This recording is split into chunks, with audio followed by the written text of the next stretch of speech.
Oh my god, I miss Empty. Oh my god, hi. Hi everybody, hope everyone's having a fantastic morning, afternoon, or evening, depending where you are. Back at it, boys. We're in the content mines today. There's like an extra one of my longer streams again, because you know, dawn trails approach and I can't skip days. like today I was unsure if I was even gonna be able to stream, but then like last night when I was like, I don't feel like streaming today, but then I found out like, oh yeah, I'll have time to stream tomorrow. So extra long stream today.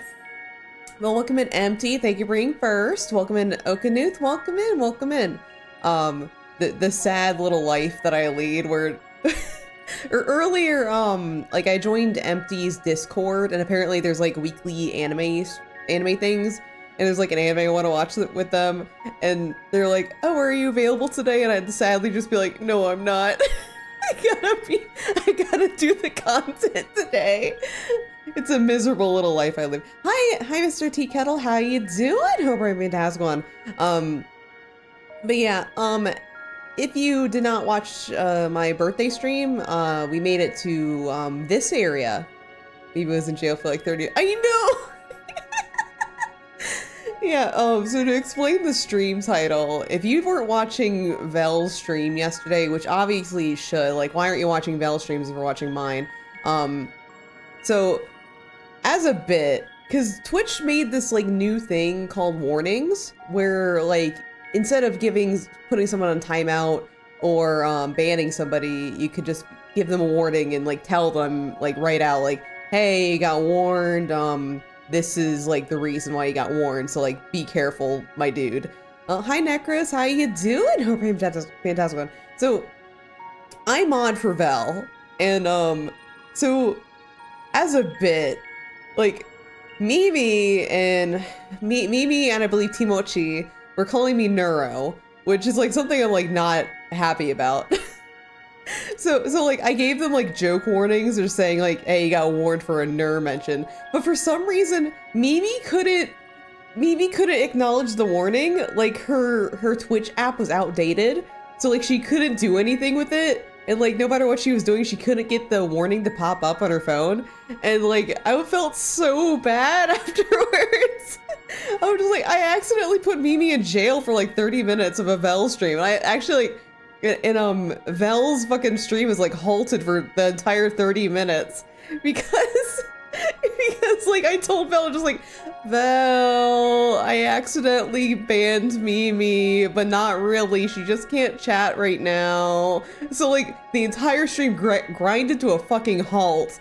We're trying to break her out of jail, but we did like once you give a warning, you can't fucking take it back.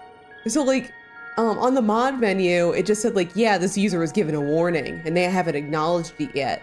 But we're just like, can we take away the warning though? And we couldn't. Apparently there's like no way to fucking do it. And like Mimi couldn't like accept it. And apparently like once you get a warning, you're on a timer. Like if you don't acknowledge it after a certain amount of time, it just bans you. So like, we were just like, oh God, we gotta get her out. We gotta get her out. Yeah, but the fucking, I was trying to do a bit, and the bit killed somebody, at least for 30 minutes. But now she's out of prison, and now I feel really bad about it. The whole panda makes so much more sense. Really? Yeah, you only came in like midway through that, didn't you, Check? I just came through like, Check, he'll save me. I know, like, apparently, prison changed her. Well, apparently, like, Bear had a similar thing happen on his stream, so I'm just like, maybe Check knows. Maybe Check knows how to fix this. Just like anybody who's like remotely friends with Bear, I'm just like, did you know what happened? How did they fix this? Please help us. I accidentally shot someone in cold blood. I didn't even know I was gonna do it. It's like I tried to shoot Mimi with a Nerf dart, and then it ended up being a real bullet. I have no idea how they fit. Yeah, like, man, what the fuck? I don't even know. I hope it gets I hope it gets fixed soon because I would like to continue doing bits without worrying about shooting somebody in the face. I just got here, nurse confessing to a murder. It wasn't on purpose. Hey, Arsenic, get it straight. I'm grabbing you by the shoulders. It was not on purpose. It was really funny though. I just want to be able to shoot. I want, like, cause like I barely use my mod powers to do something like actually mod related. I want to at least have fun with it. I put so many people on timeout, some people's permanent record. Time to put warnings on them. I know, right? I'm having fun with the warnings because like, I don't know. I mean, technically the warnings are also on your Twitch permanent record because it like does say that like, hey, this user was given a warning for this reason on your like mod layout and some shit. My owner, my client says it was funny though. I mean, like, I think Mimi said it was funny multiple times, but I still felt bad. But, like, we can't ban anyone anymore as a joke because, like, full disclosure, I share my band information with several people. Like, I share band information with Vel and stuff, so, like, so if as an example, if I ban somebody for the bit and unban them, it'll still show as, like, hey, this user was banned on Nurse channel to like all my other friends that like share bans with. Like example, like if I ban Check as a bit, like if I were like, you know what, Check, you're gonna get banned for 2 seconds. Then like later, if I'm on Matcha stream and Check decides to like pop in the Matcha stream, Matcha's gonna see the notification that says like, hey, this user was banned on Nurse channel, which is gonna confuse him. So you can't really ban people anymore as a bit. Even if you unban them, it warns everybody you share with. So it's like, yeah, be very careful about that. But warnings at least are fine. Warnings and timeouts are still funny, unless they like come up with like a shared timeout list for Twitch. I do really like the shared banning information though, because it is very useful. Like I do, because like once. Like somebody, I'm not gonna like say who they are, but like once somebody was like telling me like, hey, somebody really bad, like pass through, they might be like coming your way. So like, just so you know, you should ban this person in advance. And I was like, hey, how about like an easier way? Like, what if we just share ban information? Because I know like whoever you ban, like I'm gonna take it seriously. And they're like, oh yeah, let's just do that. So I share ban information with that person now. But yeah. So that was a story about how I like accidentally killed a woman in Vel's stream yesterday. But it's all better. It's all better. We fixed it. Everything's fine. And now I'm here playing Final Fantasy. Oh my god. So this whole morning I was out shopping, and like, so I'm gonna try doing something new soon.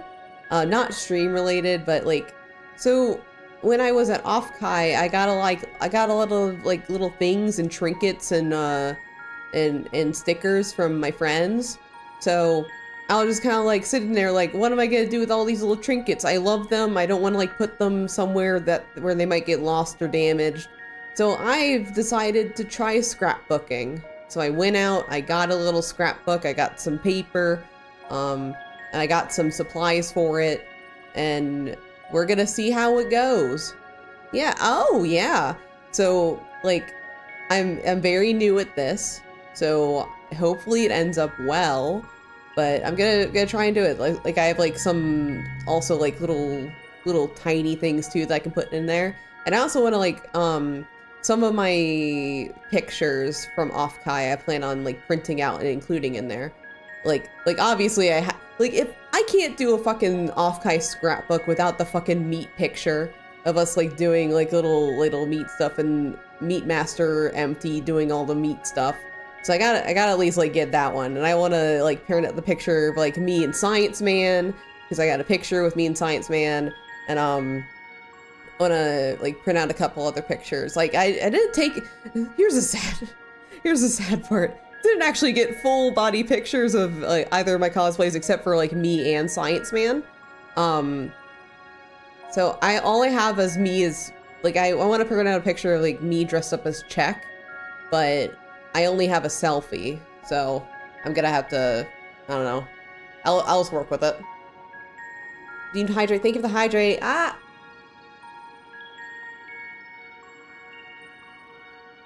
Hey, got. Oh, wait, you took a picture. Right. I forgot. Like, there's so many things that happen in Offguide. I'm like forgetting shit already. Please send that to me. I want to print it out for my scrapbook. Thank you. But, so I'm gonna print out some pictures from Offguide to also include in my little scrapbook. It's gonna be cute. I'm gonna be adorable and cute about things for once in my goddamn life. But I already, like, I got some, like, fixed cardstock things. So, like, the thing about a lot of scrapbooks is that they don't come with paper. You're always keen about, no, you. So, like, what you have to do is for scrapbooks is basically just, like, you get individual, like, pieces of 12 by 12 cardstock and like, basically punch holes in them and, like, decorate themselves. Then you put it into the scrapbook. So, like, they aren't pre-filled with, pages. Like, you just, like, make it and then put it into the scrapbook. So it's gonna be fun. It's gonna be really fun. But that's, I'm probably gonna start working on that either tomorrow or, maybe later tonight. Because I don't think I'll be streaming for, like, the entire rest of my day. Like, I'm probably gonna stop streaming at, like, I don't know, like 10. So I still have, like, a couple hours after that before I, like, need to, like, start winding down. But I'm excited because other than cosplay, I don't do a lot of things with my hands, and even like cosplay, it's all depends on, like, what projects I'm working on. Like, obviously, like, I always have, like, some sort of cosplay thing I need to work on, but, like, after Offguide, I don't really have anything. Like, technically, I could work on a new, Astarian cosplay, but I don't know. I'm really wishy-washy on what next I want to make for Astarian, cosplay-wise. Because it's just kind of like, yeah, I could make, like, this, or I could make this, but it's all, like, very complicated. And I want to make sure it's, like, within my skill set, because if it gets, like, I know, like, a lot of people, and I also encourage this as well, say, like, hey, it doesn't matter, like, if it's not, like, if it's too advanced for you, you should at least try it, so at least you start building that skill set that you don't have yet. But also, I'm very much a, like, if something doesn't turn out the way I want it to in the midst of, like, a hand project or whatever, I get really angry. So I want to try and find something that's, like, within my skill set and something I could, like, do for fun. Scrapbooking is definitely a part of that, because, like, scrapbooking, like, there's no rules a part of it. Unga Bunga, may God bless your good fortunes, friend. Okay. Hi, welcome in the harp. Welcome in, Unga Bunga, to you too. But so like, there's that, and also I need to, like, think about what I want to do for KatsuCon next year, because, like, I was kicking around some cosplay ideas with Moji and Brevi, as I always do, but it's also like, we haven't hammered out what exactly I want to work on for KatsuCon, because that's, like, I am going to KatsuCon next year, I just don't know what we're cosplaying. But KatsuCon is in next February, so that means I have, like, 10 months to work on it, I think. No, I have 8 months, I think. I think it's 8 months from now. Hi, friend, thank you. Welcome. Yeah, nice to meet you too. I'm just doing, like, a little chatting session before I get into more Final Fantasy, because, like, right now I'm trying to, like I really need to, like, play a lot today, but also I'm, like, you know, I like yapping sometimes. But yeah, I think, like, because, like, every time I go to KatsuCon, I always go with Moji, Brevi, and Mon, and, like, we always, like, yap about what we want to cosplay, but don't actually start solidifying plans until, like, a little later on. So now I'm just kind of like, oh, what are we actually doing? I don't know. Am I doing some solo stuff? Am I doing a group thing? Because, like, sometimes we do things in a group. Sometimes we're all, like, solo, like, a big mismatched group together. But I don't know. I think the only thing that's confirmed is, like, I am gonna be cosplaying Astarian next Katsu, because, you know, I'm a whore, so we got to. But then I'm not sure. I think we talked about doing a more Has Been Hotel or Hell of a Boss, but I'm not sure if we've decided anything because we discussed like different groups. So it's just a matter of like okay, we need to sit each other down and be like, okay, what actually are we doing? Has Been Hotel. He said, yeah. Me, Moji, and Brevi are all. I mean, there's 3 of us. We're all into Has Been Hotel. And I watched the first season of Hell of a Boss with them, and I really liked it. I just gotta watch the second season, I think. I think there's 2 seasons. I know there's more that we didn't get to when I was like last over with them. So I need to watch that. And we were discussing like doing a group because last Katsucon me and Brevi did a really, really scuffed Angel Dust and Husk, which I would need to get a new. I would absolutely need to get a new, new wig. Because my wig for Angel Dust was horrible. It was like one of the worst wigs I've ever worn. So like I really need to get an actual wig for Angel Dust if I were to do that again. Season 2 is halfway through, you just started back. Okay. That means I have time because I want to binge it. I can say this now at the ripe old age of 30. I don't like keeping up with things week to week. I only like binging them. Because, like, I don't know. Because if I start them and like I have like, so like if I started a season 2 and I watch all the available episodes, I'm gonna forget about it and never finish it. So I'd rather get it all done at once, which sometimes is to my detriment. As an example, once I tried binging Violet Evergarden and I couldn't finish it because I was crying too much. And I was just like, I can't do this. I can't do this anymore.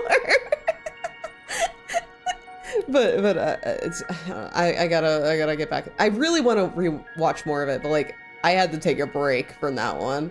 That was rough. That was a rough day for me. I was binging that not too long ago with Vel. It hit so badly. I have to like heavily praise Violet Evergarden because like even though a lot of it is very predictable, it's written so well and presented so well that it still hits you like a fucking truck. Like you know what's gonna happen, and by God, they're gonna work to make it so you feel so much during it. I forget which episode a lot. Let me look this up. I'm gonna look up the Violet Evergarden episodes because I know which episode I left off on.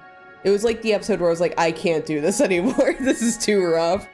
Evergarden episodes. Because it's short. It's a 1 core show, so it's only like 12, 13 episodes. But oh boy, they all hit badly. Let me see.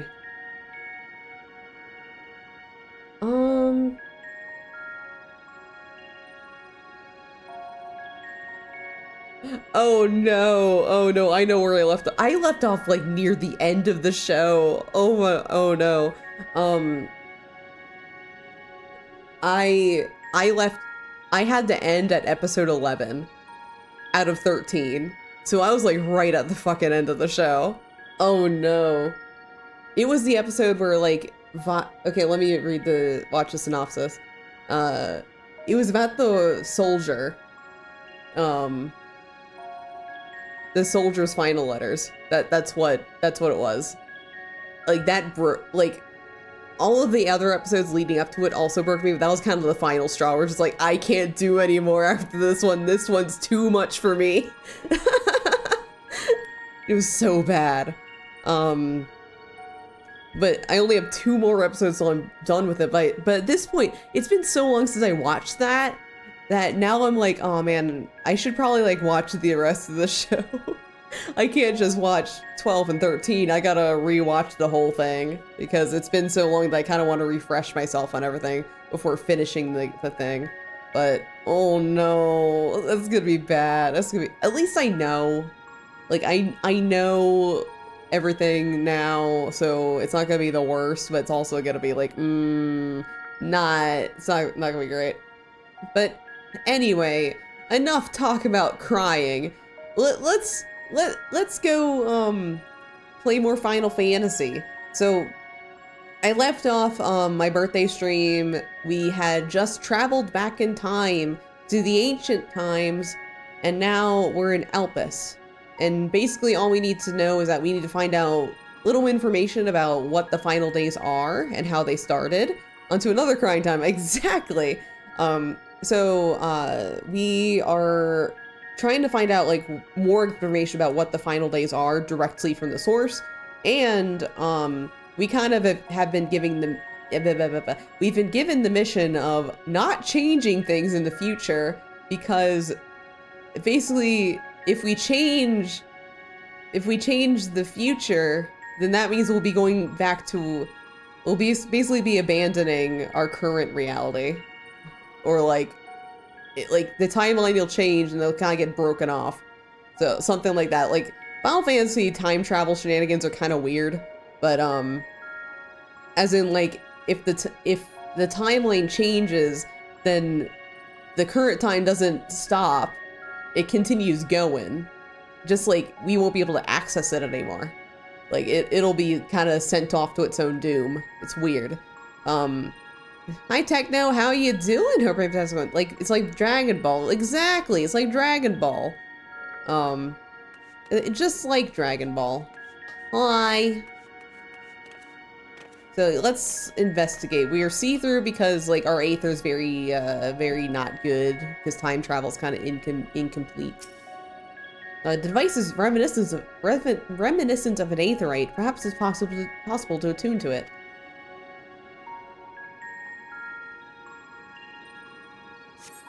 Despite attempting to channel and focus your energies, you failed to attune with the device. You can only assume it operates differently.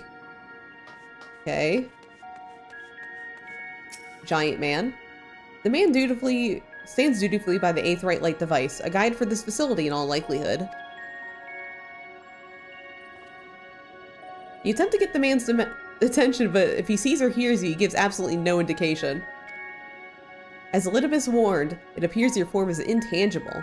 This man could punt you. Honestly, like, this is what people described meeting Czech was like.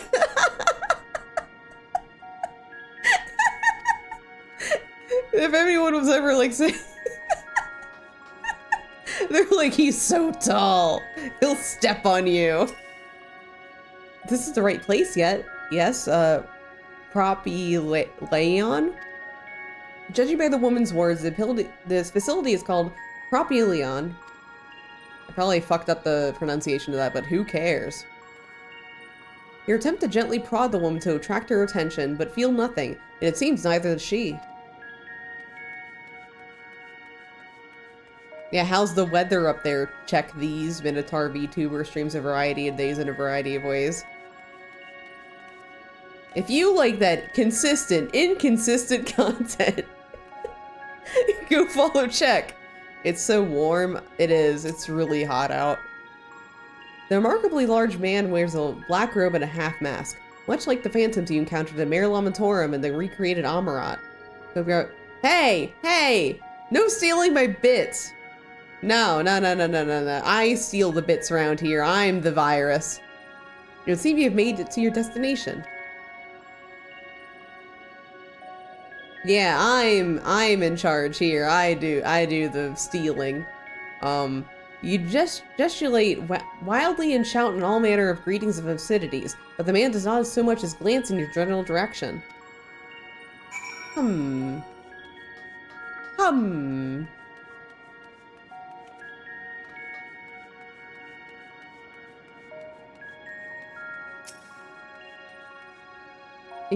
You suspect this door leads outside, but how to open it?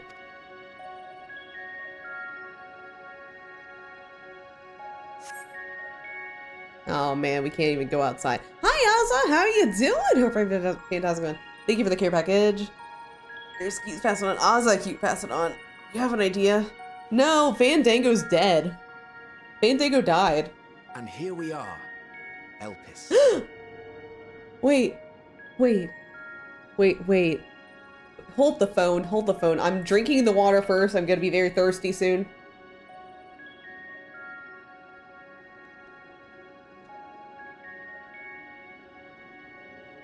Oh my god. Oh my god. Holy shit.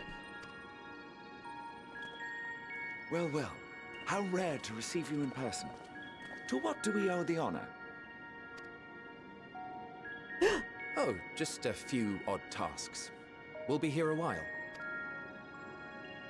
You're welcome to stay as long as you see fit, of course. As a matter of procedure, however, I must ask that you kindly remove your masks. Help is Spanish for the piss? What?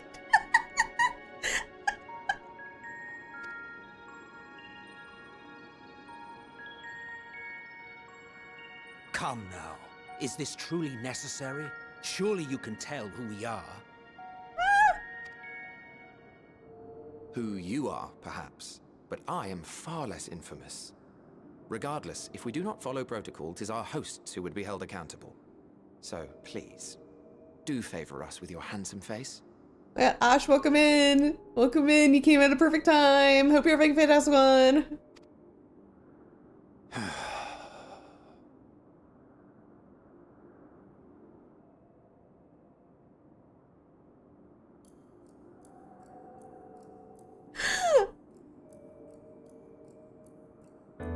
It's Emmett!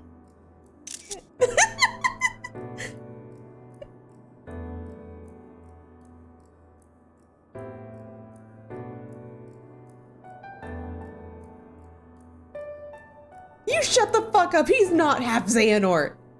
You get somebody Satisfied? somebody ban this man. Mods execute this mod. You're free to go about your business.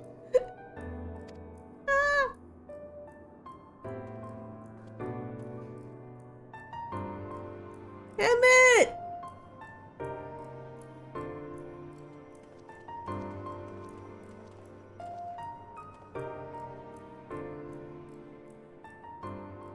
By the by, you see it too, yes? See who? Sorry, I tried. Only owner can warn mods. Okay.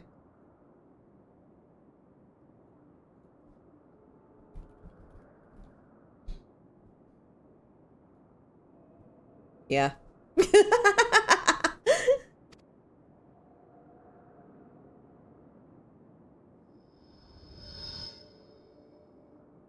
I haven't the foggiest what you're talking about.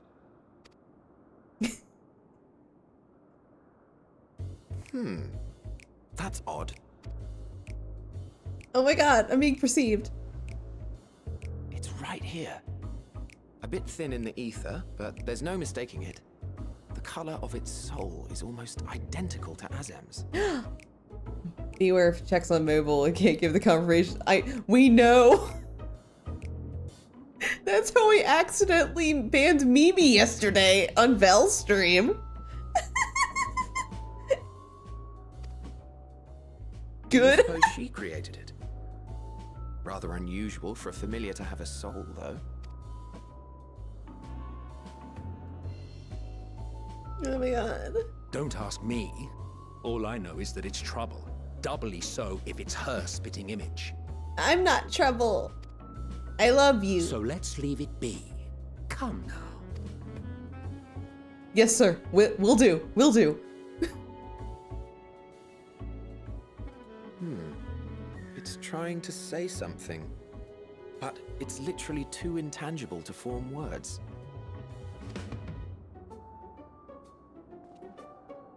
Why don't you give it some ether? Spare a snifter of your bounteous reserve. Excuse you, Arsenic? We didn't put a hole in his heart. We put a hole in his stomach. Different things. Who do you take me for? Why, a dear friend, of course. One who wouldn't let acts of kindness, such as my accompanying him on errands to far-flung outposts, go unrewarded. The way to answer. Oh yeah, true. You got a point.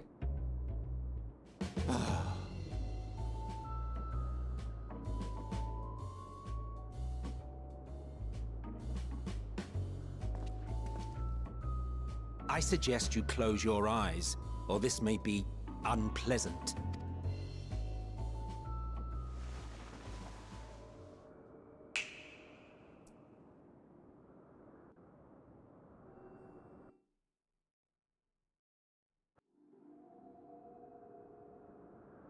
You may open your eyes.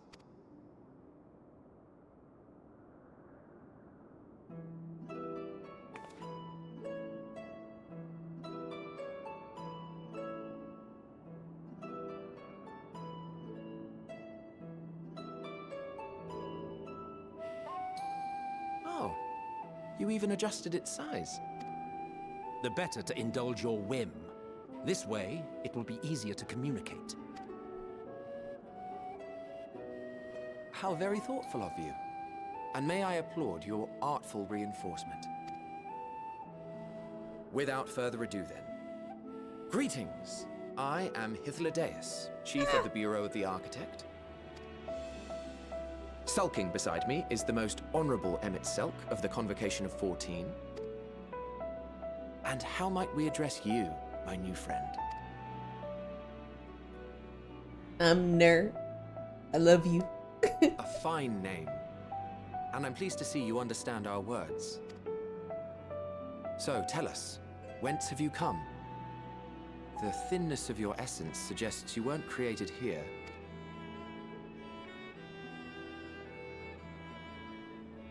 You do not know? Or cannot say?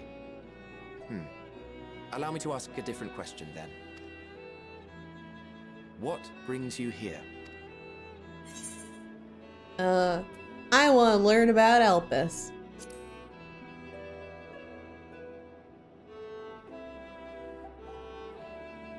Well now, the same as us. Perhaps Azim wished to come too, but had to settle for a familiar. You and Acer. Exactly, like I'm here for you.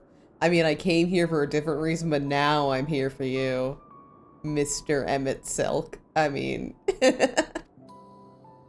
If she truly wished to be here, then she would be. Right you are. My apologies if we've given offense. The two of us can discern the color of souls, you see, and yours happens to resemble that of a friend.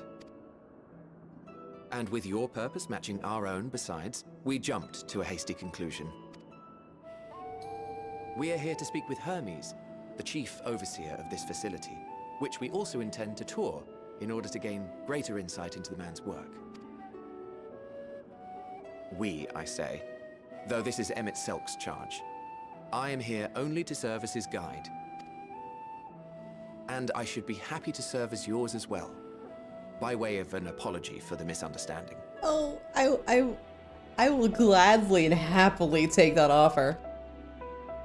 Wait, are you suggesting that we bring it along on official business? This thing we know next to nothing about? If you harbor suspicions, better to keep it close than leave it to its own devices. Wouldn't you agree?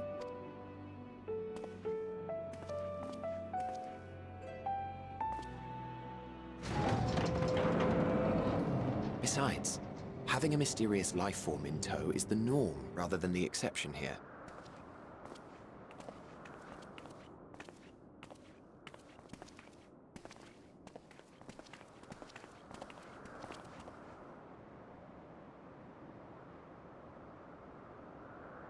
Welcome, my friends, to the testing ground of creation at Heaven's Edge. Elpis. Ah! Love Elpis. My favorite area of Endwalker. I think everyone's favorite area. It's so cool. Plus, oh! It's the fucking weird dog. It's the weird dog. This presence.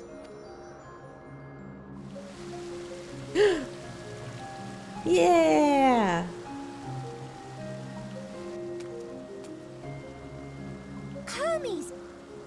Visitors! We have visitors!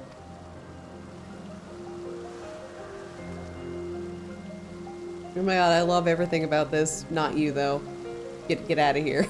You.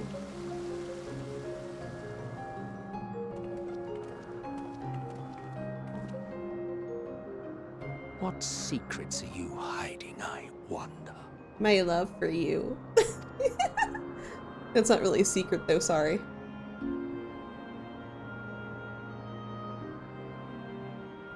I wonder if he made my guns as big as, like, they also, like, made my guns bigger. This is hardly my first time here, but the scenery never fails to take my breath away. Oh, it feels as though you could reach out and touch the heavens. Now then, to begin our guided tour, perhaps you already know these basic things, but for the sake of thoroughness, I shall start with the basics. Using concepts to give shape to ether, creation magics allow us to bring forth anything we desire, be it inanimate objects or living beings. Anyone may conceive of concepts, but they must all undergo evaluations at the Bureau of the Architect. It'd be really funny if you did it and you just had little toy guns. Yeah, little finger guns. As part of the process, living beings and certain arcane entities may be sent here to help us for in-depth observation and study. A fascinating facility, isn't it? I dare say you will enjoy touring it with us. I admit. In case you didn't know, it's rude to stare.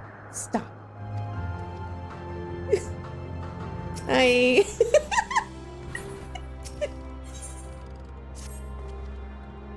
Now then, our friend Hermes, who's not my friend, aside from overseeing this facility, he also conducts his own research. Chances are he will be at the main observation hub, so let us seek him out there first. Attired as you are, however, you stand out a little too much. Our dear Emmett Selk wishes to keep a low profile for his errand, so... Do you know how to make a robe? The basic concept will do. No? In that case, Emmett Selk. No. Your whim, your responsibility. You're not going to get another thimble of aether out of me. The way he scrimps sometimes, you'd think he wasn't nigh bottomless font of magic. Very well, I shall make the robe. Perhaps you can assist. Come, let us search for the requisite material. Treating her like a pet. I'm like just a little dog. I like the scrungy the scrungy cat with like weird teeth coming out of the woodwork.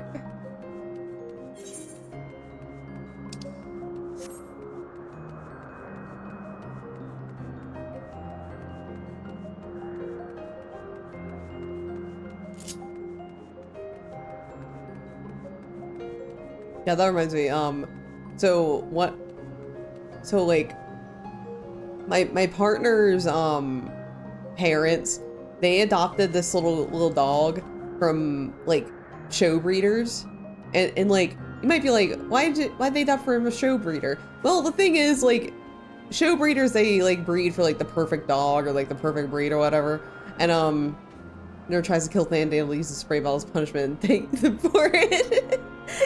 And so they got this like perfect little dog, and it looks like it basically looks like a doll. Like it looks like so perfect, this little doll. But then like the second it opens his mouth, his teeth are so fucked up. It's like a little bit just like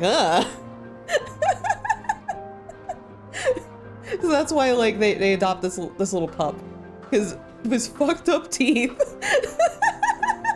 Like perfectly cute, could be a doll. Like I thought he was a doll when I first saw him, and then like he opens his fucking mouth, let his tongue roll out. I was like, oh, what the fuck's going on in there? And I'm not even a dog person, so I don't like. I wouldn't be able to tell you what like the correct looks like, but that surely was not correct. I like to think Emmett's internal dialogue is like, well, there's this weird fucking lizard outside. Looks like fucking Asm the fucking thing. Exactly. He just like, what the fuck is that thing? Ew, gross. Why does it have horns and a tail? Yes, these lizards should spice.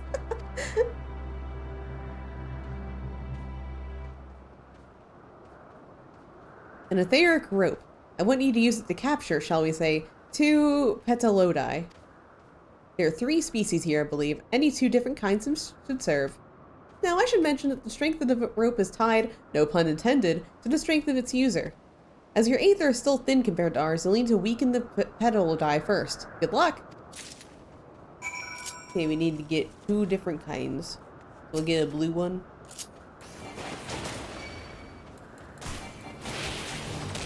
I wonder if, like, Emmett and Hythlodaeus are kind of wondering, like, why does she have, like, why does she have a gun? What does she have a chainsaw? What is that, a flamethrower? What the hell does she have? What the hell did Azim create? Alright.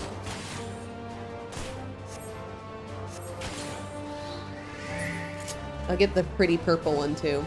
You said weaken its teeth, not shoot its face. I mean, that's what I have. I have special bullets.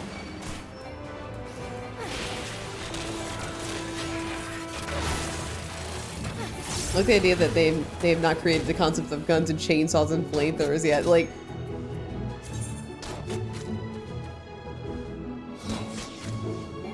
that would be really funny though. They're just like, what the hell? What do they have on them? What is that? I mean, to be fair, like, isn't this supposed to be like kind of a somewhat of a utopia where like they don't need they don't like do weapons or anything anymore. They like just make creations and shit. Like, they might not know what a gun is. You've caught the Pedalodie. Come, let us see. Yeah, they create things for funsies. I mean, I guess somebody could make a gun for funsies if they wanted to. Yes, these fine fellows will do nicely. Now for a spot of reversion.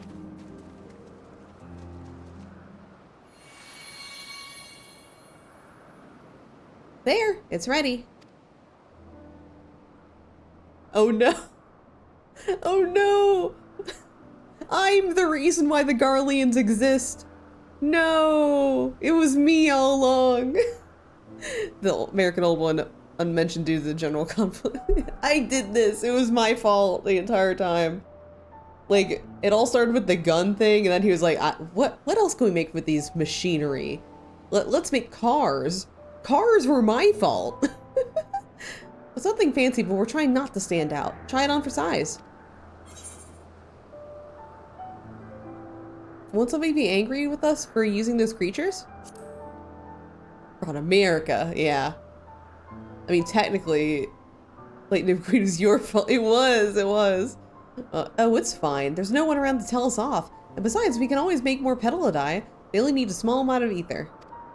It may take some effort to get the form and composition right, but anyone familiar with the concept should be able to manage. Well, good to disguise and educate it. It won't fool anyone who could see worth a damn. Kerchoo! Fair point, but at the very least it should spare you unwanted attention from casual observers.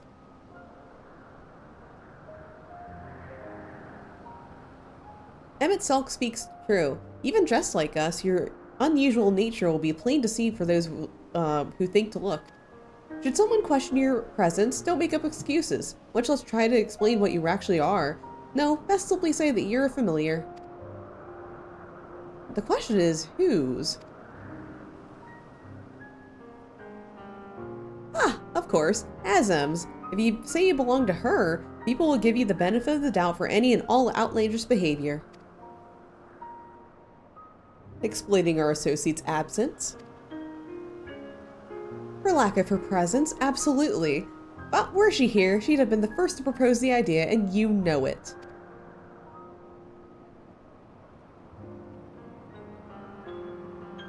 With that, your story is settled. Let us continue on with our errand. There, we got clothes. Here, let's put it on. Lamb. Actually, wait. So, Castellium. And here we go.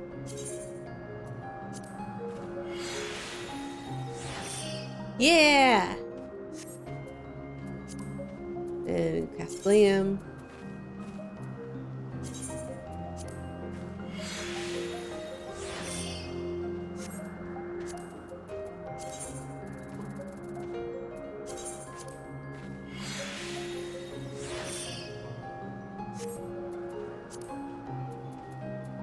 And I just want to make this so that you don't see it. I don't have any like generic stuff on my hand. I love the implication that Azem, no matter what era, is just a cryptid. I love that, actually. There's just something that are quality of the soul. Chaos. And there we go. I still have my flowers in my hair and gloves on. Maybe I could, like, unequip like, re-equip it. Let me see what I got. What do I got here? That's an arm guard. That's Rabble Keeper. I could probably use the Rabble Keeper. Let me try this. Cast Glam, and we'll do. Ah, I can't do that. I don't know why. Oh, it's because it's already glammed. It might be because it's already glammed. Can I undo the glam though? Let me see. Sorry, I need to do fashion. I need to do fashion real bad. Okay. So Ravel Keep will probably work. Cast Glam. Can I remove Glam? Yeah. Okay, there we go. Then go in here. Glam it. Yep, I can do Ravel Keeper now. Cool. I think that'll work. No, it ruins it actually. No, it ruins it. I fucked up. I fucked up so bad. No, I gotta fix this now. Shit.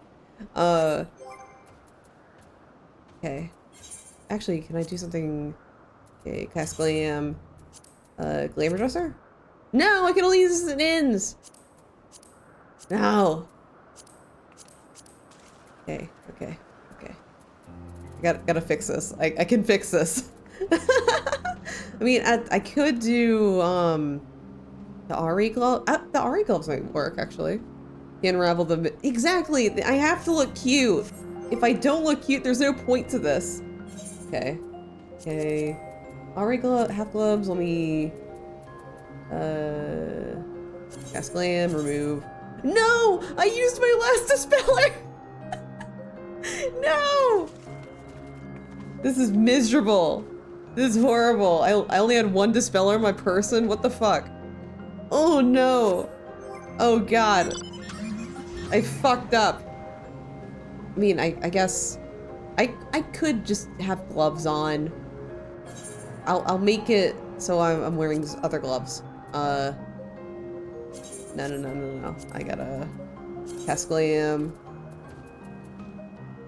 And what can I could just use the number, like, the 2B gloves for now.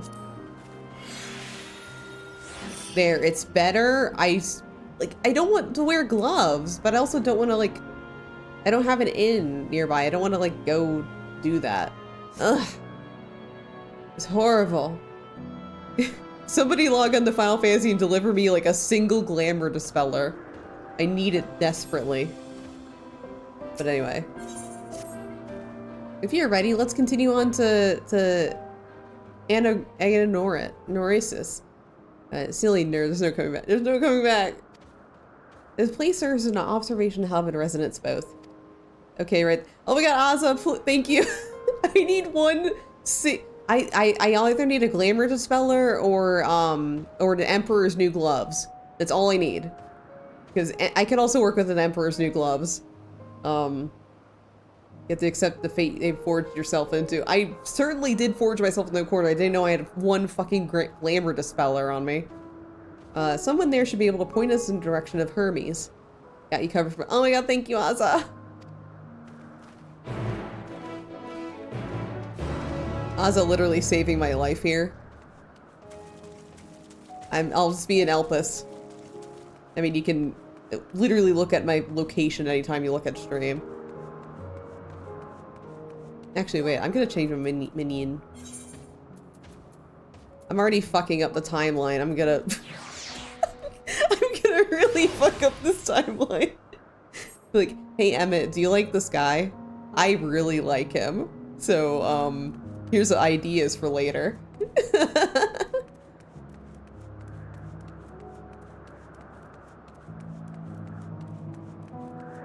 Everything in the Garlean Empire, my fault. I got his look, I got his drip. I got guns. Literally, I'm just fucking everything up. It was all my fault.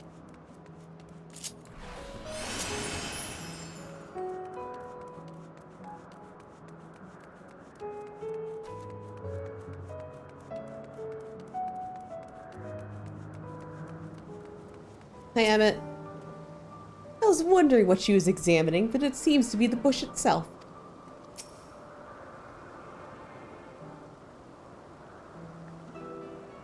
Yes, can I help you? We wish to speak with Chief Hermes. Do you know where we might find him?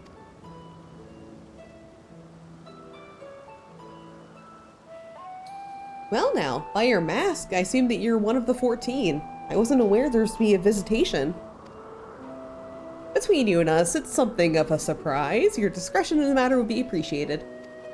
Just need to peacefully find Hermes. You know, I'm just gonna peacefully greet him with my gun. I see, my lips are sealed. The chief should be out conducting observations as usual. His focus of late has been of aquatic creatures, so I expect you'll find him in one of the pools there. The pools, you say?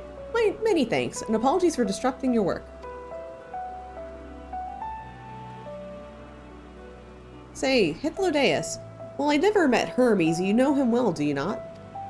That being the case, couldn't you simply find him by Aether? Aye, that I could. As you know, Emmett Selk and I can discern the color of souls. By the same token, we can also see Aether quite keenly, and from great distances. With this skill, I could readily locate Hermes. I felt like that would be a waste of an opportunity. We're here to perform an assessment, after all. By searching the ordinary way, we stand to gain insight into Elpis and the man in charge of it. And this is much for your own enjoyment, like as not. But point taken. If you're going to accompany us, make yourself useful and help us look for Hermes. Look, according to his profile, he has short, dark hair. So you know, it's because we're in Elpis and we don't have our cowls up. A special exemption due to need to be aware of dangerous creatures. Elsewhere, we do not exhibit our individuality. It's unseemly. This is all common sense, but I assume you do not possess any. It's a rare treat indeed to be able to search for someone by their appearance, and I thank you for humoring me. Come, let us find our man.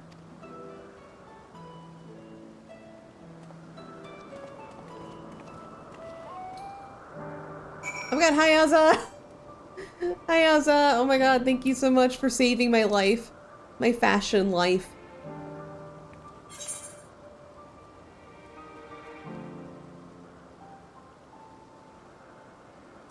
I'm gonna give you some... gonna give you some tea.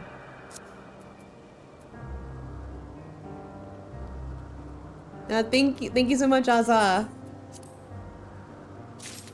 Thank you. Alright, let me put these things on. Okay. Cast Glam. Alright. Emperor's New Gloves. Thank you! Now my thing is complete. My glam. We emote. The pet. Pet the bun. Thank you so much. I miss you. I miss them a lot. I miss Azza so much. I got the special privilege of meeting Azza at Offkai, and I miss them every day.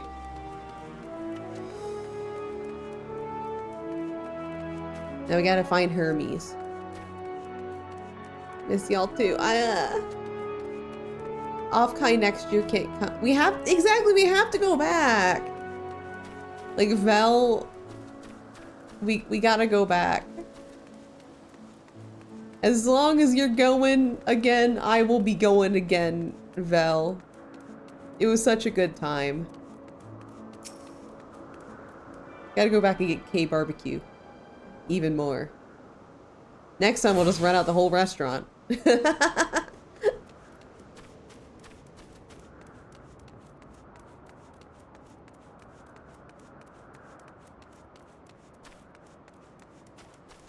Like, honestly, K barbecue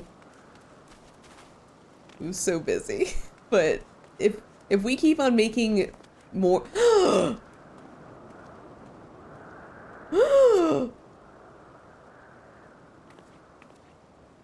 It's Kachi. It's the fucked up cat that Leoford has. It's the fucked up cat.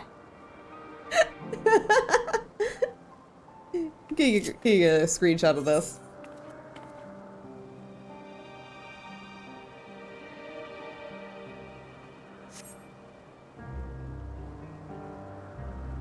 It's the fucked up cat. It's kind of cute. It's fucked up. I was thinking about that barbecue. I was on my way to pick up lunch dinner. It was so good. Like, literally, man. It's probably a bad idea to, like, go again with, like, a party of 19 or whatever, how many people we had. But definitely we should, try and get, like, multiple groups of tables in. At the same time.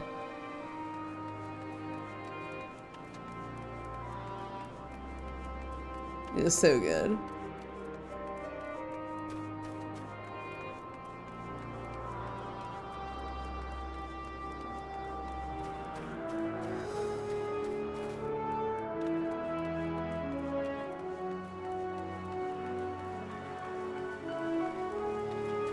Okay, so I know he's by like a pool or something. I gotta find a pool where Hermes is at.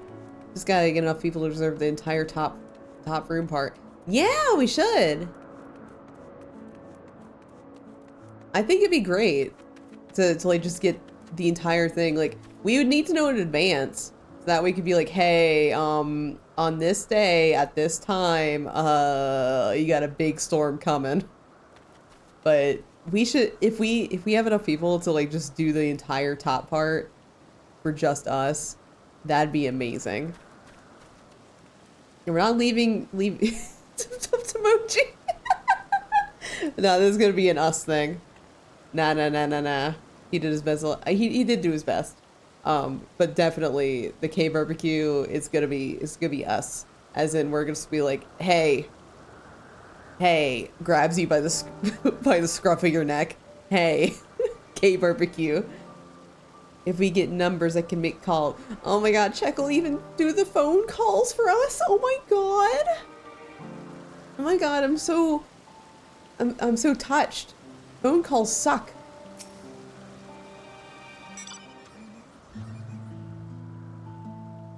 Oh, don't use this music for this guy. This fucker. Oh, axolotl.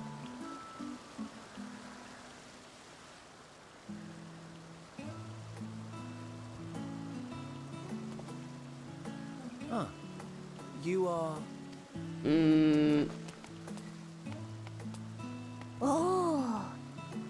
Oh, hey, baby girl. It's a baby. You're different too. You and me. We're alike.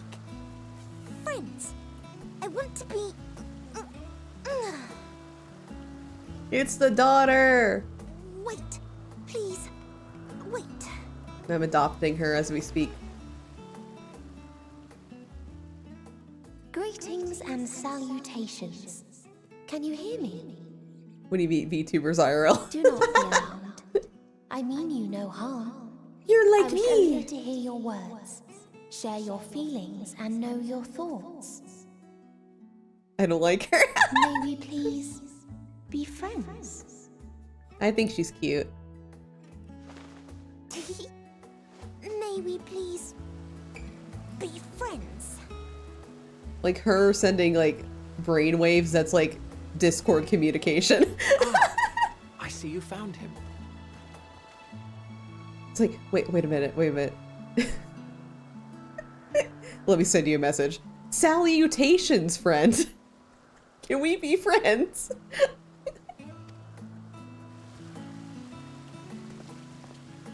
Hythlodaeus. It's been a while. Too long, I think. No. Too long indeed for close collaborators. On this blessed occasion, I bring not only myself, but others who long to speak with you. No, we can only be enemies? Oh, okay. Imagine, Like you go to Offkai and you go to Offkai and you're just like, oh man, can't wait to see a bunch of friends, can't wait to like meet new people. And then somebody approaches you just like, I'm your enemy now. And they just start beating your ass in the parking lot. It's a legal issue. Oh, okay, okay. Do you have it on like contract? Like you have it signed and shit, like notarized and all that stuff, witnessed?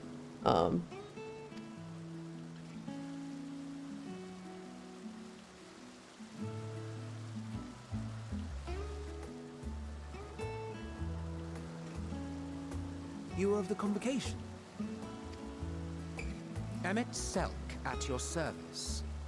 Do I have the honor of addressing Hermes, Chief Overseer of Elpis? They approach you, they probably test your... No, no! You do. You have traveled far for it. Given your facility's purpose, its remote location is something of a necessity.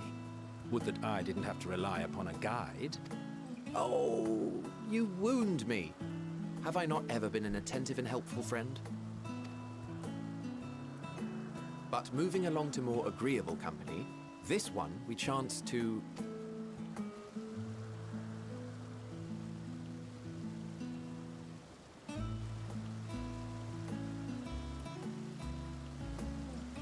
Aww. Well, you certainly have her attention. Is she one of yours, Hermes? Her name is Meteon. It means shooting star. Alright, people are small enough so you can go play around over there. I mean, you think this actually happens? Where they're just like, oh yeah, yeah, you and Meteon can like go have some fun. Well, you have big adult things to do. It's actually really funny.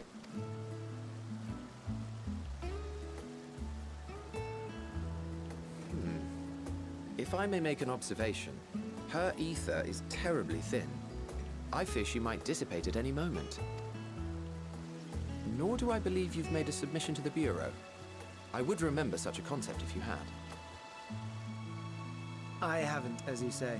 I judged it too early. She's a pet project of mine, still undergoing preliminary testing. But rest assured that I will attend in person ere long. Very well. Being an authority on flying life forms, I appreciate that you are Immediate exacting Xenos. your He work. can't go. He can't show up here. It's in the past. It's like ancient times. He hasn't existed yet. I shall look forward to your submission. If we have finished with the perfunctory chit-chat, I would discuss official matters. By my coming, I trust you already anticipate the subject. I have an inkling, yes. Please wait to the main building yonder. I shall join you as soon as I've returned these creatures to their homes. What's wrong, Hermes?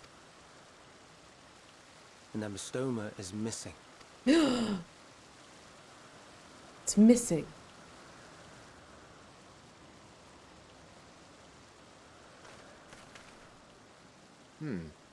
I may have found it. A creature with the self-same ether as those there, nestled in the boughs of a tree outside the grounds.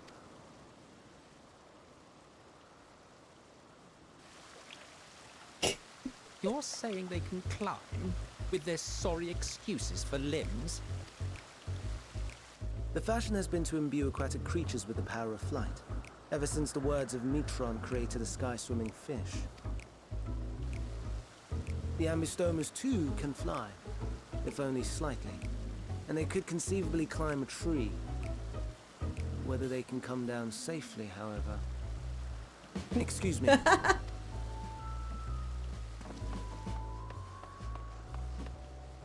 I'll help, too!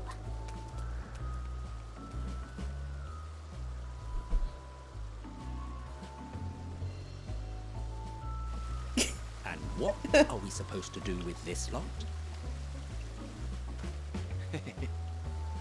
May I suggest we split up? If you would be so good as to assist Hermes, Emmett Selk and I shall keep an eye on these adorable creations in the meantime.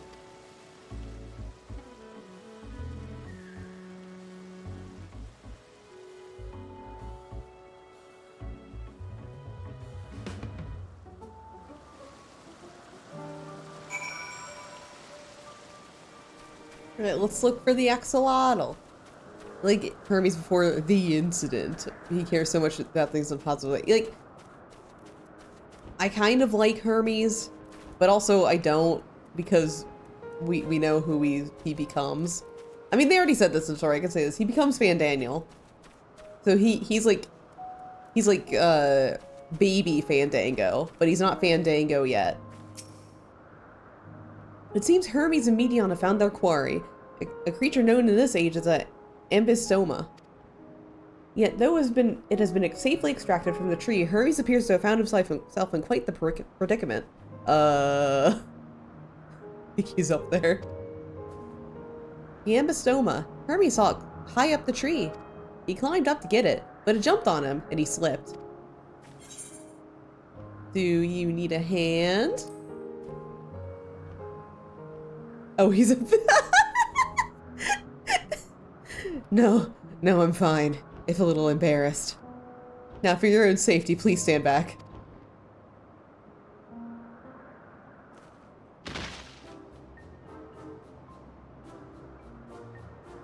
Ugh. Like, he is a little pathetic, a little baby girl. Still don't like him because, you know, feature things. Hermes, are you alright? Quite alright, yes. My apologies for making you worry, Medion. Both you and, Nur-X are you called? An intriguing name. Somehow reminiscent of a new creation. Thank you for coming after me.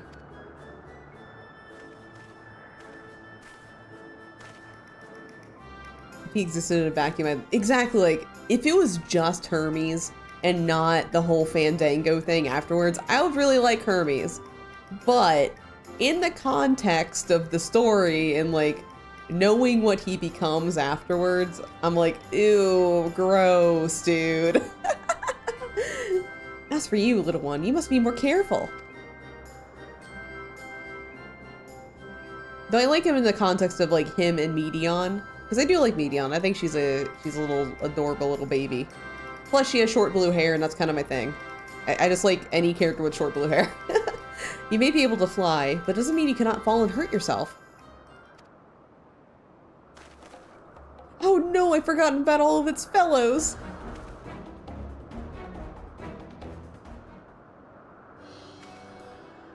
Truly? What a relief. I must thank Emet-Selk and Hythlodaeus when I return to them, but first with the distractions out of the way. As Chief Overseer of Elpis, permit me to welcome you to our facility. I hope you'll enjoy your time here.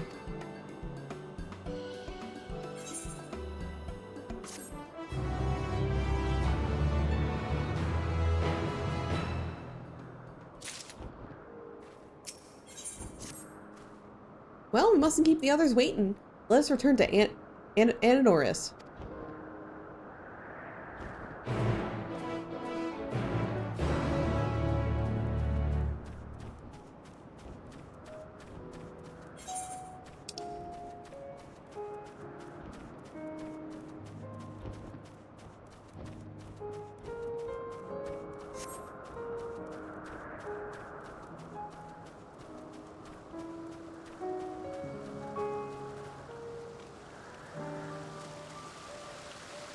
Damn it. No more errant creations to distract us from matters of actual import, I trust. My apologies for the trouble. Owing to your kind assistance, all the Amastomas are safe and well. I will send them back to their space, if you go on ahead to the main building. Upon entering, you'll see a table and chairs, a meeting area. We shall find you there. Very well. Take care not to let the creatures slip away again. Nearest key. Oh my god, hi Errol, how you doing? Hope I'm fantastic one. We met Hermes and Medion. Will you be attending as well? If so, you should join the others at the building. Some creations stay outside, others stay at Kitsis, like the Omosomas. More than one Herms. No, I actually wouldn't like that. Only one Herms is good for me. Thank you very much.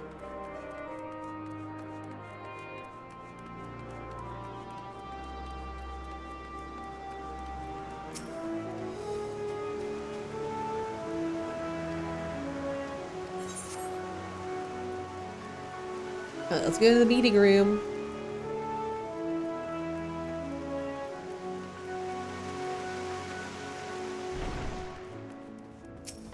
Hi, Emmett. Love you, Emmett.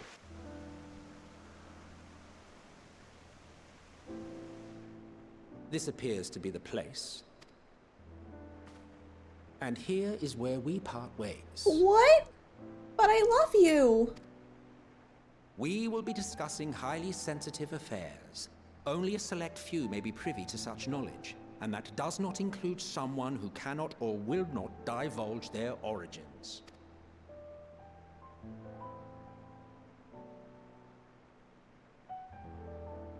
What? Will I have to remove you by force? Yeah. There are reasons I cannot speak freely. Also, what's up with the horns? I'm just special. I was built different.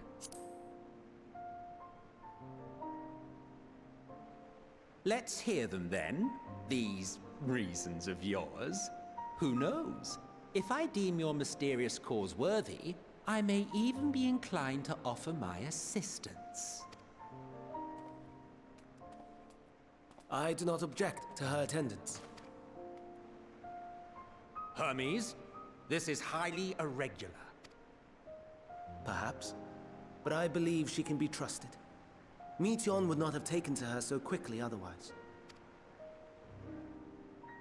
Moreover, the presence of a third party may help me to maintain composure. Hermes, we have to stay regular. Your bowel movements are disaster as it is. As you wish then. Yay. Behave yourself, do you hear? Anything for you, Emmett.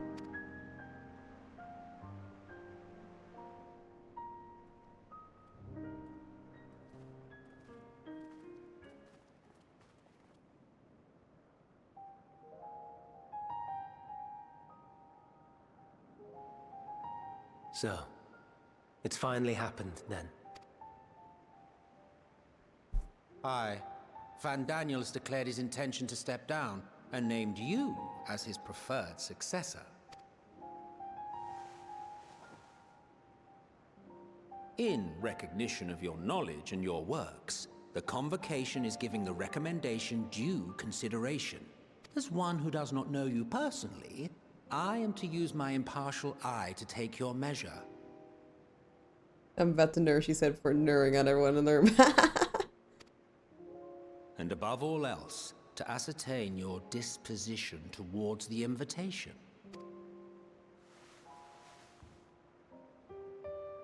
I understand that you and Van Daniel are close. He himself was once chief overseer of Elpis after all. I should not be surprised if you knew before anyone else that he wished to relinquish his office. I did. He told me that when he fulfilled his purpose, he wished to pass the torch to me. A torch you seem none too pleased to accept. Are you so averse to serving on the Convocation? No, it's not that. For a humble researcher like myself to even be considered is an honor beyond words. No. What troubles me, what I struggle to come to terms with, is the very fact that Van Daniel is stepping down. Does this not mean that he will return to the Star?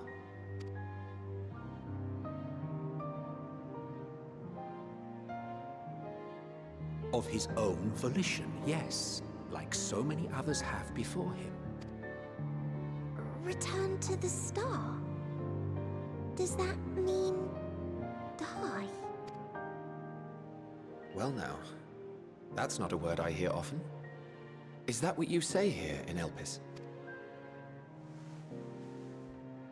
Mankind is the life of Atheris.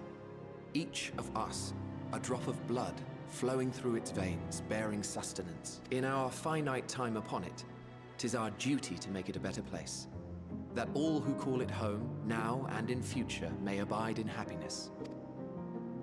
To that end, we have dedicated ourselves to the pursuit of enlightened creation. And by our efforts did we transform this once untamed wilderness into the peaceful paradise you enjoy today. To return to the star whence we came is a privilege afforded to we who have so loved and nurtured it. A choice embraced by those who have lived their lives to the fullest, in service to our world. And when they depart upon this journey, it is beautiful, always. The 14 are no exception. 'Tis believed no occasion is more felicitous than the fulfillment of one's duty. Our office becomes our lives, and to retire is to return, or so the majority of us hold. Some few have elected to eschew custom. Mayhap you feel Fandaniel's deeds do not warrant his return, yet you should know his accomplishments as well as any. During his time, he conceived of countless outstanding concepts. And channeling the wealth of experience he attained here in Elpis, he brought forth many new specimens. I know of all this. I do. It's just, I cannot fathom why someone so great and wise, who could still do so much good, would want to end it all.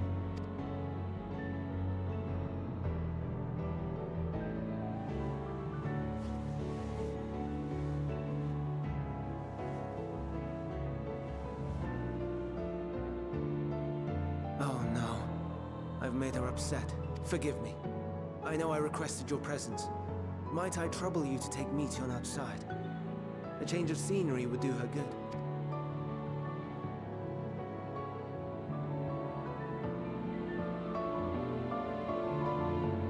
Oh no, baby girl's allergic to the concept of dying.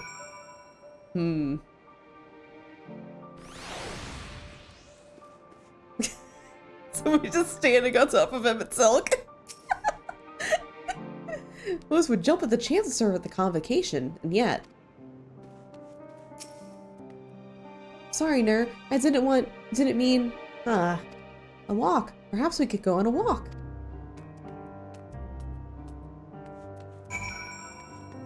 Right, we gotta take Meteon out for end walkies. Hermes gets sad when he thinks about death. When others are sad, I'm sad too. That's how I am, how he made me. I have the power of empathy, but don't worry, I'm fine now. So why did you come here? Oh, to go on a walk with Ner. We can go on a walk next Offkai. You want to learn about Elpis and Hermes? Oh, to teach you. I can teach you. We can take turns. I'll tell you something, and then you tell me something. Sounds like fun. I can't be mean to Meteon. It will be, it will be.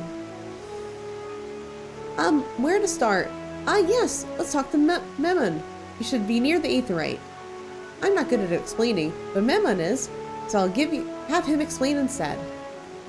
Meteon is now accompanying you. Alright, Meteon, let's go.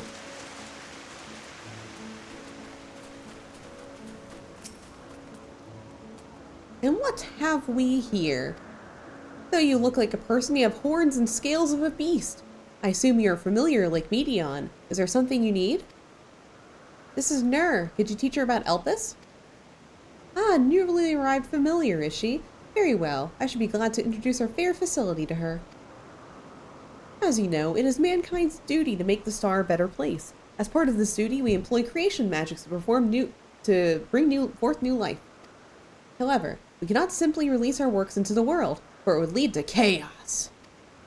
No, any and all life forms must undergo extensive testing to determine their fitness to exist. Testing which is conducted here in Elpis. Every candidate is subjected to rigorous study, in which you identify their properties, surmise what habitats might be suitable, and speculate as to their effects that they may have on the environment and other species. Should it be judged a beneficial addition to the star, it will be allowed to take its place in the world. The 2v2 were created in the hope of making the star a better place, so heed your masters well and be good, do you hear? We will, Minmun. Yeah, we will. Thanks for the lesson. You had a turn, now I get a turn. Where'd you come from?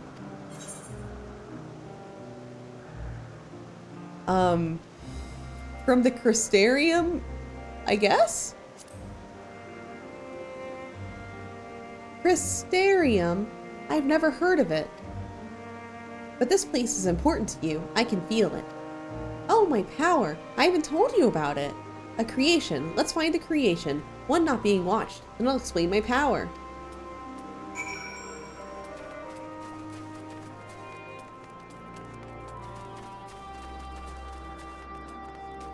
Oh, Mender. I should probably get my stuff mended.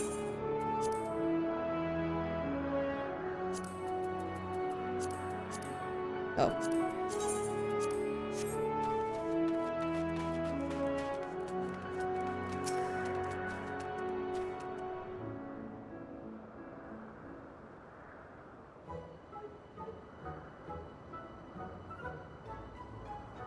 Oh, this creation's perfect.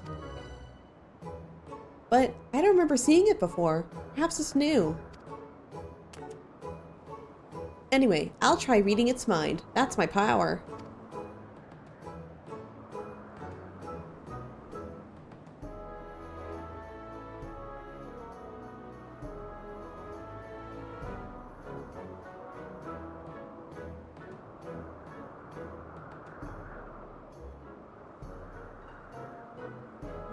Was thinking, Medion.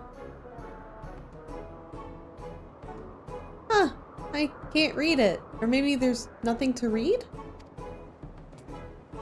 Wait, please wait. I'll try again. With you this time.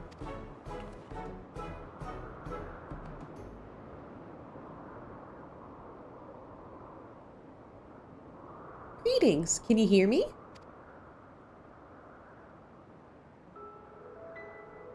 This is my power. I can read the emotions of those around me and project my emotions to others in return. I'm not actually speaking to you in your mind. Rather, you are converting my emotions into words and intention, a process performed subconsciously by intelligent life forms. This ability is vital to my mission, for it allows me to interact with intelligent beings even though should they communicate via unknown languages or other nonverbal means. As a consequence, I am clumsy at speaking. Yet though I struggle to express myself in this fashion, Hermes wants me to speak as much as possible, for everyone has thoughts and feelings that they may wish to hide. I harbor an affection for you, one that is difficult to define. Aside from the fact that you share common traits with us, your thoughts are complex, prismatic, they draw me in, and leave me wanting to know more. Out of respect for your privacy, I will refrain from using my power when speaking with you. Nevertheless, I want you to know that I wish to be your friend.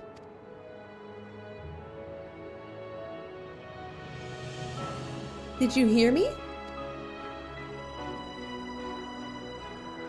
Good. Now it's my turn again. So what are you good at?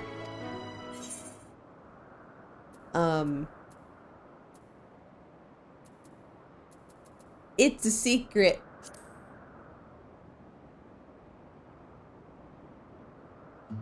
Oh, a secret. That's something you want to hide. Just leave it to me. There, I've blocked it out. I can't block everything, not strong feelings, but that wasn't too strong. Aw, that's so cute.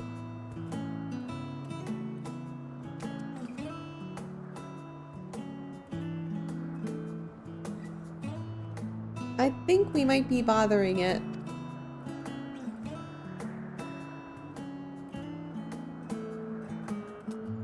Let's keep going. We'll go and see you and the next. It's usually in a small building, on one on the west row.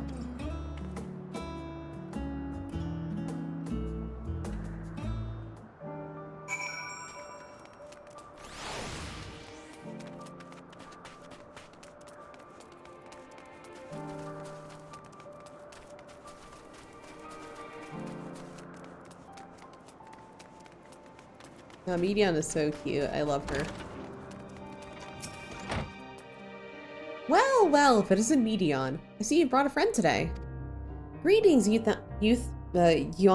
I don't know how to pronounce his fucking name. I'm an apple. Could you make me an apple? The kind Hermes likes, covered in syrup. I want to share it with Nur. Oh, a candied apple? Hermes is certainly partial to them, but you know you can't eat Medion. You weren't made to do so. But I like it. But I like it too. It may seem that way, but it's due to your ability to share others' feelings. You've taken Hermes' likes on your own. In any case, I can't prepare an apple right now. I'll bring one for Hermes soon, I promise. I'm sorry, Nur. I wanted to show you my favorite thing. Then I could ask about yours, but I failed. I'm gonna tell her what I like. Oh, that's what you like. Yes, yes, I can feel it. Your joy and happiness. And it makes me happy too. Thanks for sharing it with me, Nur. Well, we've walked and talked a lot. Maybe Hermes has finished talking too. Shall we go and see? I just told her that I like Leoford. They're just like, oh, I see you like it a lot. And I do.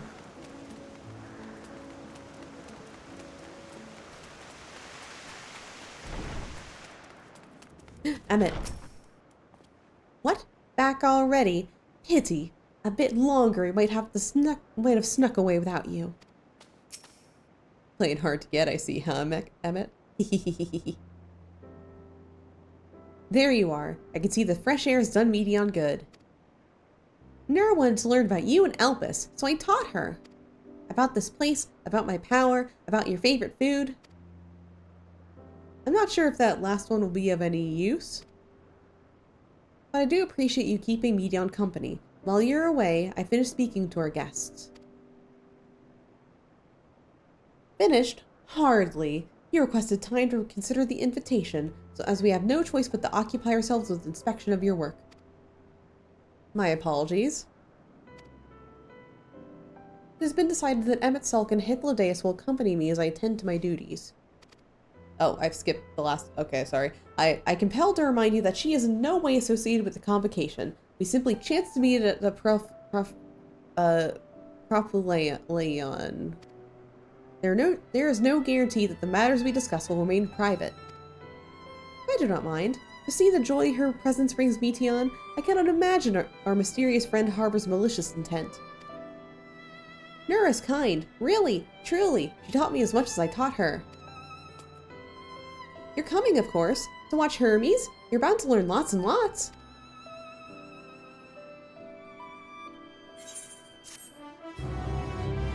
So cute.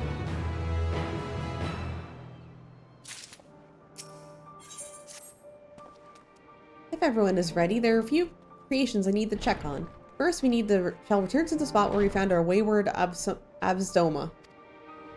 Have care when you step outside a hub, for there may be more unruly creatures about.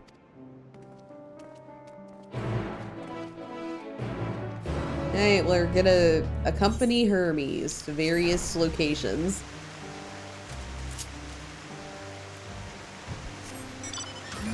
Man, I hope me driving my car around doesn't change the future at all. That would suck.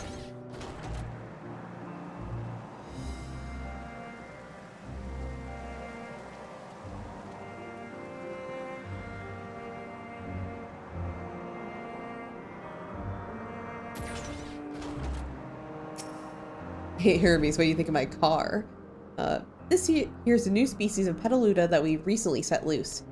It has been doing very well, managing to maintain a stable existence thus far. If it concedes observation period to the end without an issue, we shall release it into the world. Tell me, do you know the difference between living beings and arcane entities? It is the presence of a soul, yet the soul isn't something you can choose to have at will. No, it manifests only in those beings whose forms adhere to the laws of creation, that can endure on their own. Beings that do not fulfill this requirement, such as those spontaneously born of magic or natural phenomena, do not have souls. No matter how much it might resemble flora or fauna, if it lacks a soul, then it is considered an arcane entity. So you see, it is not for mankind to decide what is living. That domain lies beyond our manipulation, and it is hubris to assume otherwise. But come, let us head to the nearby beacon. I've received report that arcane entities have gathered there.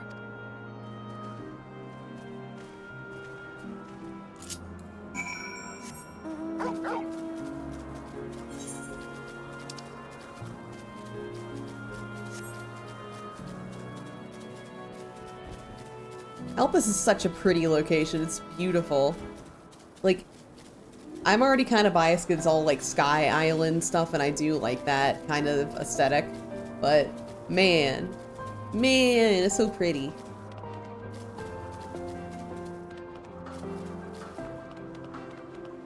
Hi, Emmett. We're meant to be observing Hermes, but instead we're stuck with Medion. Well, I suppose she herself serves as proof of his prowess as a researcher and creator both. Ah yes, lightning Nomia, just as the report said. Although we call this structure a beacon due to its form, it's in fact a magical device. By manipulating the balance of elements, it keeps the isle airborne and maintains the climate thereupon. In its course of operation, it often sees an internal shift towards a given element. Right now, the element is lightning, which draws the pneuma here to replenish the ether. Huh, it appears Medion is busy. Would you care to assist me in her stead and feed the pneumonia? Hey, it's the guy whose voice I emulate far too often. Yeah, it's fucking Hermes. I don't like I mentioned earlier, like Ozma mentioned it, but I like Hermes in a vacuum. Like, the knowledge of what he becomes later, I do not like him from that. But I do like him, like, as he is now. Just only as he is now. By using this lightning converger, you can harness ambient lightning and focus it into a ball. A veritable feast for our dazzling friends. Pre-sundering nodders, post-sundering cringe. Like, who knew that sundering somebody would make them cringe? Go on, give it a try.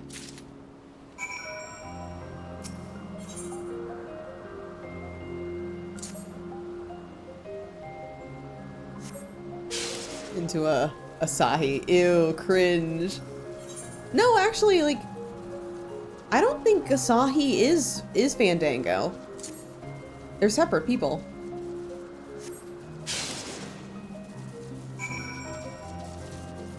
Because, remember, when Fandango first appeared, he said, hey, I possessed this guy's body to make use of his power. So, like, they are separate people. It's just that, for some reason, okay. Here's why I don't like Fandango more than I dislike Asahi. I already hate Asahi, but here's the thing. Fandango looked at Asahi and was just like, ah yes, the perfect vessel.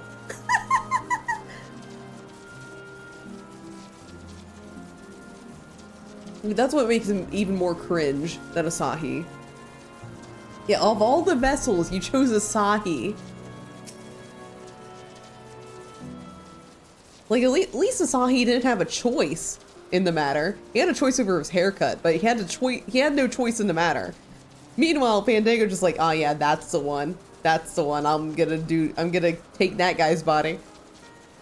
Perfectly done, Ner. Look.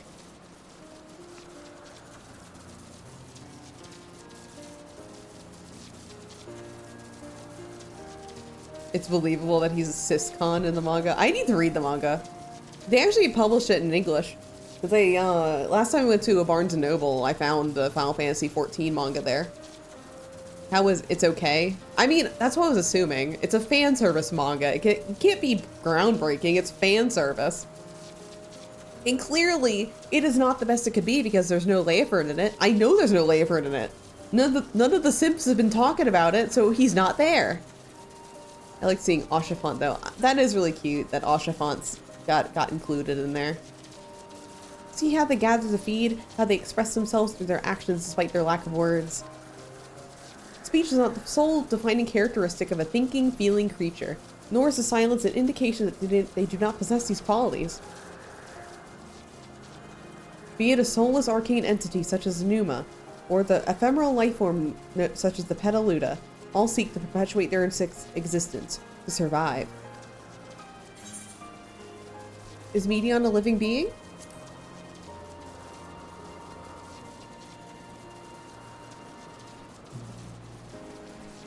A good question.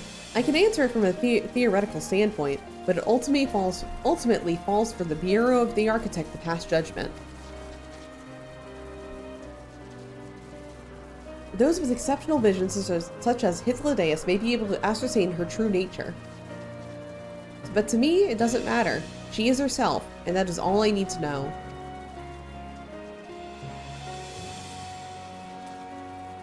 Oh, you finished already? I'm sorry, I was in the way. Not to worry, my dear. They missed nothing of note, and we'll have plenty of work for them to observe. And like, the reason why I like Hermes pre-sundering is just because, like, he's such, like, a nice dad. Like, I always like nice dads in media. But that is a dad I will not fuck. Because of later events. Next, we will head east and amount to the Morning Dew. I almost read that as Mountain Dew. To the Mountain Dew! I will need to speak with those observers there.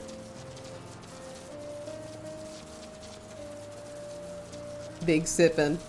What if I was like playing and Big Sippin' walked in? That'd be something.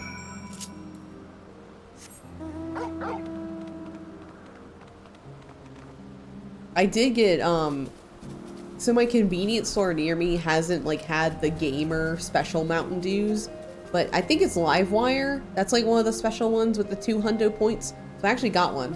There's only a single Livewire that had the special Mountain Dew code for it, and I got it. So that was cool. I won't be able to drink more than like 2 sips of it because my tummy would get grumbly.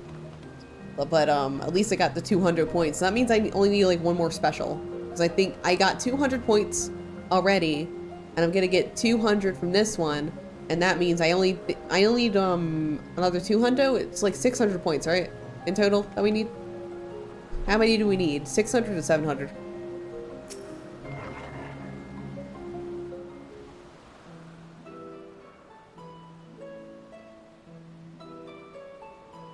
Nothing many Mountain Dews near me have the code. I can't use it. Oh no! Amazing, is it not?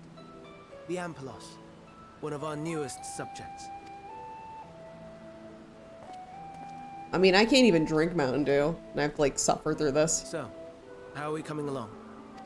My tummy gets hurty if I drink too much.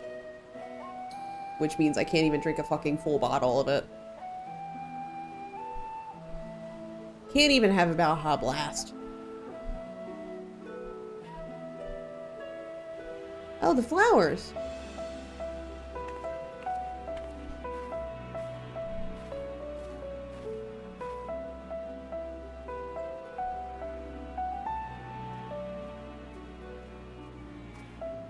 This place is Elpis. Those flowers. Elpis. Like, it's weird, because, like, if I went to, like, a Taco Bell and got the Baja Blast slush, I can have it no problem, but if I just raw dog a Baja Blast, my tummy will get rumbly. I don't know why. It's like, if I have Mountain Dew, my body no longer agrees with me on it. It sucks. Because I do like to taste the Baja Blast real much. Entelekis. Like me.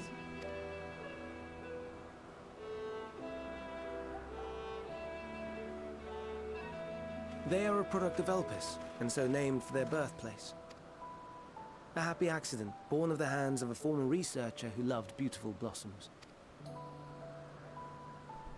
Unique for how they change color, to reflect the emotional state of those nearby.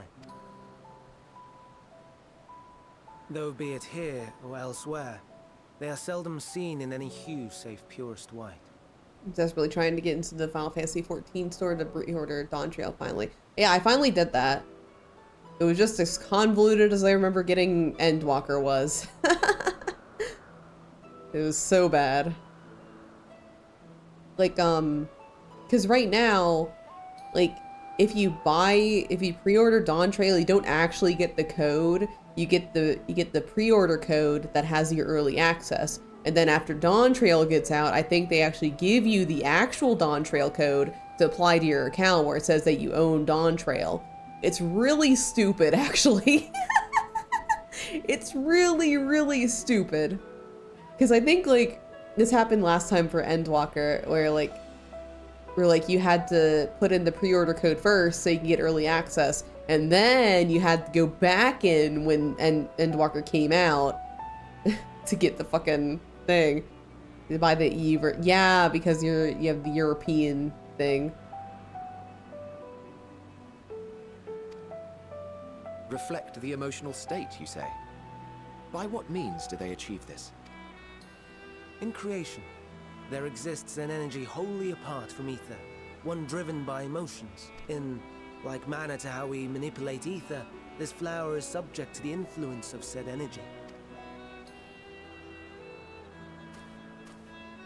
While it has no will of its own, it is sensitive to the prevailing emotion in the vicinity, and reacts by altering its color and vibrancy.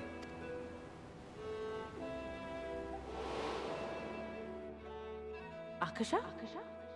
It is one of the unseen energies defined by Harnish alchemical theory. Though a gross oversimplification, some describe it as an essence influenced by feeling.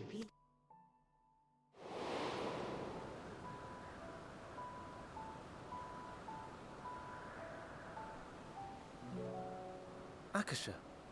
Though I'm not familiar with the term, your description suggests it is the self-same energy.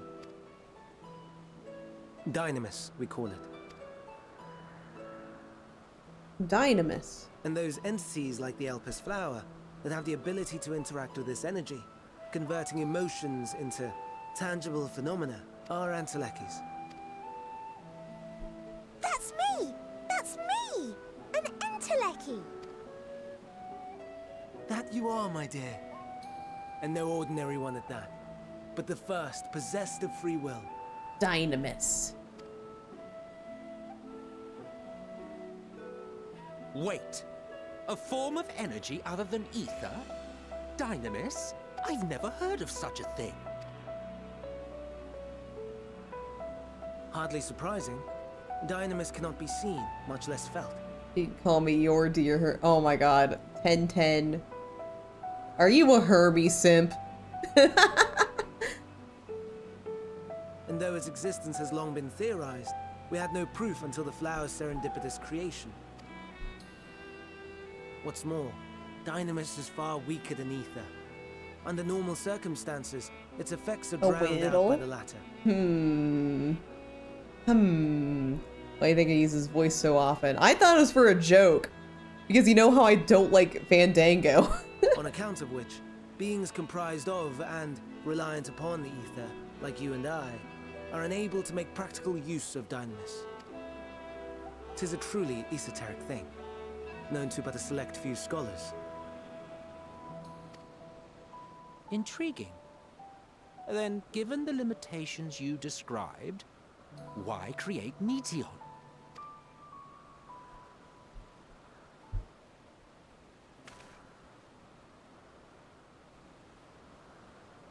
Our star, Aetheris, is especially rich in ether, so much so that its name is derived from it. However, when we consider all energy in existence here and in the vast space beyond, Dynamis may account for as much as 68.3%, the more abundant form by far. Were we able to control it, we could open the door to limitless possibilities. 'Tis not unlike a gently flowing stream, unable to break through the dam of ether barring its path. But if we could imbue the stream with the vigor of a raging river...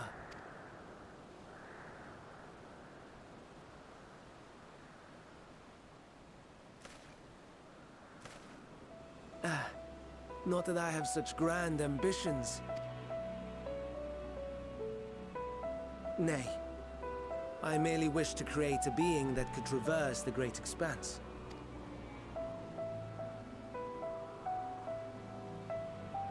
The relative scarcity of ether beyond the bounds of this star was a concern. And so, I looked to another source of energy by necessity. Cannot tell if Square Enix just took my payment or not. It's a mystery. Anything related to, like, payment of Final Fantasy XIV, it's a fucking mystery.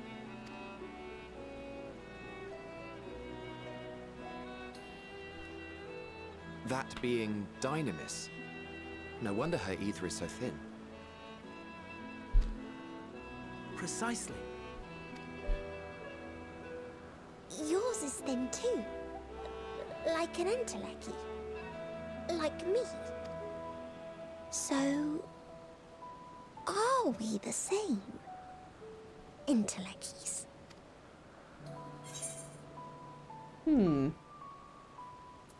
If I'm thin, it's because Emmett Selk didn't do a proper job.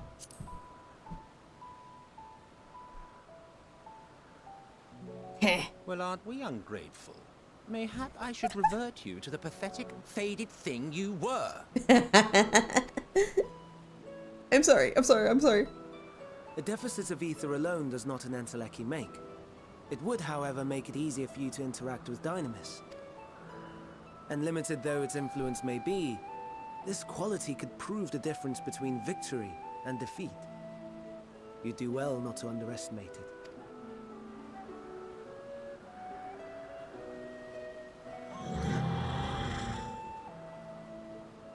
Oh dear, I'd forgotten about the poor fella. You must excuse me a moment while I go and verify a few more things.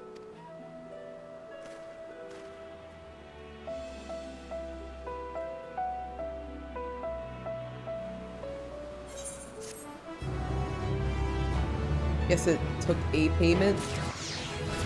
Alright, well, that's good. Oh, now we're a level 90. Level 90 machinist. I no longer, like, will get any level ups. I marked my card, but I don't know. I mean, if it marked your card, that means, like, it is processing. As long as your, like, payment processor, I mean, as long as your card doesn't decline it, you should be good to go. Because it means it, like, gets, like, went through. So, I think you're good.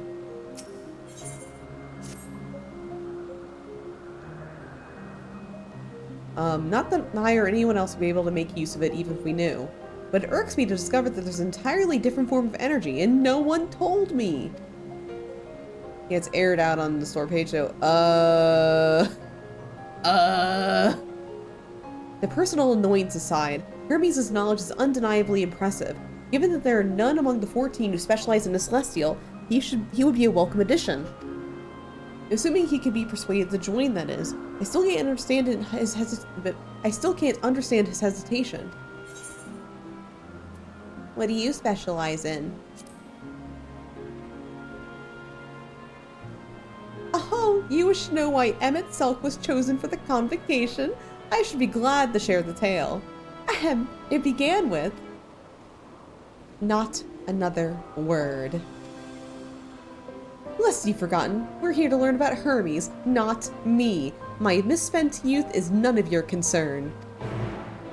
Oh, he had a wild youth, didn't you? Emmett! What now? I want to learn about the convocation. If you would accompany us, I suppose you'd at least know that much. The Convocation of 14 is a governing body that determines myriad policies. Our goal is to ensure that all is right in creation, and that our star may know a brighter future. As the name suggests, the Council is comprised of 14 offices, each of which is held by an individual chosen for their surpassing abilities. Mark II came in, so I'm like, what the fuck? Depending on the office, one is required to either be an authority in a certain field, or possess skills that would facilitate the performance of their stipulated duties. The former category includes Metron, specialist in aquatic life, Logrith, specialist in terrestrial life and husbandry, Halmerit, specialist in fungal and plant life, Emeroloth, specialist in medicine and healing, and Laha Brea, specialist in creation magics, who has brought forth phantom beings in the highest complexity. As for the later category, there's Ultima, advocate of the arts, Ignorum, champion of the enlightenment and rhetoric, Pashalat, preserver of discipline and order, Emmett Selk, keeper of the ethereal realm, or Enderworld in the vernacular, Van Daniel, pursuer of extant phenomena, and Azem, traveler of the world and counselor to the people. What? Should I be revealing such details to you? Don't be silly. Even children know this much, and you should do well to remember it all.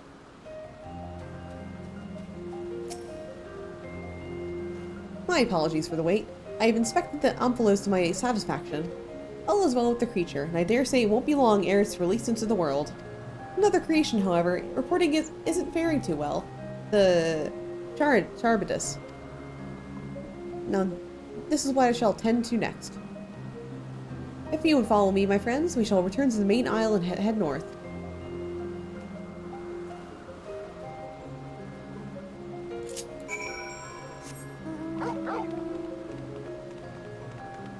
Look how pretty it is! So pretty!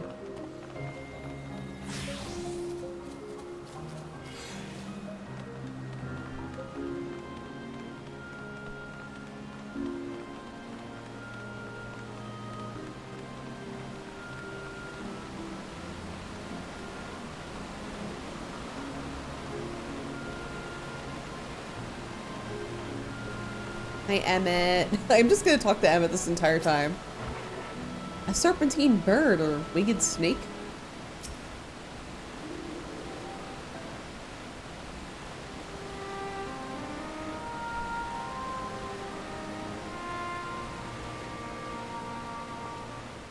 I understand there's a problem with one of the Chabritas. Yes, that's right.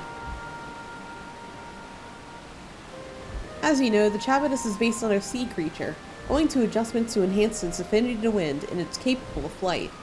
The specimens created from the concept should all fly without issue, but a problem arose in subsequent generations.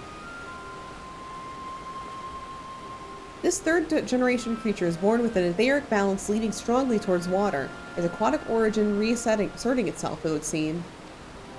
The result being its affinity to wind is diminished, and it cannot fly. No matter what we try, we can't get it to rise even the slightest bit. For such a change to manifest in so few generations, I fear they are too unstable, flawed. With your permission, I will revert the creatures, and recommend to the Bureau that the concept be revised. With its etheric imbalance leading towards water, the Chavitus would indeed struggle to manipulate wind. Yet it is too early to conclude that it cannot fly. Having failed at first, it may simply have developed a fear. I shall transform and fly with it, helping it to manipulate wind until it finds its wings. What? You needn't go to such lengths.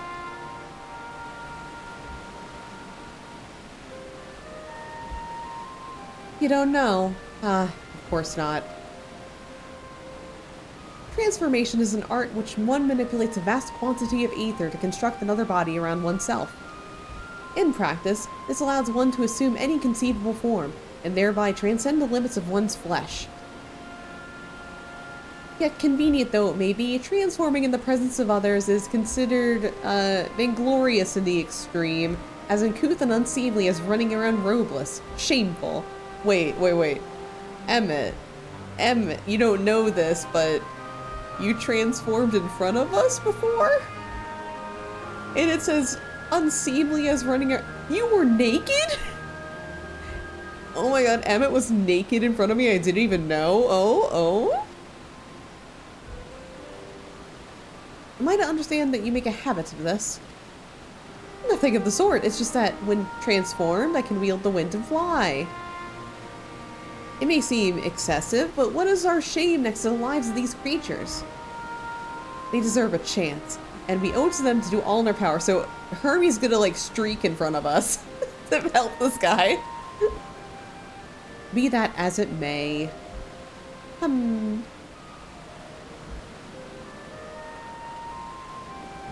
Yes, I believe I have a solution. Emmett Selk, may I trouble you to move that Traverse away from its fellows, somewhere out of sight? Technically, he's naked right now.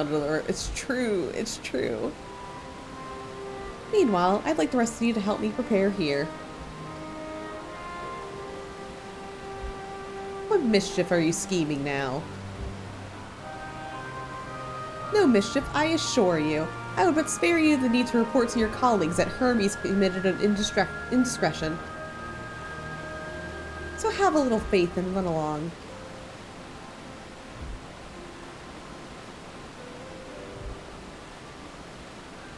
I trust you don't mind. I mean, I know how in Final Fantasy XIV is like meant to kind of convey how far gone Emmett was in Shadowbringers, as in like in the past transforming was seen as very like inappropriate and very much like scandalous, but then in Shadowbringers does it without a single thought because it meant he would can finish his duty. So it kind of like does reflect like how he used to be rather than like what he became, which is cool, but also he was naked in front of us. Emmett Selk is out of sight? Good. Let's speak of the plan. It's a stroke of genius, really. We have Emmett Selk train the thing. Aside from being able to fly untransformed, he can readily see the aether currents. And with his adept spellcraft, he can also employ suitable wind magics to guide the creature along. While he is indeed capable of all you described, it's not his duty. I am loath to trouble him with it. Put in a damn support commit. Oh no, 10-10. Don't be. As I mentioned, it would also be his for his own sake. With that settled, let's begin at once. Part of the lore now. Nur, I want you to go to Emmett Selk. Tell him that you have a favor to ask. He will be disinclined to cooperate at first, but you must be discouraged. With our friend, the trick is to be unflaggingly persistent. Off you go now, and good luck. Alright. Alright, I had to not do another say thing with Emmett.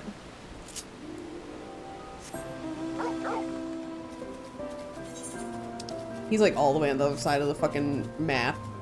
I'm not even gonna bother getting the aether currents right now because Elpis is like a zone where once you're done with it, you don't really need to go back.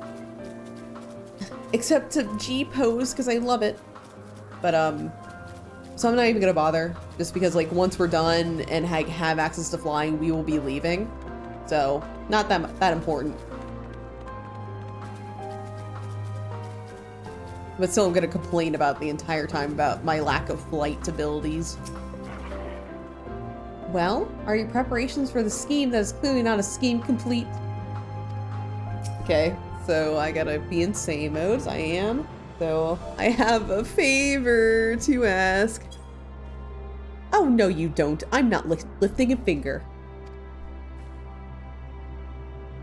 I don't know what Hythlodaeus is up to, but I will not be made to know. I refuse.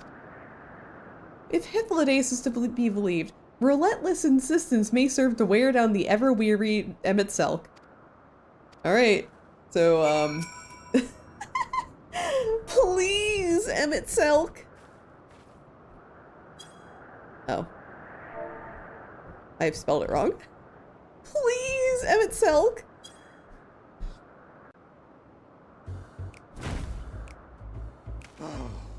No, no, no. You are not foisting this nonsense on me. I'm given to understand you have the power to help the Charybdis, and should be quite willing to do so. And so I appeal to your better nature, most benevolent Emmett Selk. Please teach her to fly. Please! Please! Or else Hermes will transform. Right now. Yeah. Now, there's no need to go quite that far. Altruism is its own reward, as I'm sure he would agree. Oh, would he now? And who contrived to put me in this position, pray tell? Nothing so devious. I merely suggested a possible course of action.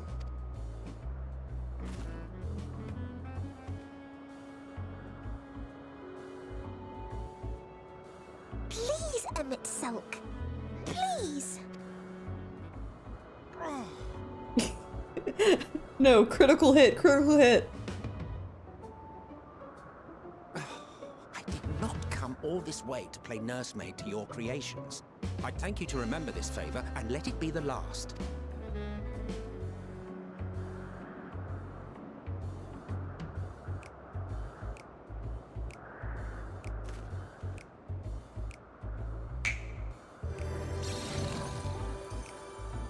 Oh, it's so cool.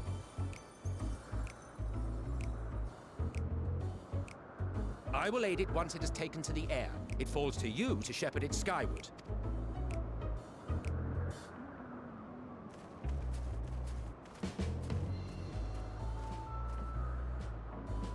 Well, let's relax and enjoy the spectacle, shall we?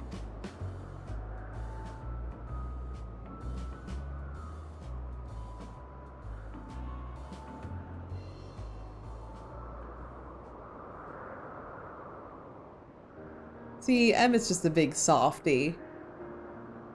You were wondering why Emmett Selk joined the convocation. I did. Oh my god, he's gonna give me gossip. Truth be told, he wasn't the first choice for the office. I was, on the strength of my ability to see ether. But I declined the offer. For though my vision is exceptional, I am pedestrian in all other aspects. Worse even, quite abysmal when it comes to manipulating ether, for example. Couldn't transform even if I had a mind to do so. What good is the ability to perceive a problem if one cannot act to address it? Emmett Selk has no such shortcomings. He excels in vision and manipulation both, the latter to an extraordinary degree. If there is a mage more powerful, I do not know of them.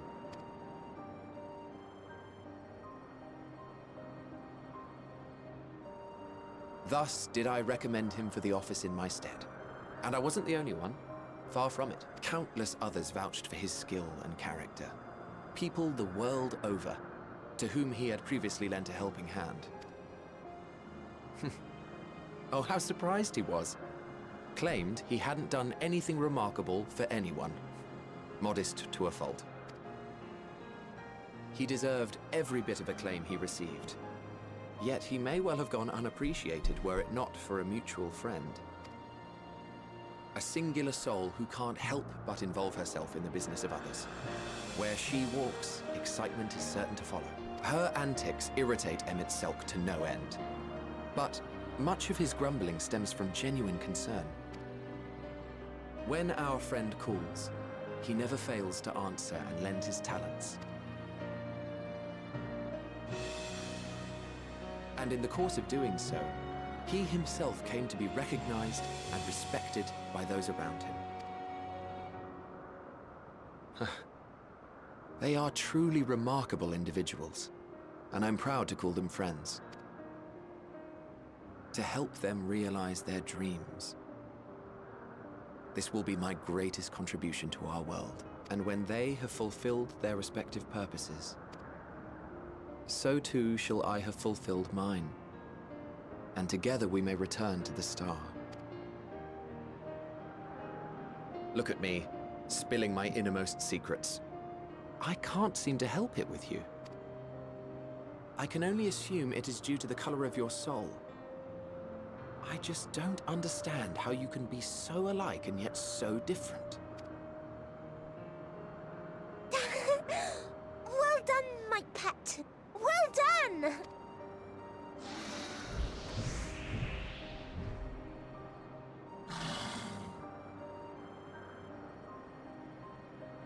Ah, yes. I dare say the Charybdis will be fine here on. Why don't you go and signal to Emmett Selk? Let him know that his arduous task is at an end. Gladly. I love Hythlodaeus. He's so good.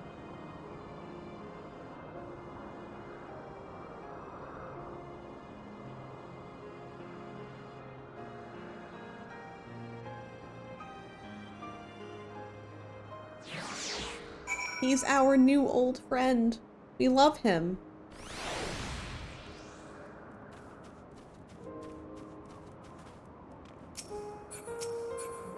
I gotta wave to Emmett Selk. Get a wave.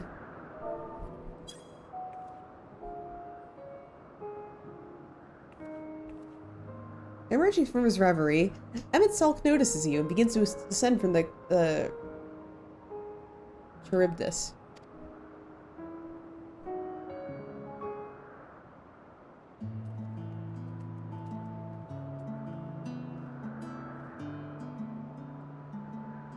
I have no words to express my gratitude. Thanks to you, the Charybdis learned to fly.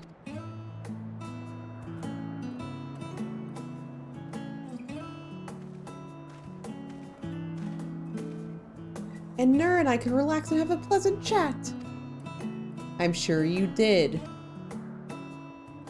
The creature needs some small assistance at first, but as soon as it was flying more or less on its own, I doubt you will need to repeat the lesson. That was truly impressive.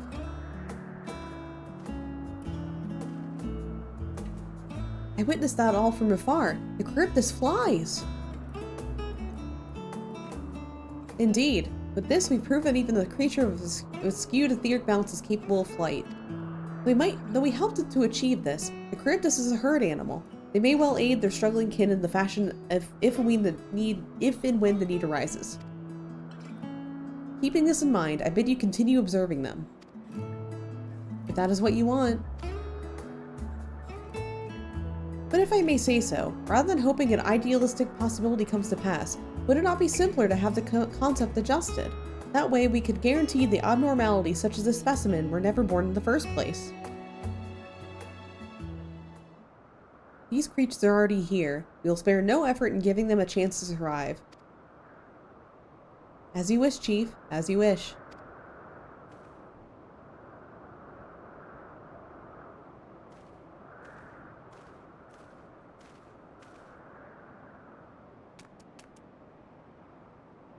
Hermes?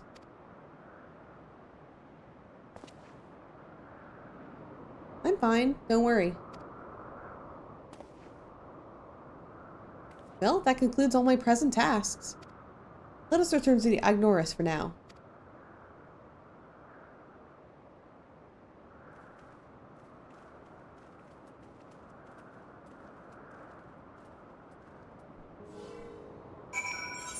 I'm just gonna teleport back, because fuck that.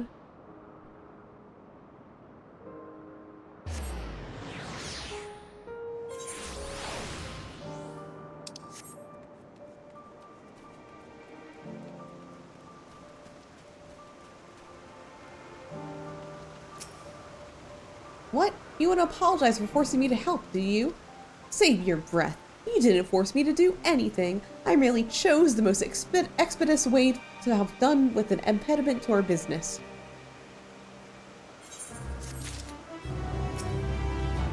I'm tired. Leave me be.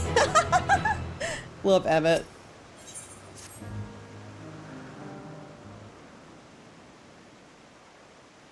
Tell me, Nur, in the course of watching me, have you learned aught of value? Dynamis. Dynamis seemed promising.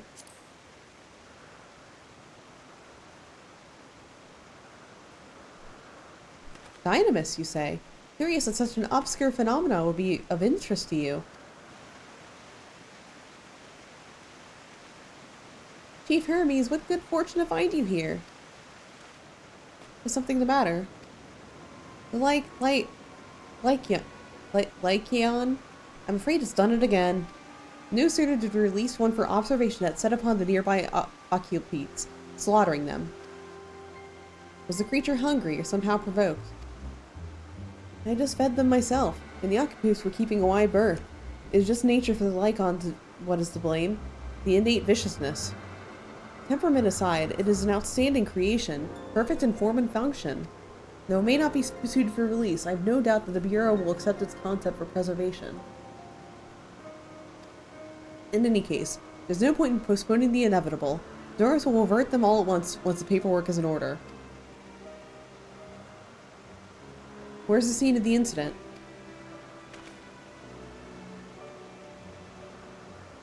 Just off the path to the 12 Wonders. As you make your way, you should see to the left. I don't know if Doris is still there, however. Hermes, wait!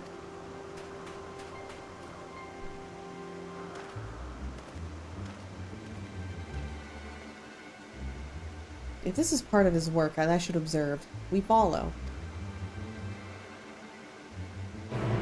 He just like looks at me just like, you're coming too, aren't you?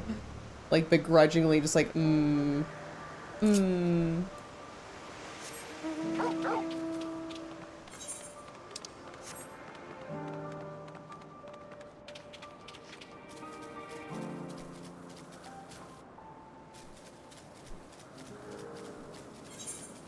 And we head over to this direction.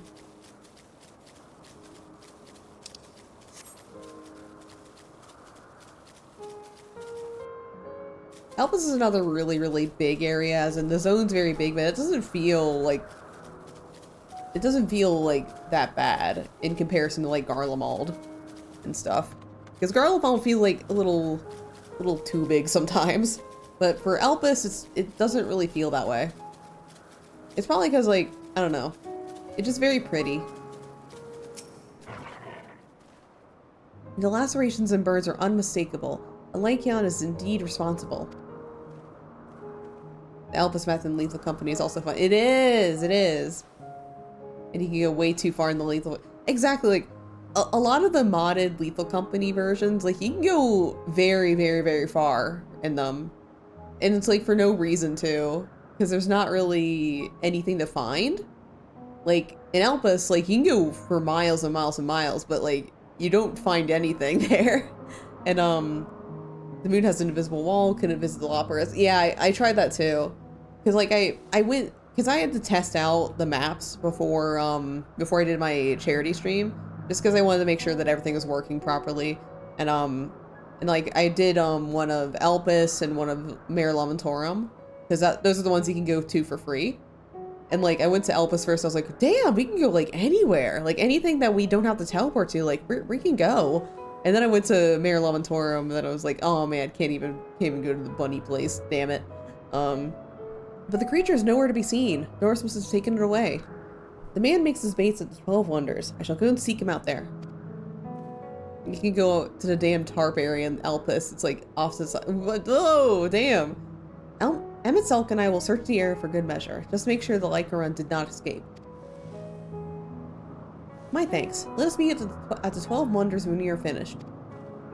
I will go on ahead. Please follow with Nur. Come. It's down this path and over the bridge.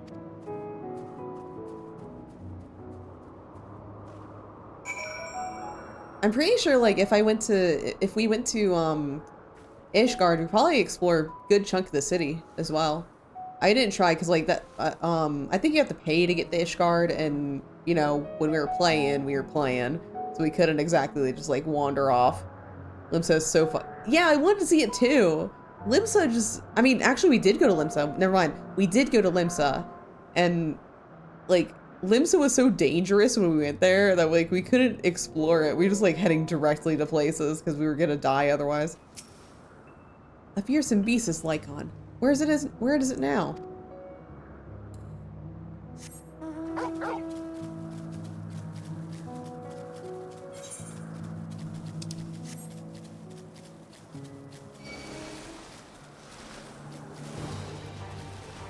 Yeah, definitely we should probably have like a little Final Fantasy XIV mod night. Just so we can, exclusively so we can like get enough money to see all the expensive Final Fantasy XIV areas. So we can like explore Limsa and stuff. I think Ultima Thule is also part of it. Maybe. I forget. I think Ultima Thule is part of it. I forget what else is available. But it's primarily Crystarium, Limsa, Ishgard, I believe. Yeah, the stuff that we can't like go to initially. There it is, the 12 Wonders. Hermes is looking for Doros. Let's look for Doros too. He's a man with long blonde hair. I think I'll know him when I see him. Alright, Medion's accompanying us. But let's also grab the teleport. We love to teleport.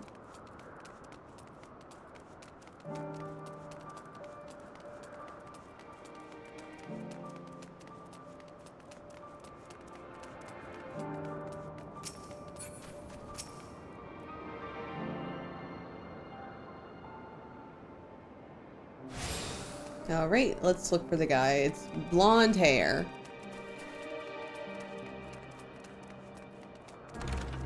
Whoa. No.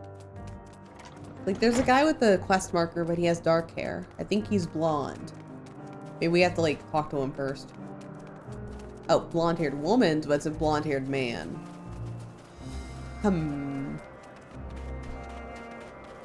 Look over here. Blonde-haired man. Okay, there we go, there we go.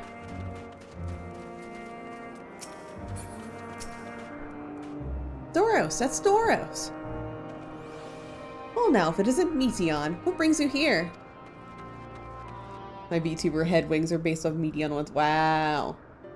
Wow. Oh, I thought I heard familiar voices.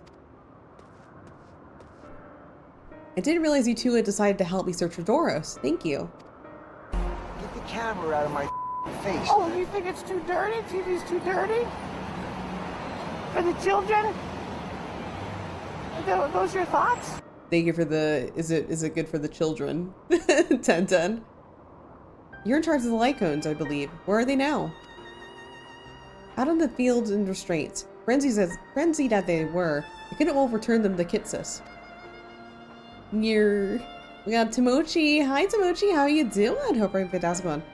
Once I've submitted my report, I'll see them reverted without delay.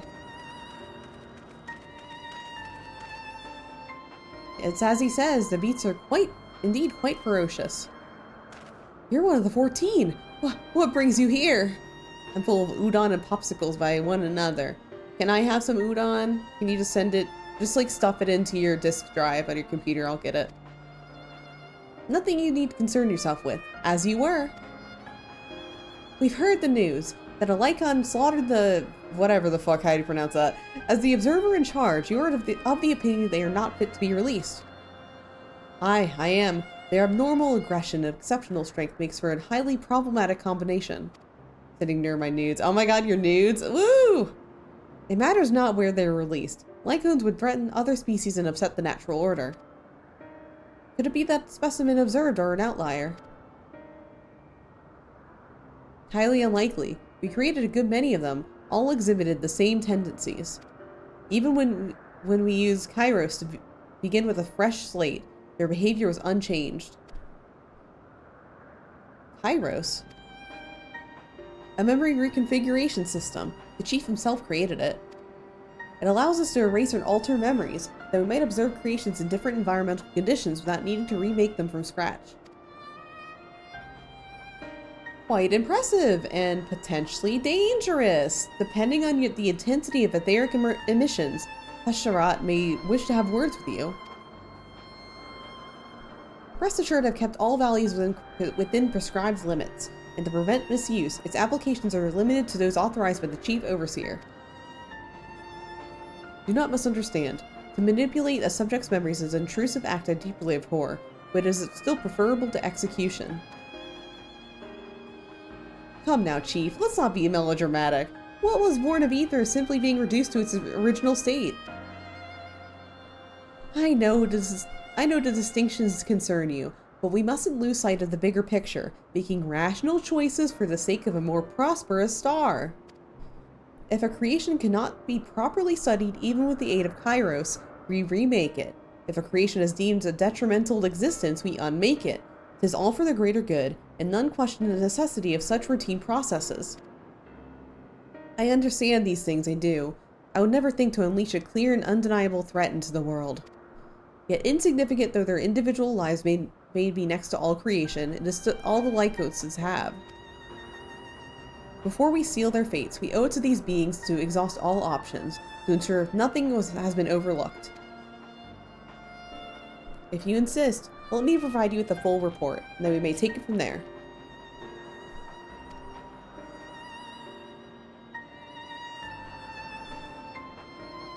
Would it be possible for us to attend the discussion that Emmett Selk may better carry out his duties? By all means. Pray show them to the meeting room.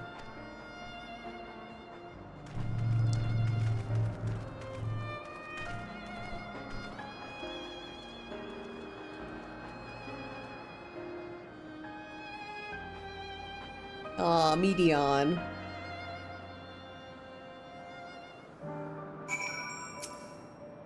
To man, other beings are just things, to be used and controlled, like magic. That's what Hermes told me once. I fear this discussion may take a while, during which time... Medion, are you feeling unwell? It's not me, Hermes, it's you. I won't go to the meeting. I'll stay with Nur. Loath though I am to impose, can I leave Medion in your care again? Yeah, I'll babysit. I'm in your debt, if you'll excuse me. Excuse me?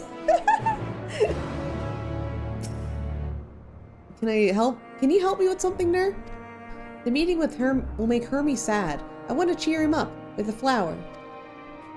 Hermes likes flowers the most, of all creations in Elpis. Most creations are expected to be interesting, or beautiful, or strong, better in some way. But flowers are different.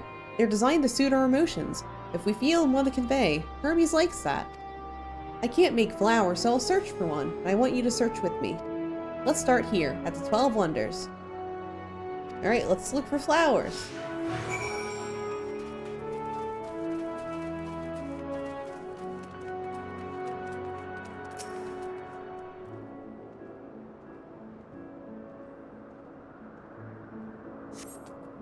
Vibrant purple flowers bigger than your hands adorn the tree. Oh, so big and bright, I love them! But they might be too bright. You have to think of the recipient. That's what Hermes said.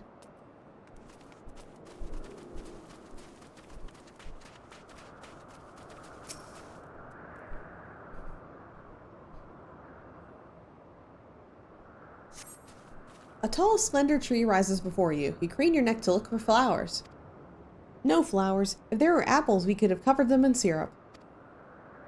Let's head outside next. Don't worry, we won't wander far.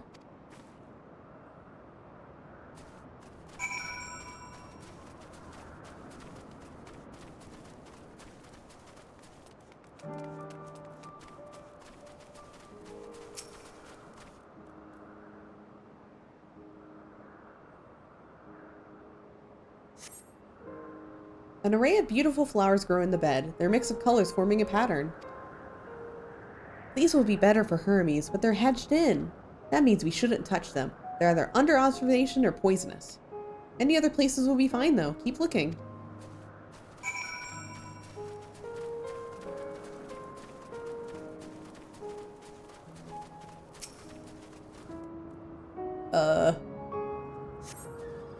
Set on tall, thin stalk, the oddly shaped flower is mesmerizing in its undulations. Oh, a conion, a flower that can move. When Hermes wasn't looking, it shot seeds at him. Not a good gift, maybe. But you're good, Ner, at spotting flowers. We'll find something soon.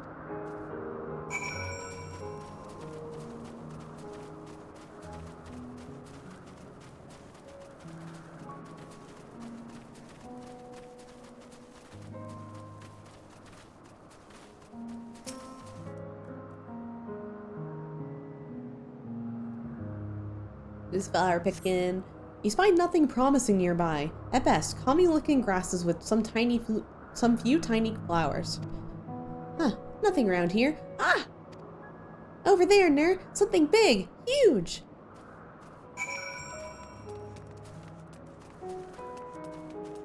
I mean, that is huge, Medion, but I don't think it's good. A terrible stench reminiscent of sodden old boots pervades the air. Without a doubt, the culprit is a morble-like creature before you. It's an Adonis! The things around its mouth look like petals, but the flowers aren't the orbs on its head. When Hermes inspected it, it swallowed him up. He didn't leave his room for days. What do you think, Ner? Would you like it? This thing gave Hermes PTSD. Should we give it to him? I think we should, Medion. I think he'd love it. I mean, I'd rather not go near that thing. So not this one either. Finding a good flower, it's harder than I thought. I'm sorry, Ner, but could we search a little more? Maybe as far as the fields over there. I'll pick something after that, I promise. I mean, honestly, this is the most accurate portrayal of finding flowers for somebody ever. Because, like, you look for flowers and just like, oh, shit, like, okay, what colors are they like? We gotta look at flower meanings. I don't want to give them a flower that means fuck you. Oh, God. That's a big task. It's very arduous. You gotta look through everything, find what flowers mean what. Lush green fields stretch out before you, ending where the sky begins. Oh, there's nothing. Huh? The shiny thing's over there. What could it be? And also, flowers have multiple meanings too sometimes. Ah!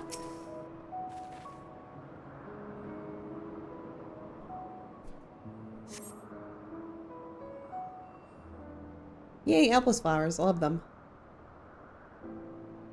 Elpis flowers! They're here too! Hermes likes and dislikes them at the same time. Like me, they're entelecchies. Like me, they feel his pain and turn dark. But that's only for Hermes, though. For others, they're always white and bright.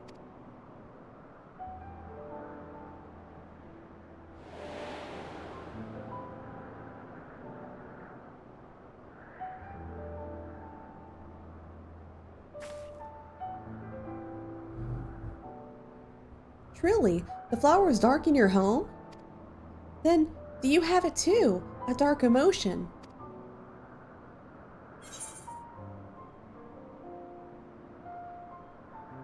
I have known the pain and sorrow of loss.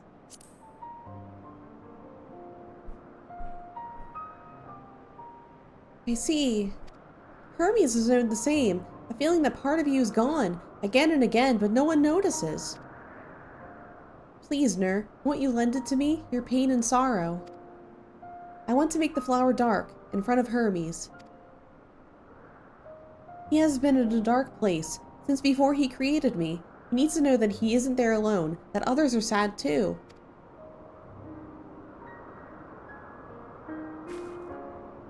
Truly? You'll do it?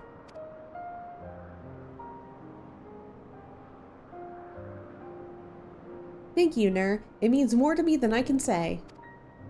Put a memory of stubbing your toe into flower. Yeah, it'll be like very red, symbolizing ouchie ouch. I can't wait to see how Hermes reacts. Let's go back and fetch him.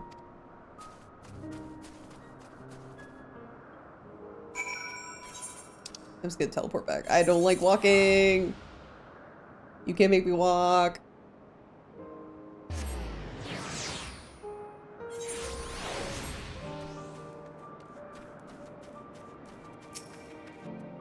It seems they're still talking. Let's wait until they finish.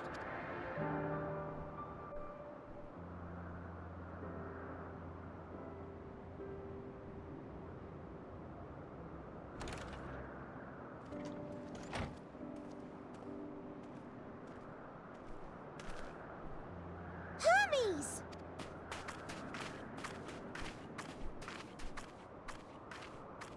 Oh, you were waiting for me. You've finished talking? Yes, we've come to a decision. My thanks for keeping Meteon company. Selk and Hythlodaeus have already retired to their rooms.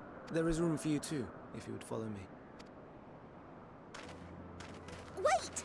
I want to show you something first.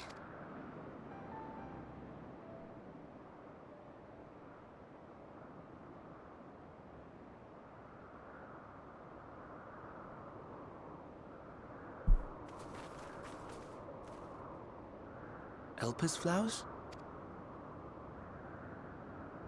Go on.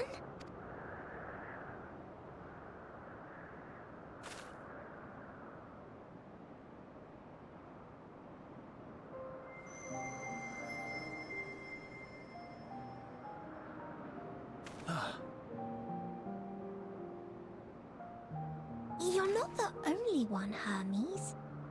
Others feel sad too. You're not alone. I see Meteon has shared much with you.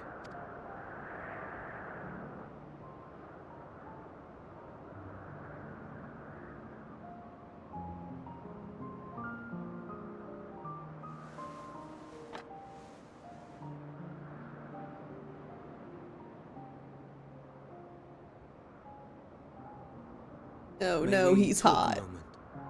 Oh no, he's hot. I do really like his appearance here. No, I don't like him though. No.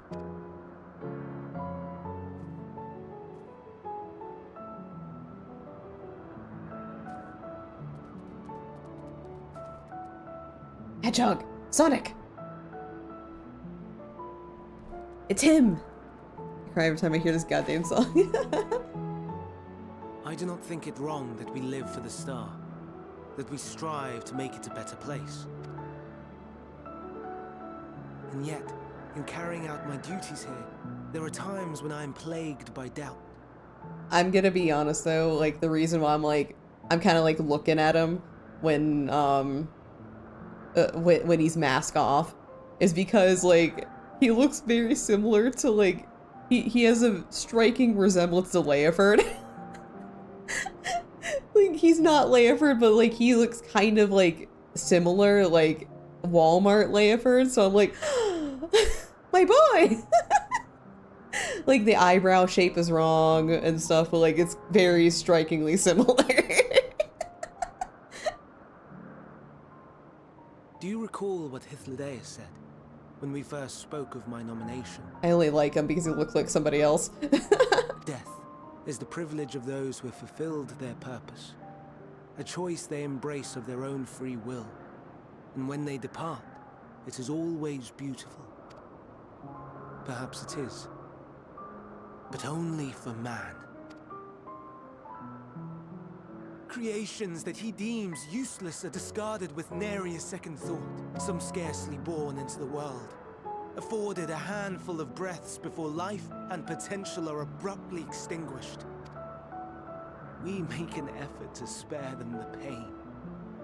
They sense what awaits. Rage and anguish and cower and fear. And it is not beautiful. Yet no one cares. No one. Yeah, I wish Leiford was at home. No, this isn't Leiford at home. This is Walmart Leiford. So fixated are we upon the duty that we do not pause to question the method. Pain and suffering, confusion and despair, writ plain in the eyes of those poor creatures. Yet no one sees. We turn a blind eye and carry on in blissful ignorance. Not amiss. And always, always the blossoms shine pure and white. A contradiction so blatant I could scream, want to scream. How can you all accept this aberration? Then I wonder, am I the aberration for thinking thus? And I'm filled with dread. That's just called depression, sweetie. But now I know I'm not alone. Not the only one for whom the flowers weep. I won't ask what you thought as you kneeled beside the Elpis, or if you only did it at Meteon's insistence. Nevertheless, I thank you. To know that you too have experienced suffering is a comfort. Oh, I could tell you all about suffering. Have you ever watched your best friend die?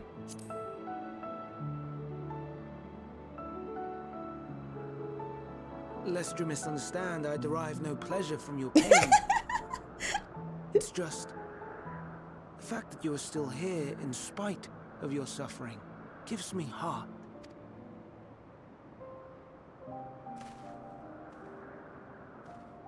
The stars in the heavens. Know you what they are? Cool. Though it is too far to tell, each glittering light could be a world not unlike Aetheris.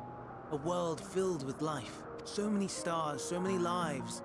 For us, there may be no higher purpose than to live for our world. But what of the other living beings out there? What is it that gives their lives meaning? That drives them day after day after day? To pose that question to our undiscovered cousins, I created beings of Dynamis, who can traverse the vast emptiness between the stars. Meteon and her sisters. There's more of them? Uh-oh. Shit. Aye, sisters. She has a great many of them. And they have already departed on their journey, traveling to one star and then the next in search of life, as one might expect. Exploration on such a grand scale is rife with difficulties, and thus far I've naught to show for it. But I have faith that we will make some manner of discovery ere long. And when we do, I should be glad to share our findings with you, in gratitude for your kindness. It's getting rather late. We had best find our beds. It would not do for both of us to be sleep-deprived on the morrow. Come, Meteion. Let us head back. All right.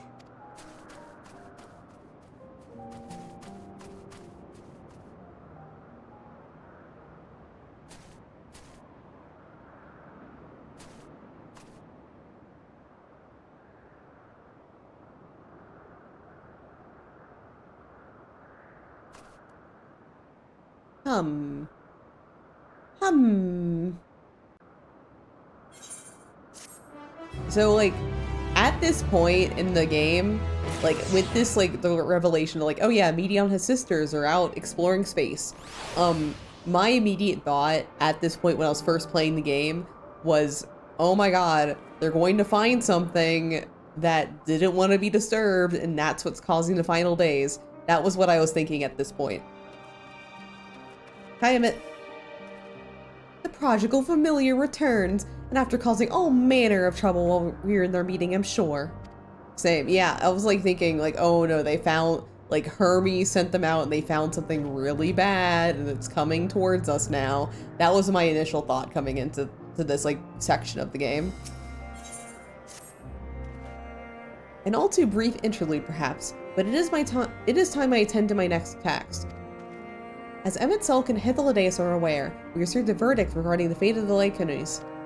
7 were created for observation, and all 7 must be unmade. Doris followed the correct protocols, and as chief overseer I can find no fault in this judgment. The Lycaones would disrupt the natural order, ravaging and consuming other species until they themselves starve and perish. They cannot be released into the wild, and they cannot be allowed to remain here in Elpis. I intend to petition the Bureau of the Architect to have the concept preserved as a restricted purpose hazardous life form. Hythlodaeus has pledged to support me in this endeavor. Yet whatever the Bureau decides, the existing Lycaones have served their purpose. Duras has already isolated the creatures and is preparing to carry out the necessary measures. I will join him forthwith. It is my duty to witness the conclusion of the study. If you are resolved, then we have but to accompany you. Of course. Let us be off then. We will return to the main aisle. But like, even going into Endwalker at the beginning, I had a theory going on that like, I thought that the ancients, like everybody here created or at least instigated the final day. So at this point I was just like, yes, I was right. It is their fault. They found the thing in the sky, the death thing.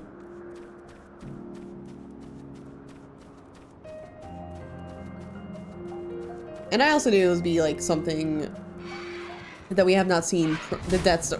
They found the Death Star. Yeah. I mean, most Final Fantasies, at least a lot of them that I have played, a lot of the like final bosses are like something that's kind of revealed at the last hour or something, like the last like section of the game, where just like you think the enemy is this person, but then whoops, bait and switch, is actually this guy.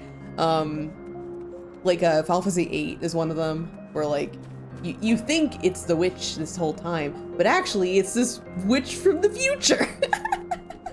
Like Final Fantasy VIII has that. I mean, in a roundabout way, Final Fantasy X has it.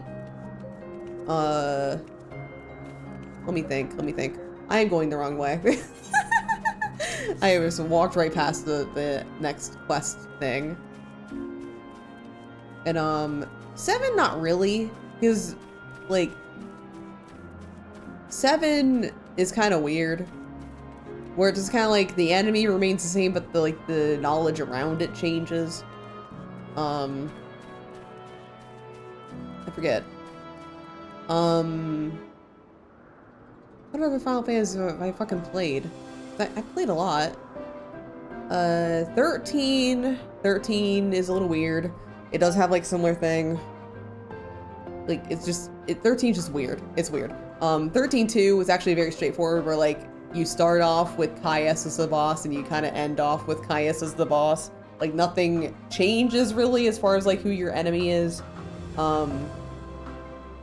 But definitely 8's like a big thing, like, that I think of. Because it's just like, oh yeah, in Final Fantasy VIII, you think it's this one person that ends up being Ultimecia. And it makes no goddamn sense. So I was thinking like, okay, the enemy's probably gonna be something unfamiliar. Because like, I had Final Fantasy VIII on the brain just because they had done a huge reference to it in the Eden raids. So I was just kind of like, okay, if they have 8 on the brain, they might be pulling this shit. I have not actually, I think a lot of Endwalker is based off of Final Fantasy VI, but I've never actually, no, not 6, 5. No, wait, I'm mixing up all the old school Final Fantasies. It's actually 4. 4 is the one with the fucking moon and the twins, I think. That they were like kind of heavily referencing, and everyone was like, oh my god, is one of the twins gonna die? Because there's like apparently a twin death in 4. I've never played 4 though. So I don't know about that one. Man, they should do like a big thing about this. I know they technically did Omega, which has a lot of 6 references, but they should do like an actual expansion around 6. 6 is good. It's good shit. It's turning 30 this year, or it has turned 30. Because I always like bring this up, but I was born in the same year as Final Fantasy VI came out. They caught me off guard. I had them bound with ethereal shackles, but then they became frenzied, even more so than usual, and broke free. I was able to stop 4, but the other 3 escaped.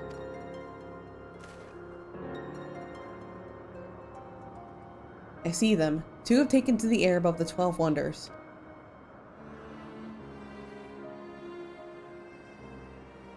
The last is up ahead, lurking in the fields.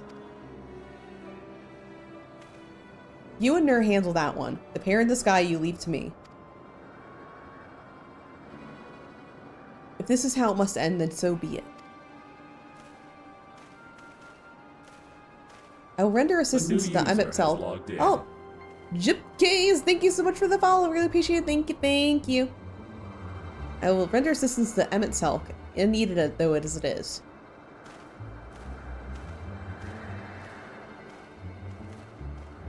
Medion, you are to stay here with Doris. But Hermes! The Lycanese must be reverted. I would spare you their pain, and mine. This is my burden, not yours, but if you are intent on helping, then please follow my lead. Don't worry, Hermes, I got a gun! You might not know what this is, but I got something called a gun. Been lurking in the background, but I'm enjoying the stream. I'm glad to hear that!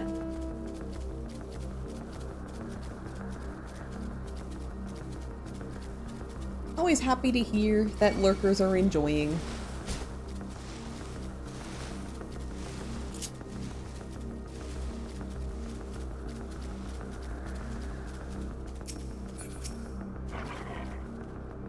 I appreciate your help and lament that it is necessary. There it is, our quarry, within striking distance at present, but if it feels threatened, maybe it will flee beyond our reach. Here's my plan. You will approach slowly, in full view, and draw the Lycon's attention. Now I warn you, its abilities are as fiery as its temperament. Once it spots you, it will unleash orbs of flame. But fear not. By my measure, you are more than equal to the task. Withstand the onslaught for but a few brief moments, and that will give me time to catch it unawares. Ready? Let us begin.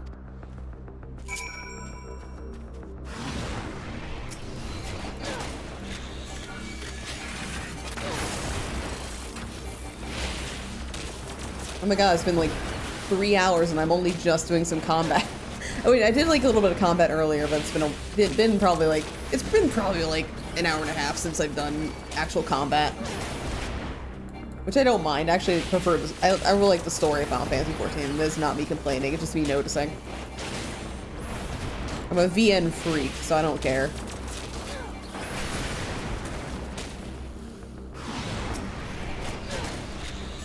God, I posted this on Twitter, but so after like many years of me having a Steam, I've actually finally gotten to organizing my Steam library, as in categorizing everything and like organizing them all neatly, rather than having it all like in a single list. so I have about 120 Steam games, which is nothing compared to what I've seen a lot of people have. But, is it done? Okay, stand in front of the, yeah, stand in front of it. But, so I have like 120 games and about 46 of them, I think, are VNs. Like, I was just sitting there just like, oh yeah, almost 50% of my fucking Steam library is VNs. I am a little freak. It's not even all I own. That's just on Steam. I own a lot of Switch exclusive too.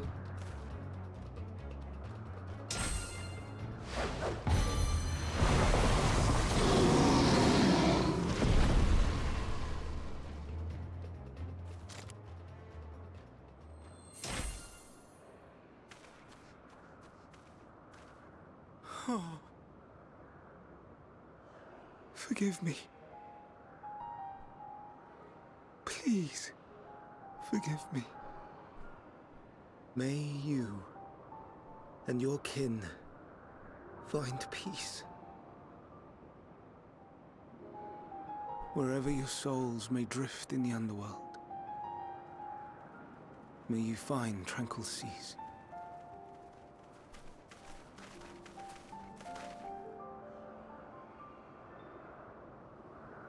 Be not forgotten, in concept endure, to reclaim form and one day live again.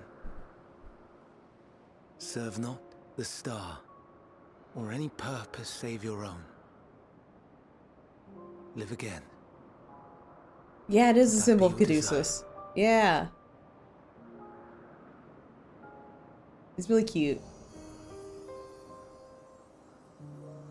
Hate, if that be your want. We are worthy. But leave your suffering behind. Lay down your burdens, be born anew. Fly high. Fly free.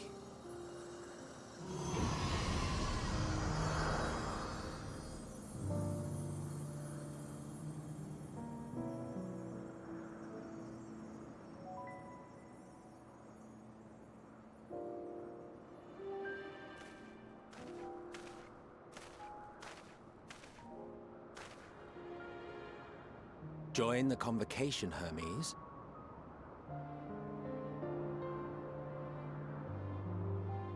You do not belong here.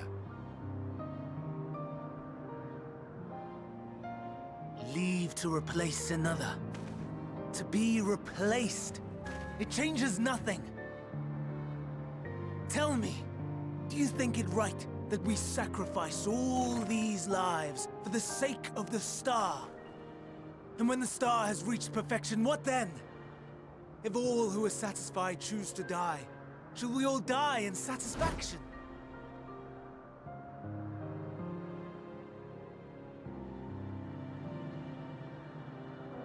I do not know. Were I to take up the seat of Fandaniel, it would be tantamount to approving my predecessor's death. I do not know if it is right. No, Hermes discovered the concept of entropy. To be torn by such thoughts. I do not know if I am fit to represent mankind. Hermes! Please don't be angry. It hurts so.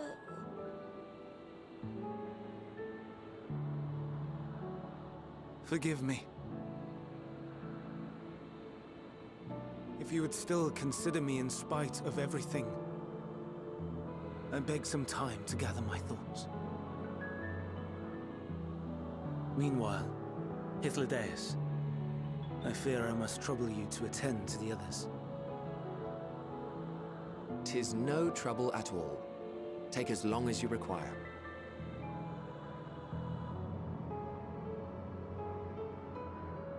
And you, my friend, I pray you find that which you seek.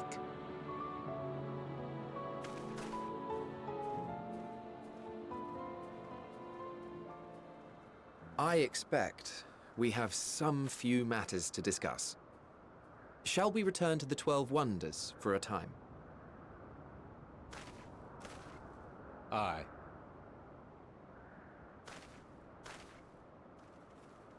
Oh my god, walking back with Emmett Silk. Oh my god. Oh!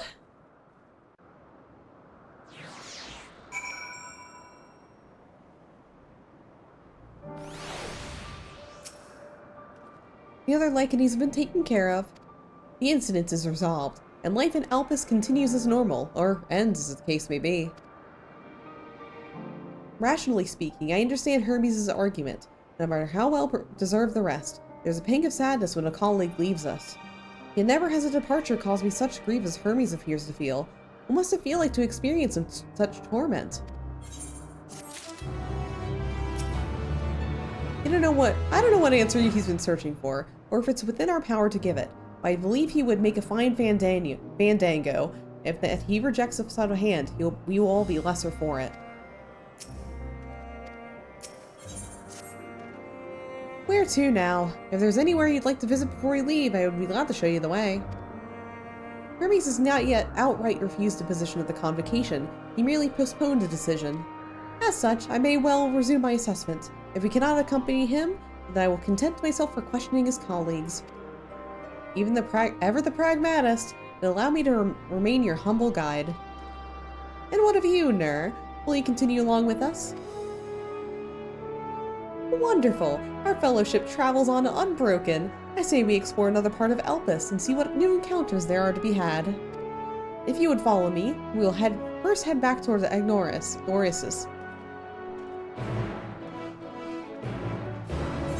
Okay, so it's heading in that direction. I'm just gonna teleport over. And just walk over, because it's like shorter distance from there than from here. I have to mitigate the amount of walking I have to do, because I can't fly. There are a lot of like really pretty areas you can go to in Elpis that require flight. So, it sucks. Like there's like some islands that are just like kind of floating out there you can visit on your own. It's really cute. Like there's one that has like a little picnic area on it, so you can go up there and like have a G-posing picnic on an Elpis island that you can only access through flight. Honestly, there's a lot of G-posing areas in Final Fantasy that require you to have like flight. It's like a little extra bonus that you get for having completed the Aether Current logs. From here, follow the path towards Nautonius.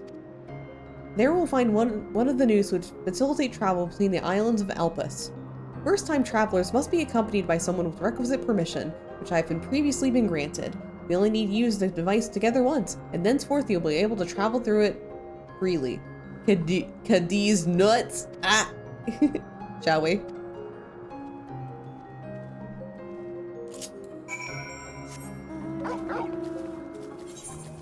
Alright, so we're gonna travel up to the, I think, like this is kind of the final expanse of Elpis.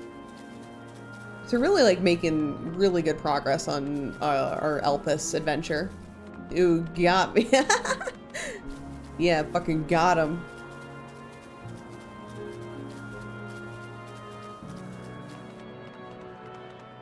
We definitely have a lot more to experience first in Elpis before we're done with it. Again, like this entire, I think at the end of level 87 is when we are done with Elpis and move on to like the final act. Here we are, Nautonius. This noose will take us to Calimela Zephyros, the western island. That's it right there, looming large above us. Step this way and we will soon admire the view from above.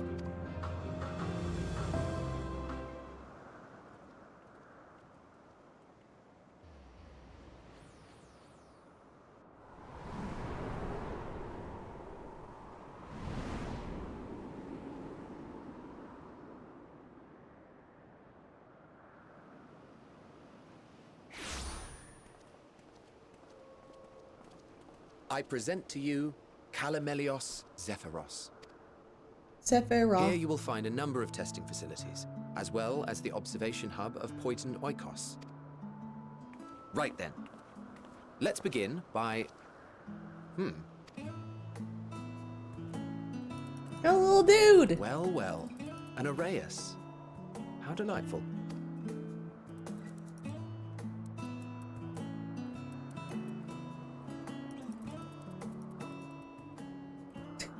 A shark! And what, pray tell, is that? It's a shark!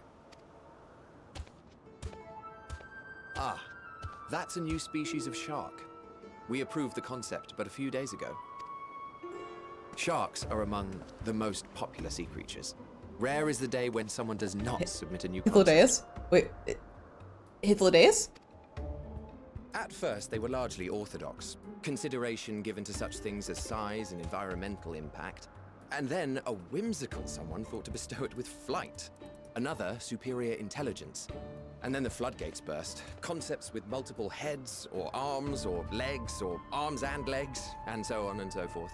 It was getting absurd. Hythlodaeus. Part of me wanted to tell them to go away and find something else to create, but in the end, I couldn't deny their passion. Hythlodaeus! Wait!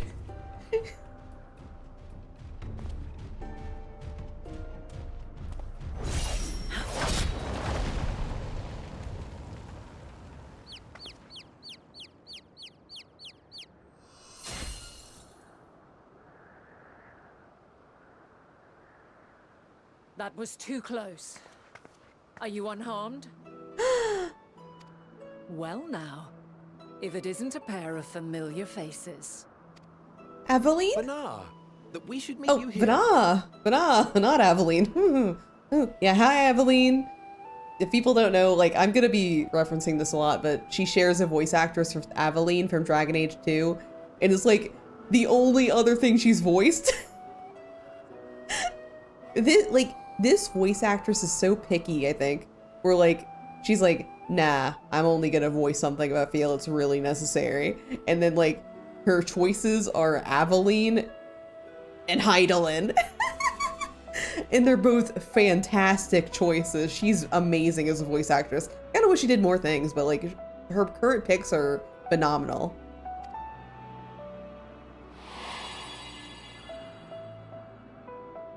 Benar. As I mentioned earlier, the better part of the convocation holds that when we retire is when we return to the start. Yeah, like, wait, that makes sense. Yeah, exactly.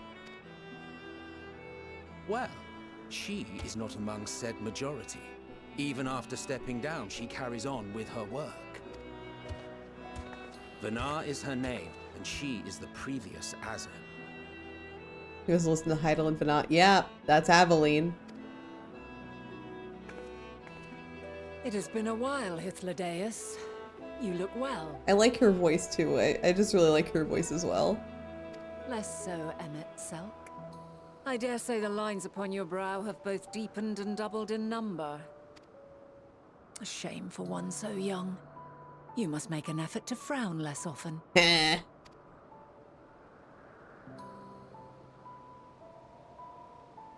Easier said than done, thanks to your unruly successor. How is she, if I may ask? Incorrigible as ever. Rushed headlong into a volcano on the brink of eruption just the other day. I should be glad to share the tale in its entirety later, if you're so inclined. Oh, you know I am. Fenris and Aveline are in this game. Wait. Who did Fenris voice? I'm drawing a blank. Who did he voice again? Now then. Oh yeah! You are? Oh yeah, I forgot. That's been so long though. He only voiced Urianger in A Realm Reborn. It's just been so long. Oh, I miss Fenris Urianger so much.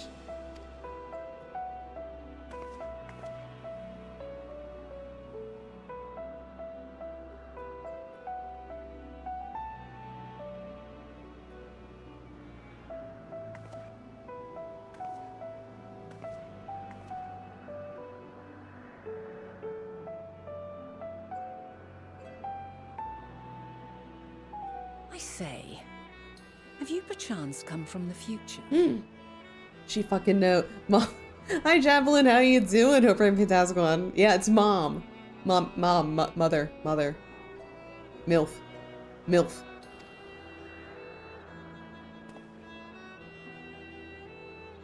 do not believe we have ever met, yet I sense my magic upon you.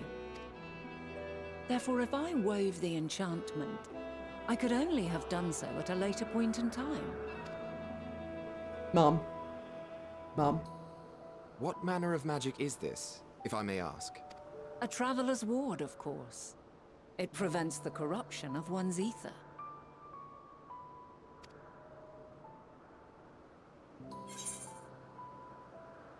Does it protect you from enthrallment by primals by any chance?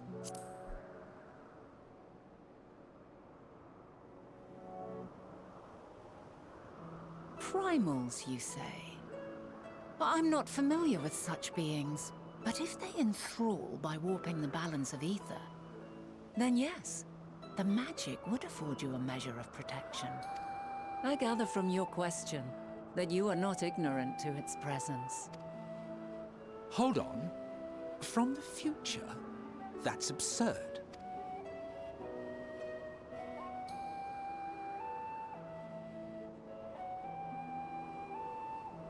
What is it? Are you unable to speak of the matter?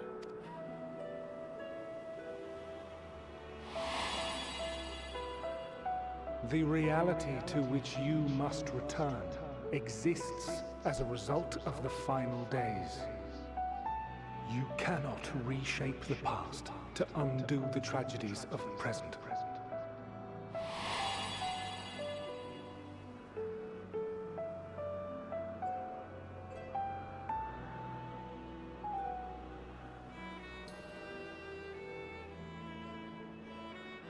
So, your actions here will not change your history, but they may yet affect the course of ours. How very exciting! I'm quite fond of delving into the unknown, and there's naught more unknown than the future. Until a moment finally arrives, we cannot know for certain what will come to pass, regardless of our supposed foreknowledge. So you needn't worry for us. More importantly, that you should go to such great lengths as to travel unto the past bespeaks the gravity of your quest. Will you not reveal it to us? Mayhap we can be of aid to your cause.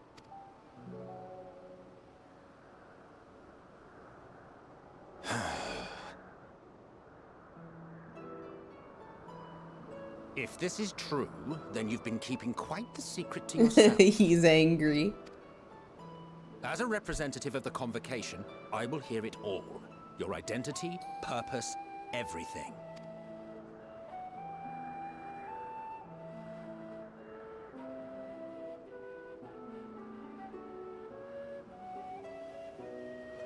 Why don't we move to a place more conducive to calm conversation?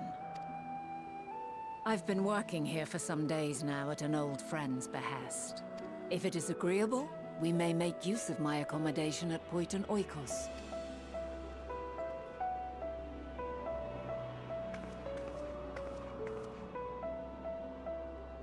We were meant to meet. I am certain of it. We sure were. Can I hold your hand on the way there? Please? Please? Else I wouldn't have marked you so clearly, and sent you unto myself in the past. It's precisely the sort of mischief I would get up to, and quite inspired, if I do say so myself.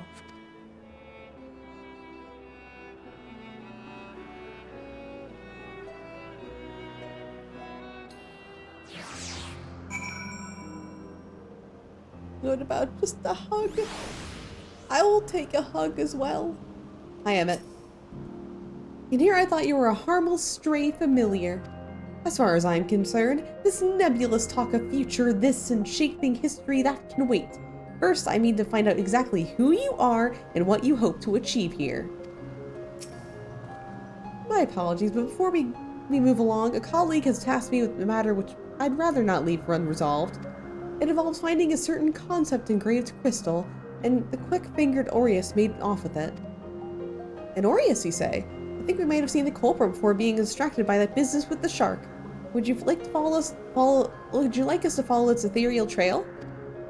That would, of course, lead us only to the Aureus. There's no guarantee that it hasn't dropped or stashed away the crystal you seek.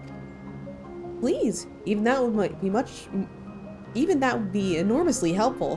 While you're hunting down the thief, I can follow behind and scour the forest floor just in case. Could I ask that you join the search? I'd appreciate another pair of eyes to cover the land to the west of here. Many thanks. There's a small bridge leading to Poiton Oikos. Let us meet up there once we've exhausted our efforts.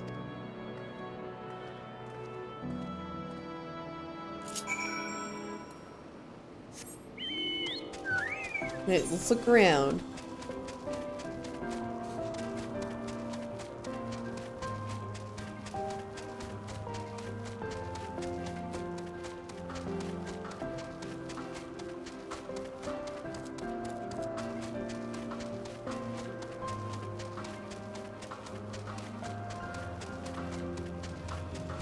Just gotta take a good look around, because I genuinely do not remember where this dude is.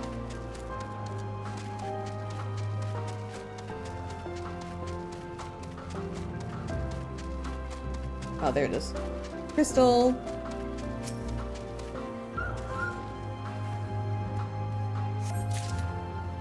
Got it. Let's go meet up with Mom. I honestly, like, Vana is definitely up there too, but like, for a reason. Like, how can you not like Vana? She is so cool. She is so good. Love her. Mom energy. Love a good mother. Love a good MILF. Oh, hi, Emmett. The problem we present is vexing enough that adding the old Azam into the equation. And she wonders why these lines upon my brow go deeper, when she herself wields the hammer and chisel. Our last searcher returns. I'm afraid the Aureus no longer had the crystal, nor was I able to find it as I followed in its wake. I don't suppose you fared any better. The crystal! Well done! Wonderful. Now I can focus on your tale without that missing concept nagging at my mind. Have you always had a knack for finding things? Traveling and searching go hand in hand. And I've also been through a realm reborn. You travel often then? Oh, thank you, Okina, for the hydrating stretch.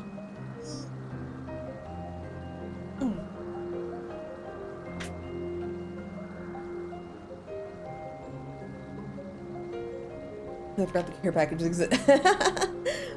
It seems we have something in common. Long ago, when I had first held the seat of Azam, I was forever trekking back and forth across the star and seek of answers to people's problems.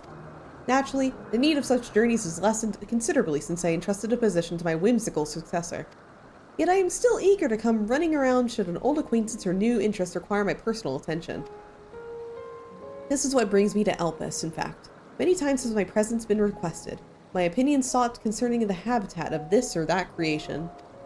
Agreeing to help locate that missing crystal was a minor distraction, which now promises to become a major revelation. How strange and wonderful it is that one way leads to another. Wouldn't you agree? Thank you again for your timely help. Now then, it's time I return to stolen property. If you would go on ahead to my accommodation, I will join you as soon as I have attended to that task. Follow the path straight ahead to the building at the top of this slope. I have the entire place to myself so we can speak without fear of being disturbed or overheard.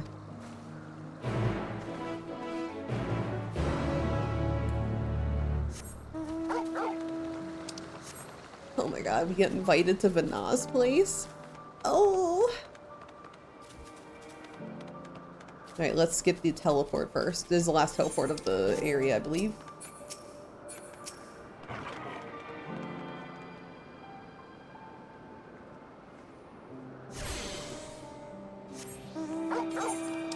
Yeah, it is. Because there's one island up here that doesn't have a teleport.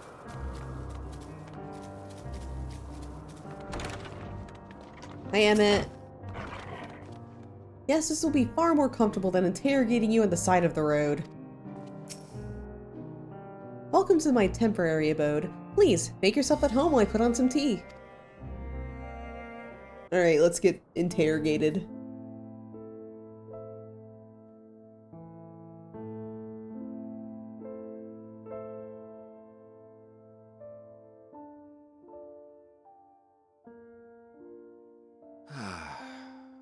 wonderful aroma. I feel more relaxed already. Would that I had sweetmeats to offer, but I travel light out of habit. There's plenty of hot water though, so please have as much tea as you like. Now then, will you tell us your tale?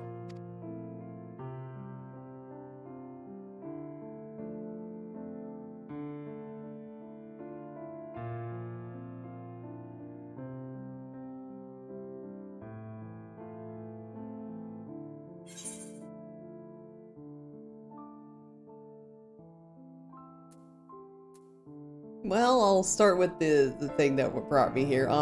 Mankind is being forced to flee the star.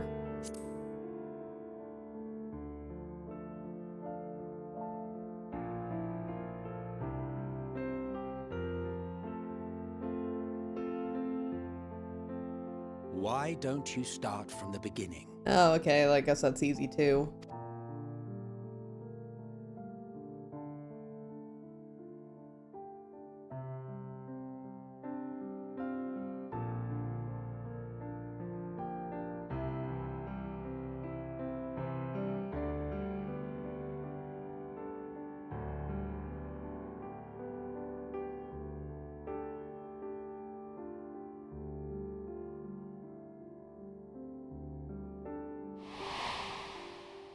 Yep, Mommy Crystal.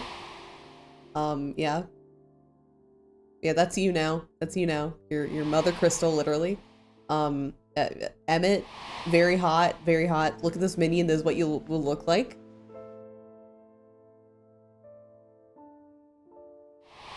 And, we also have a, yeah, you were very sad, you made Amarat, you were very sad.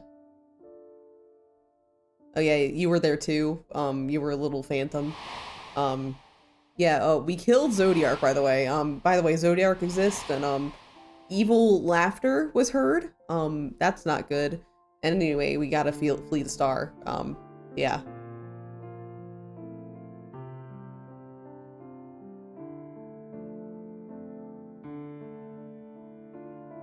Preposterous. Utterly preposterous. While not the words I would have chosen, I too have my doubts. Much of it borders on the incredulous. What of you, Vanar?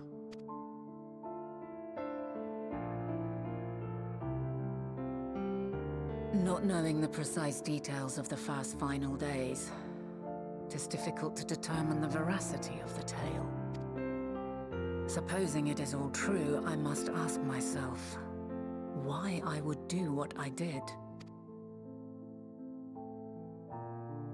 Why would I feel I had no recourse but to oppose the 14 and create this Hydaelyn? Circumstances change, of course, but it would not have been an easy decision regardless. No, there must have been a reason. One compelling enough to force me to take such drastic measures. Then there is the Elpis flower, which I said would serve as a guide. That it's of import to your mission is plain, but your presence here leads me to believe that this place also holds significance.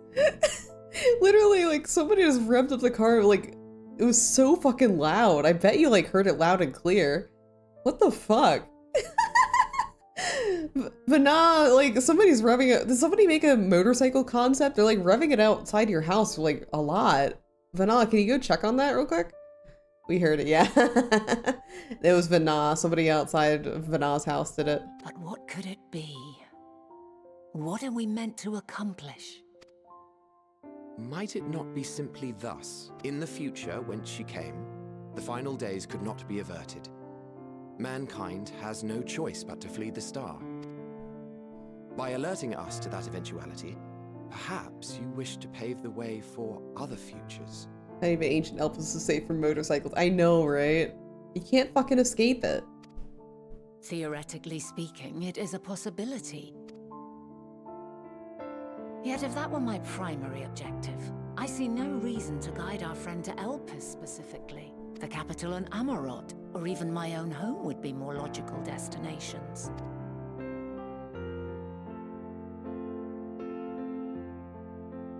True, true. I note also that Heidelin did not specify a point in time to which she must return. By this, it may be inferred that it was not critical that we should meet. Alternately, she had reason to believe that our paths would converge, coincidental though it may seem. This is quite a puzzle, and we do not have all the pieces. Hardly any. But we do have one immutable fact. If the final days are indeed as described, they will bring death to all that I hold dear. Yet despite being afforded long years of preparation, the only provisions I could make were for flight. Nay, my first and foremost endeavor would be to find a way to forestall the coming doom. Given that even the 14 failed, mayhap you deemed it impossible. Nothing is impossible. This I have always believed. And if Heidelin is indeed me, she would believe the same. Listen to yourself. Are you seriously entertaining the notion that you are a messianic figure in some far-fetched tale? Yeah.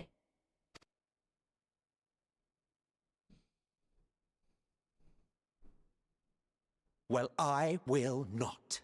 I refuse to accept that our world could be undone by some unforeseen calamity. I also take offense to my portrayal as a megalomaniacal madman. To sacrifice oneself for the star is a noble act, and I would hold those who gave themselves to this zodiac in the highest esteem. Yet, you claim I recreated Amarot and populated it with phantoms of our people? A bizarre indulgence that would be insulting to their memory. Worse still, I even invited you there. Literally invited my own downfall. Why would I do something so idiotic and inexplicable?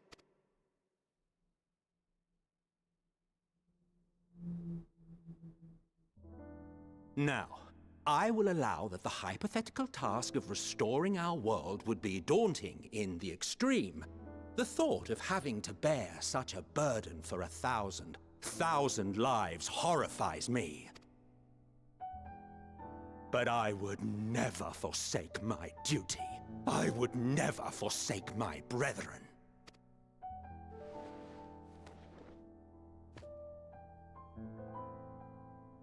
You do not know me. I've had my fill of your fiction. I will return to my duty, and you will not bother me again.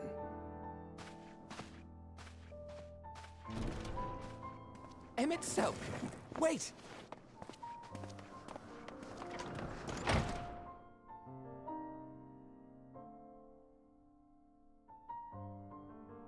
You've seen much of Elpis already.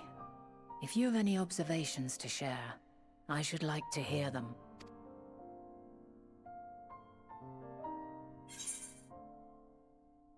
Dynamis is key to all of this.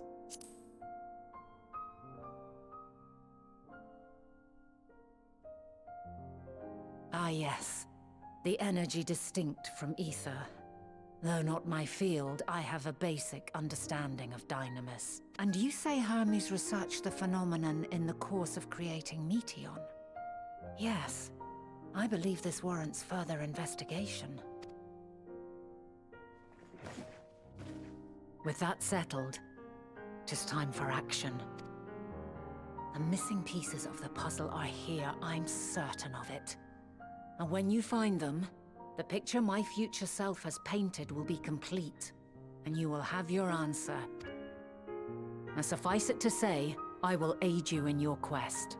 Thank you, Vana. Love you. This is why Vana is great.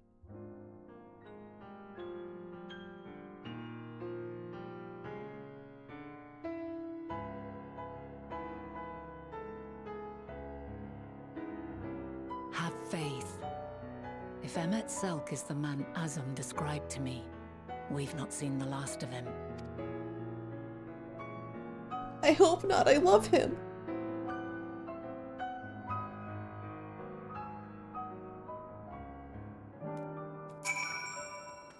Shall we begin our investigations then? I am acquainted with Hermes, of course, but only as a visitor received by the Chief Overseer of Elpis. Of the man himself, I only know that which is common knowledge. Thus, I suggest we fall back on this tired and true method of conversing with the locals. The observers who live there can surely tell us more of Hermes and Medion. I have a good idea of where we might begin.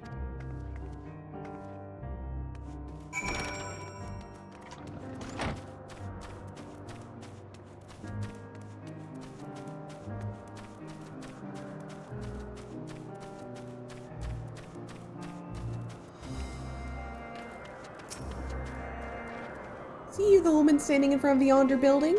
Her name is Ismene. She is the one who made arrangements for my stay in Elpis, and from what I recall, she has held her position here for quite some time. Chances are she can provide us with some insights. Go and ask your questions. I will help with drawing out answers if need be, but I leave the choice of topic to you.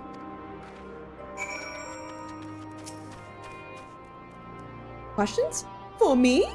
Well, I suppose I have other pressing duties at the moment. The following event cannot be skipped, okay.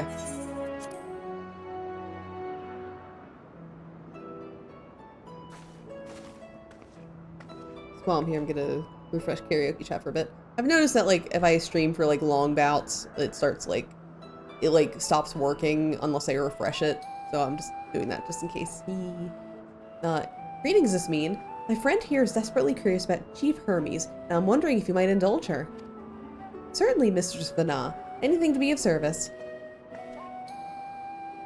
What do you wish to know? What kind of person is Hermes? Well, I can only answer from my own experience, but I would describe him as a quiet man, reserved you might say, and occasionally somewhat poor with his choice of words. His reticent nature, however, does not prevent him from carrying out his duties as Chief Overseer. The man is a walking archive when it comes to life forms. He can discuss any species in incredible detail, and is the leading authority in concept of the power of flight. I hope that answers your question. Was there anything else? Do you know of, actually, how long has Medion been here? I cannot rightly say.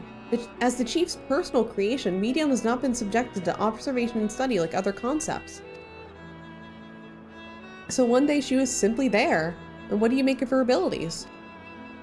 I understand she is a highly unusual familiar, able to read emotions and communicate directly with one's mind. Exactly how she was created with that talent, however, is a mystery to me. My apologies, I wish I could explain her nature in more detail, but I have not had occasion to discuss it with Chief Hermes. Do you trust him? I beg your pardon? I've known Chief Hermes for many years, though I cannot say we are close, but he has never withheld information to the detriment of our duties, if that's what you mean. Forgive us, we seem to have veered slightly off course there. Is there perhaps someone else who could tell us more of Medion? That would be Timaeus. He has a similar expertise with flying concepts, and is more than eager to discuss the subject. You'll find him conducting his observations on the banks of the stream, somewhat to the east. Oh, and unless you take particular joy in rambling discourses, suggest you keep your questions concise. We shall keep that in mind. Thank you for your patience and your insight. Think nothing of it. If there's aught you need during your stay, please do not hesitate to ask. Comner, I think we've taken enough of Ismene's time.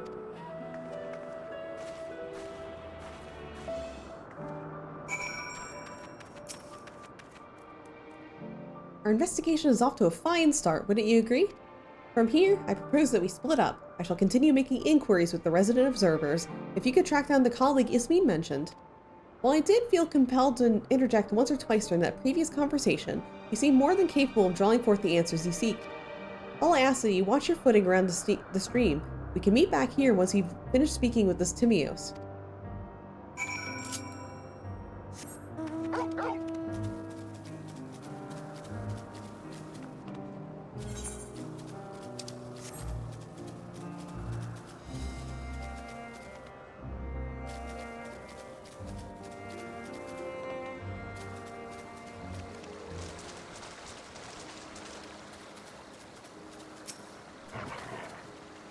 Yes, I am Timaeus.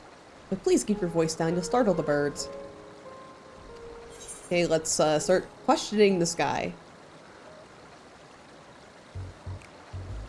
So, what is it you wish to speak about? What do you think of Chief Hermes' flying creations? Chief Hermes' work? A worthy subject indeed.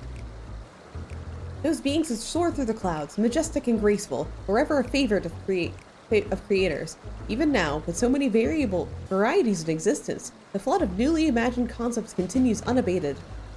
What sets the Chief's creations apart, however, is how they benefit from his boundless knowledge of the celestial realm.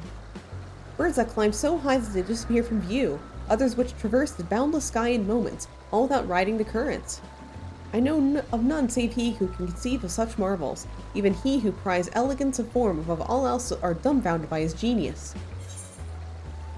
Medion too is a marvel then. My opinion on that matter would be superficial at best. Despite my admiration for Medion as a concept, I have never delved too deeply into the inner workings of her nature. I know that she was a gift for communicating via emotions, but otherwise her abilities are a mystery to me. If Chief Hermes should choose to submit Medion's concept to the Bureau of the Architect, then will the design be registered for public scrutiny? Analyzing a colleague's creation before that step is frowned upon, to say the least. Of course, if he came to me, a fellow artisan, looking for advice, then that would be an entirely different story. Do you know of Dynamis and Entelechy? Dynamis and Entelechy? Those terms do sound vaguely familiar. Was there not a flower made here in Elpis which exhibited properties of one or the other? It must have been centuries since I last heard anyone speak of such things. Has there been a resurgence in the interest?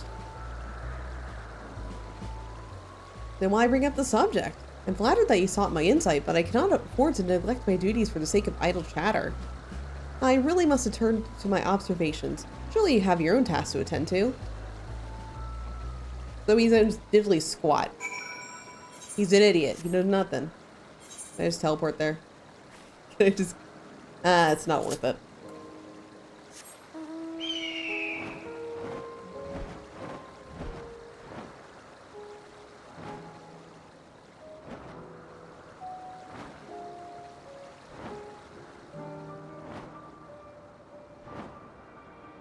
Hey, but nah, he knew nothing. He was useless. Oh my god, hi baby seal, how are you doing? Hope you're fantastic one. Back already? That was quick work. You're obviously clever enough to head off any of that rambling Yasmin mentioned. So you have any new findings to share? I see. Even an expert in the field had little understanding of Medion's capabilities, let alone an awareness of Dynamis. My question resulted in much the same answers. Hermes' colleagues view Medion as his personal project and could provide no details beyond those which he just told me. Which leads me to believe that the only person with any significant knowledge of Dynamis is Hermes himself. Yes, we've made some progress here, but more information is needed if we are to reach any definitive conclusions. At present, the strongest link we have to the final days is the power of Dynamis and the Entelechy's that can control it. Yet the most scholars only are vaguely aware of these terms, let alone study them in any depth, except for Hermes it seems. Thus I am inclined to stay our current course, and learn all we can about the Chief Overseer and his familiar. And on that subject, was there aught else of note you could tell me about Medion, aside from her unorthodox method of communication? She and her sisters are created to journey the stars in search for intelligent life. I rather wish you had mentioned that earlier. In any event, would you care to elaborate?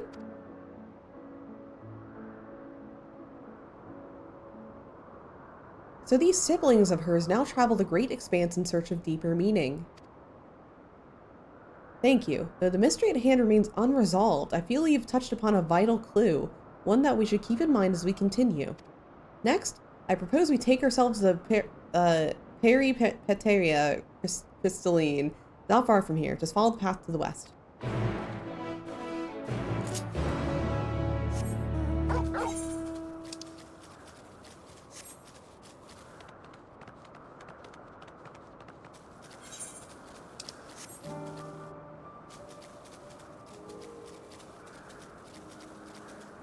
kind of sad I'm no longer getting experience for discovering new locations. I've already hit the level cap for Endwalker.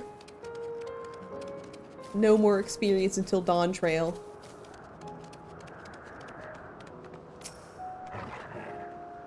The tower and the one further along are part of the whatever crystalline. The facility where they archive all of Elpis's observational and testing records. Despite how they appear from the outside, the interior is actually a vast area of magically interconnected species, which, while fascinating, is not the reason why we're here, is it? I shall cut my architectural lesson short and see that these two archivists have to share. If you should find someone to speak over at the other tower, I shall soon find you there anon.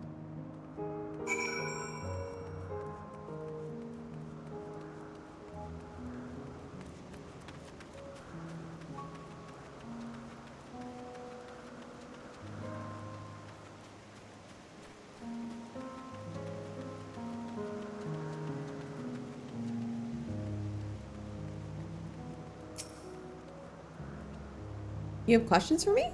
Certainly. Just a moment while I conclude my current appointment.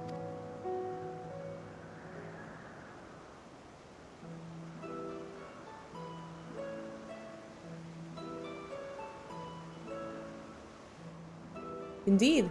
If you could provide a comprehensive log of those behaviors, we should have sufficient data for official records.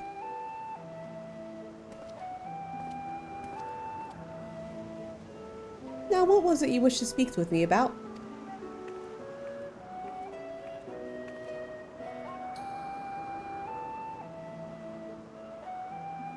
The Chief Overseer's personal research project, and by that I assume you mean Medion?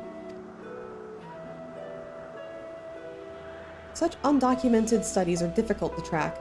After all, hardly a day goes past without seeing a researcher trailed by one creation or another. I'm afraid I cannot tell you what exactly when Medion appeared, only that she now spends much of her time at Chief Hermes' side. Although, I do recall an interesting tale my dear Scalene shared with me. Ah, Scalene is my partner, and a fellow researcher here in Elpis. She was returning one night when she caught sight of Chief Hermes sending Medion heavensward, a host of them. For several days she would speak of that scene with wonder, describing it as one of the most beautiful spectacles she'd ever witnessed. That sounds like a story I'd like to hear.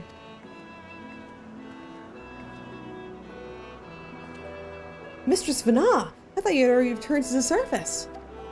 Permit me to thank you again for your invaluable contribution to our concept placement proposal. Pray do not mention it. As you say, my original plan was to leave after that task, but I've since become engrossed with Chief Hermes' research. Would you favor me with retelling the sight which so delighted your Galene? Of course, or I could hear from her lips directly if you prefer. At present, she should be observing a subject at Metabasos Thalsi. She does enjoy her time there, watching the sea creatures hunt and play, gazing upon the salty waters of the world's oceans, recreated in such sublime detail. I imagine you must find similar joy in indulging your boundless curiosity, Mistress Vana. Even though such pursuits must continually and regretfully delay your return to the star. Indeed they do. 'Tis a rest well-deserved and long overdue, I should think.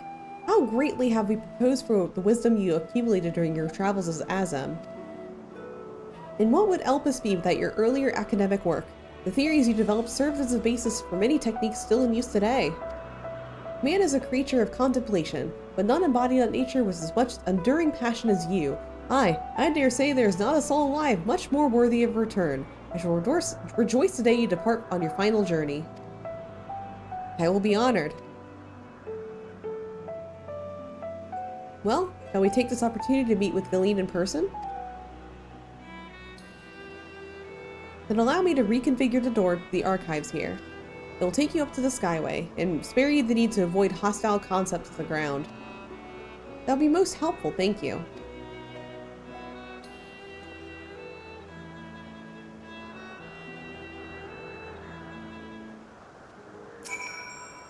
I have opened the path to the Skyway. Once you pass through the door, simply walk straight across to the next tower and ask for admittance to the upper tier. Upon arriving to the upper tier, walk straight across the Skyway, and you'll find yourself at the entrance to Metabase's Thalsai. The lead will be eager to share her tale with you, I'm sure.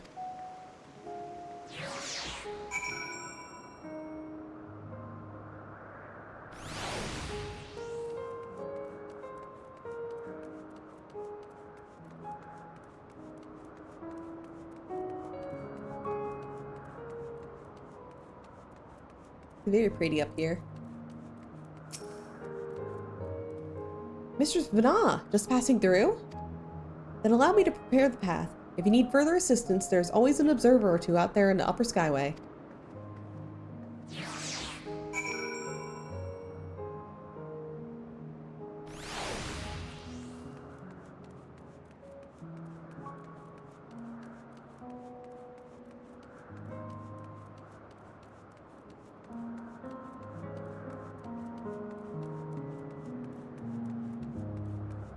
Oh, Elpis is just so pretty. I'm just admiring the scenery right now.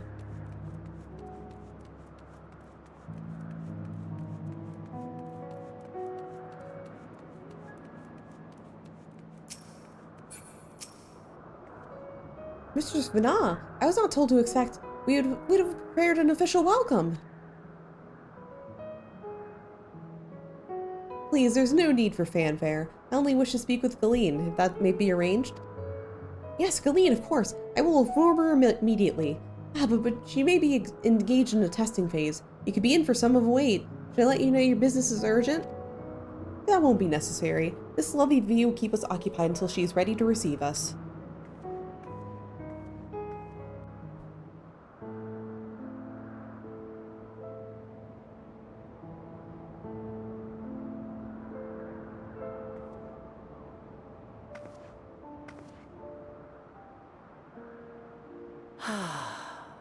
A delightful breeze and a breathtaking view.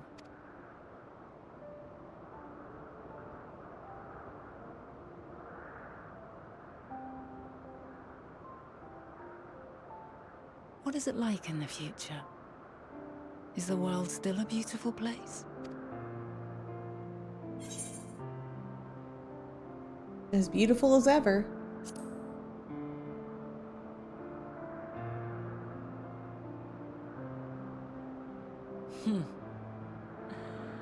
I swear I could hear the glimmer in your eyes and the adoration in your voice. While we wait, will you not tell me about your adventures? Well, not the portentous events which led you here, but the simple delights all your own. Well, I met this guy. His name is Leoford. He travels the sky on an airship. You might not know what airships are yet, but it's really cool, and he's really cool. By learning about the future world, I may gain insight into future me's plans. But more than that, I have an interest simply as a fellow traveler. Short of going somewhere oneself, there's naught more stirring than hearing another's account.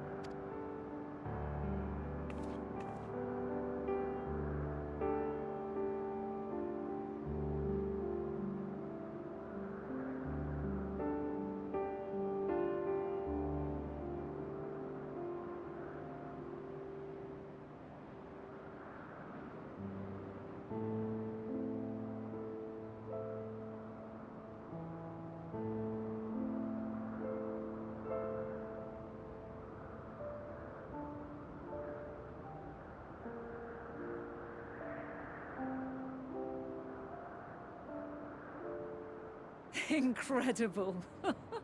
Would that I could have been there to see it.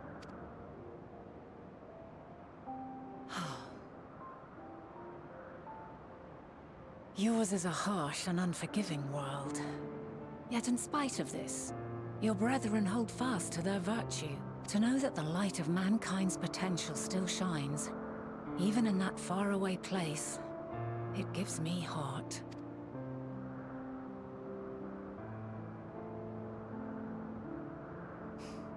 Thank you for regaling me with your tales. I will treasure every word. As you know, I was once a scholar. And among other things, I sought to understand the workings of the world. What exactly is ether? How formed the laws of nature?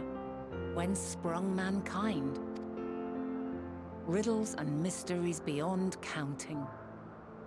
Over the years, I have managed to find answers to some few of them. Yet rather than attain a sense of mastery, the more I understood, the more I came to hold the world and its miracles in awe.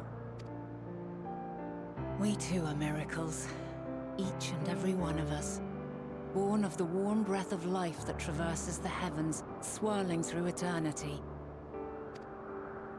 When I fully grasped the improbability of our existence, nothing felt impossible anymore.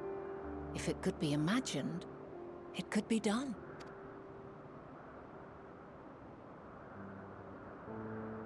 A passion swelled within me. An epiphany dispelling all preconceptions of what was natural and true, and a presence without. Immense, yet intimate. Fate, perhaps, holding us in its tender embrace. As reassuring as it was intimidating. How keenly aware I became of creation's fragility, built as it is upon precarious happenstance. I was overcome with an irrepressible urge to know the world more intimately, to hear its voice, feel its breath. I ventured forth on a journey that very day, so very long ago now. Freed from presumption and prejudice, I saw the world through a newborn's eyes. Everything fresh and new, and so beautiful. Lands that stretched on forever. Skies one could drown in. The heartbeat of nature, silent yet strong. And amidst it all a people. Beacons of light and life. Laughter that warmed my heart like naught else before. They are my meaning. And my purpose, my love. And so long as they need help, I cannot return to the star. Perhaps my future self is still waiting for it. A moment she can let go and walk unto the end. Safe in the knowledge that man will find his own way.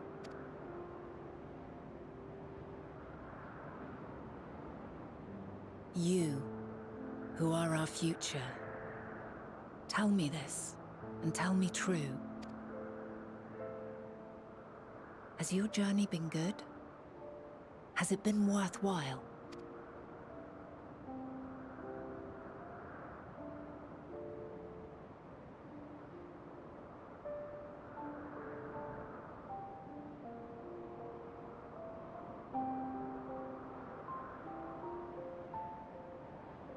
Pray forgive my lateness. My observation subject was rather irritable, and it took a while to settle it down. No need to apologize. Your work takes precedence. Besides, we had a pleasant conversation in the meantime. You're too kind. Now then, I'm told you wished to ask me some questions. Indeed. I've an interest in one of Hermes' creations. Meteon. You witnessed a host of them take flight, yes? Oh, that! Yes, I did. 'Twas in the dark of the morn. I'd left the Thalassai after nocturnal observation. As I walked along, I spied a bright light climbing high into the southeastern skies. Then, in an instant, it was gone. Like a shooting star, only rising rather than falling. But then another shot up. Then another, and another. Intrigued, I made my way to the edge to investigate. And who should I spy on an isle to the south but Hermes and Meteon, the Metea, rather.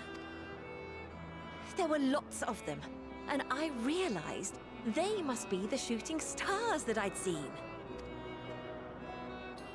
A dazzling spectacle indeed.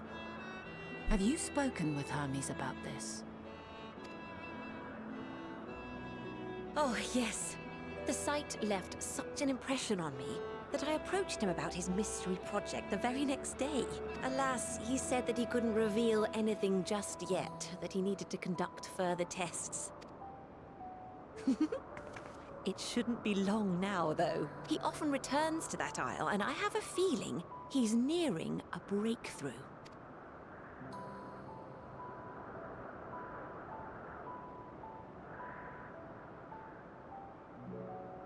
Splendid.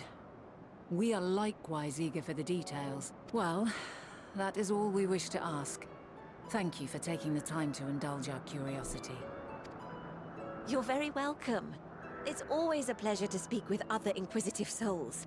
Oh, and will you be descending now? If so, I shall link the doors for you. Please. He returns to the wake and says, "No, I've already done that. I've already done my time."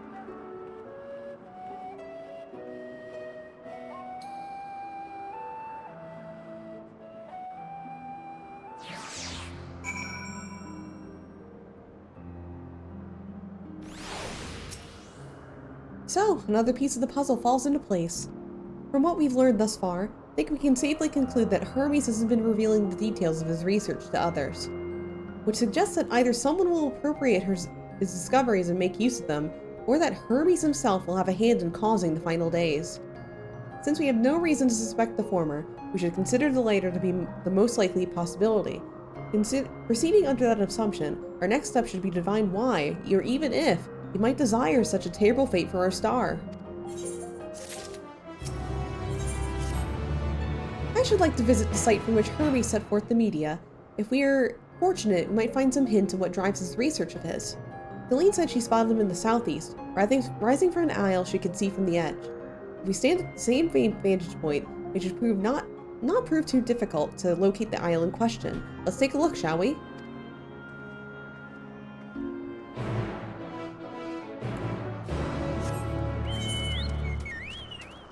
Oh, it's a long walk.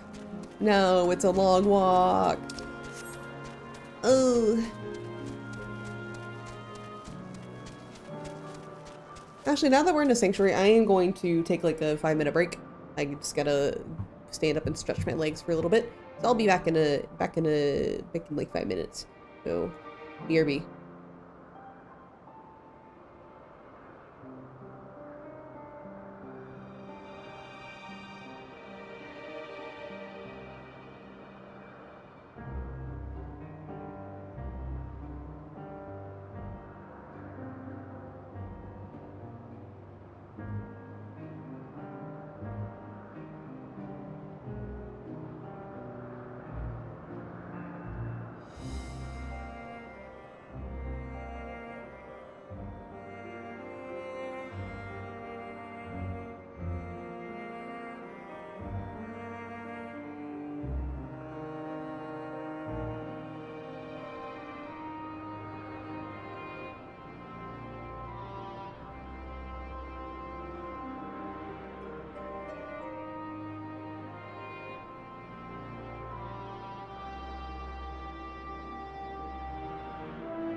I'm back.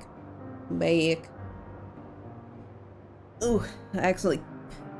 So, for some reason, my cat, like, whenever, well, but thank you. For some reason, whenever we go to the bathroom or something, or go into a door that my cat's not allowed through, my cat just, like, fucking sits outside of it and just gets whacked by it. It's like, even if we open it very slowly, he just, like, lets himself get whacked. So he got whacked. Like, Bobby, the few brain cells you have are, like, depleting rapidly. Oh, he's very cute, though. He's literally just, like, wrapped up. He's, like, right now, he's, just turkeyed up right next to the door. He's being very, very cute about it, but also I'm like, sometimes when you own a pet, you get, like, the suspicious vibes from them, which, like, you're thinking something not good, aren't you? And that's what I'm feeling, that's what I'm getting from him right now. Yeah, Bubby mentioned, everyone mark it down on your bingo cards. Bubby has mentioned that free space is now filled. I'm pretty sure, like, if there was a Nerve stream bingo card, like, Bubby mentioned would be the free space. Like, I will always mention him every single stream. No doubt about it. I don't know what else would go on a fucking bingo card for my stream, that, like, Bubby is front and center. Bubby, I have a bed right next to me. You can go sit in the bed. Bubby, there's a bed right here. Yeah. I moved the bed and he remembered that it exists. He's now flopping over on the bed. I never claimed that my boy was smart. Like, literally, he was, like, curled up on the hard floor, just looking at me, and as soon as I, like, touched his bed and moved it a little bit, he was like, oh yeah, the bed! I can go there!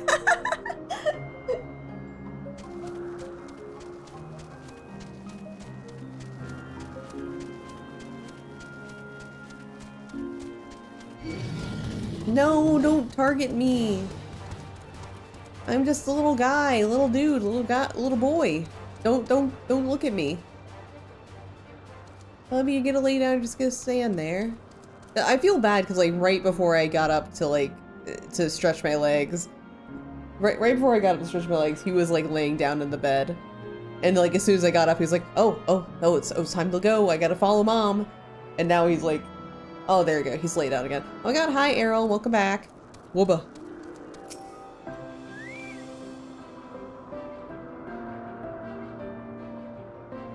Looks at you.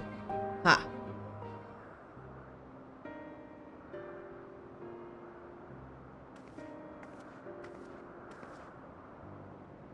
Now, if I were conducting some mystery research, where would I go?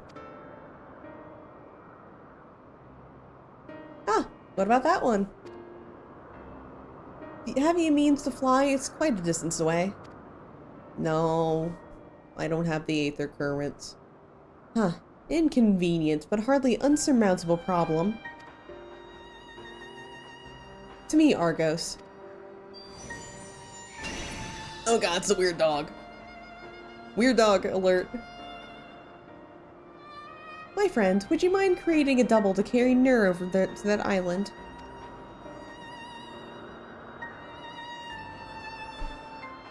Huh. Stubborn creature. There's no place on this great star that we have not together traveled, and he still remains obstinate in the presence of strangers. Argos is rather exacting standards, I'm afraid.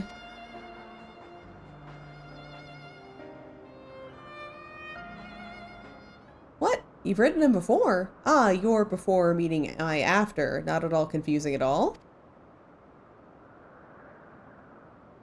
Interesting. It's certainly not unthinkable. But speaking of the here and now, the quick solution is for us to face off in a sparring match. Demonstrate to him that you're capable of holding your own against me in battle, and you should convince Argos that you're worthy of his back. And besides, I might even teach you a thing or two in the bargain.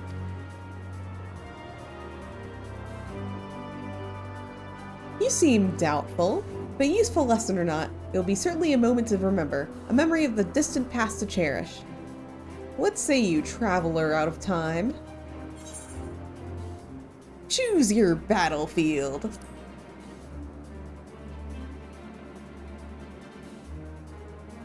I admire your confidence.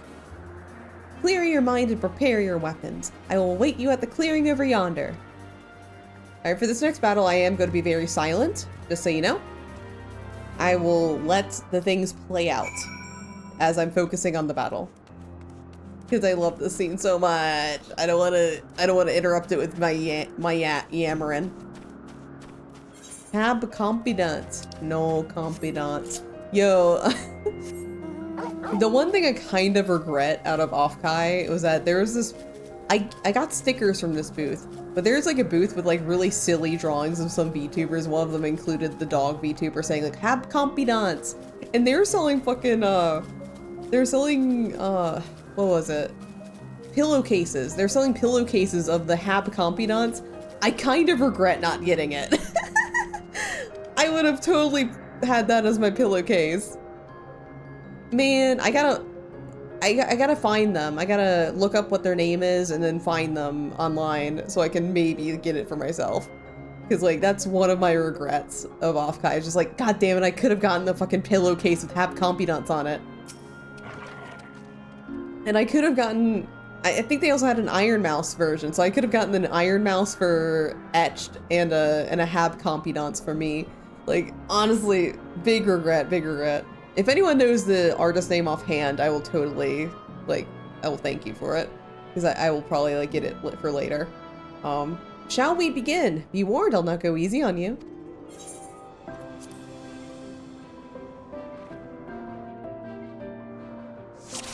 Alright.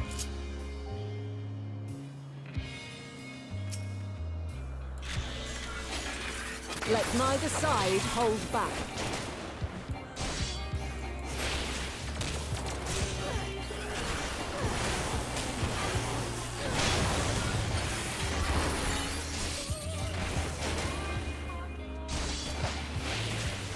My blade sings!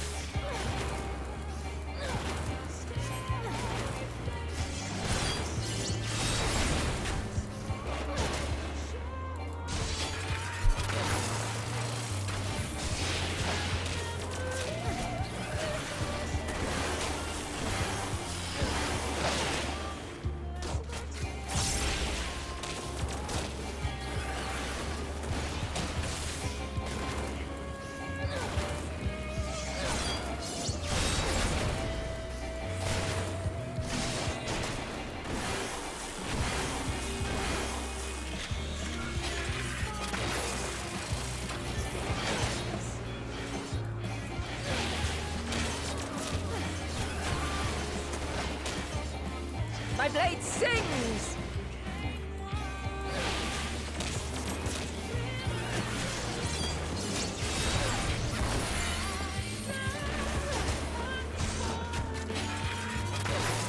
Impressive. I shall have to try something different.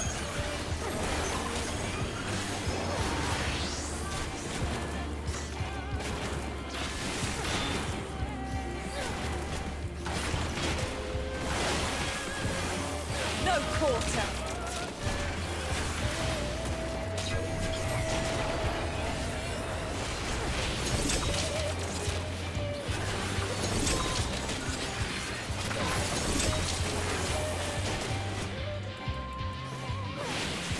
Have a taste!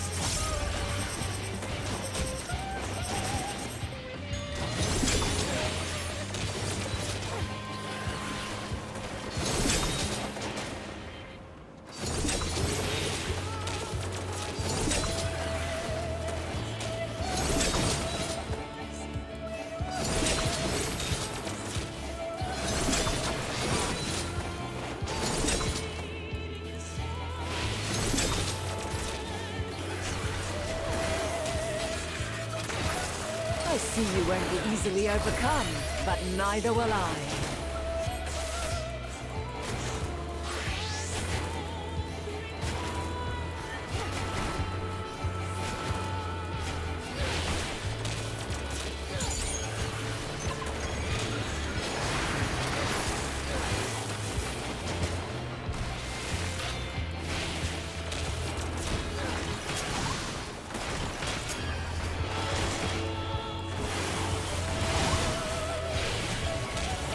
yourself!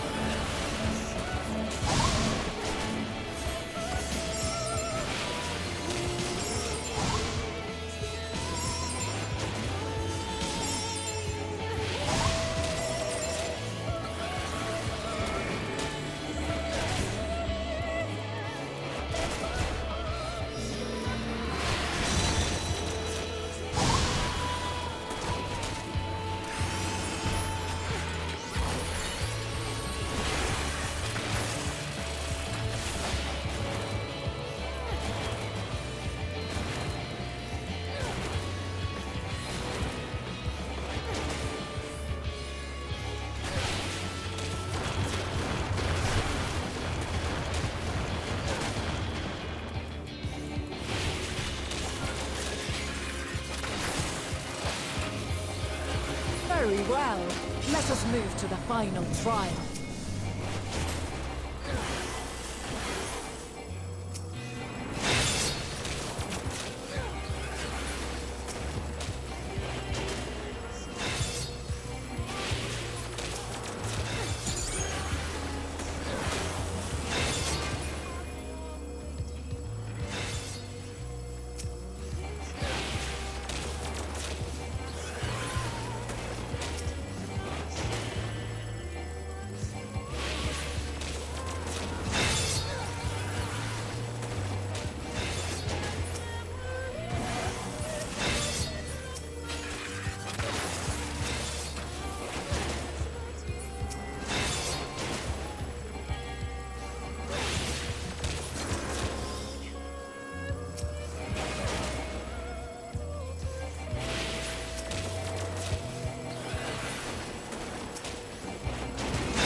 Your chains, shed your burdens, and show me your strength of will!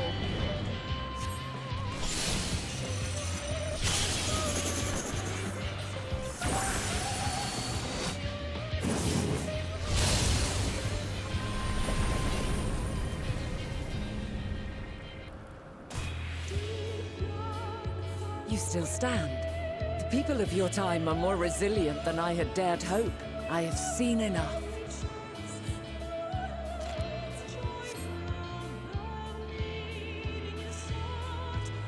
Did you complete? Yay! Oh, thank you so much for finding the artist. Awesome. I'm gonna like copy that and eat it over here. 'Twas my intent to finish it, but clearly I underestimated you.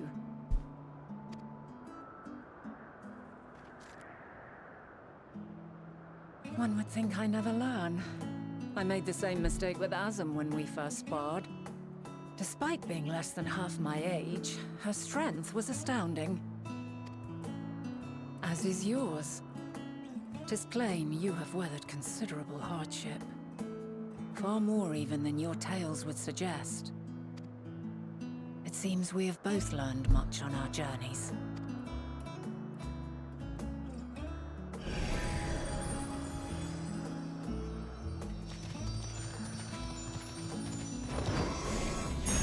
Yay! The dog likes us. The creepy dog will let us ride it. Well now, I dare say he has warmed to you. A boon to be sure. He never forgets his favorites, and is ever eager to come to their aid.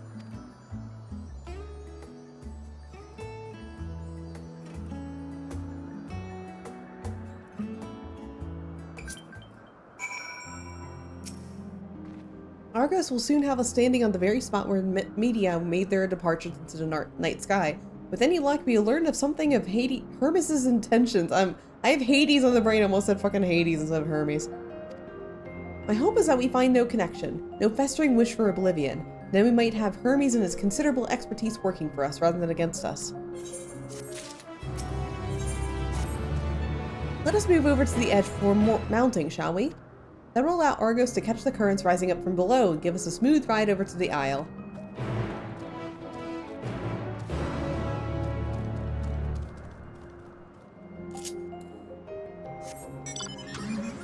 I kind of wonder, like, why did they choose a creepy dog as oh wait, Aether current. If I see one, I grab one. Cause like, is it like Vanna's charm point to make like vaguely creepy things? The Gat Moe of like creepy creations when she herself was very, very cool. Argos motions to his back with his muzzle. He'd be given the go-ahead to hop on. Alright, let's go.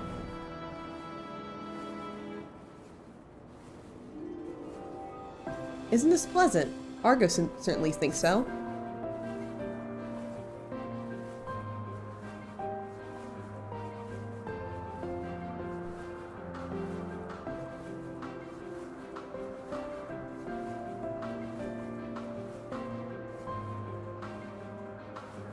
Now, what was the name of that tree?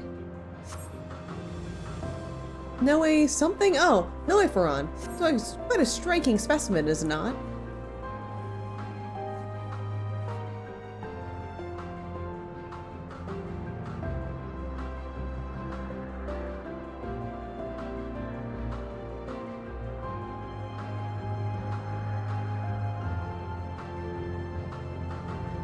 Brace yourself for the landing. What are you tumbling off the last moment?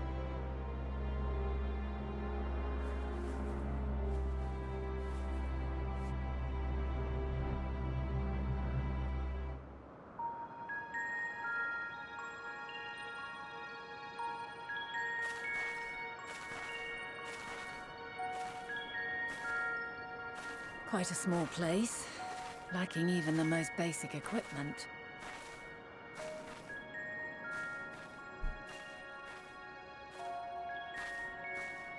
The present may yield no clues, but we may yet try perusing the past. Have you done this before?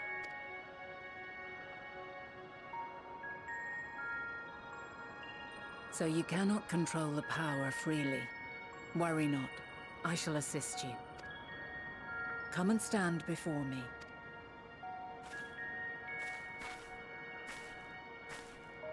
There are two ways to see the past.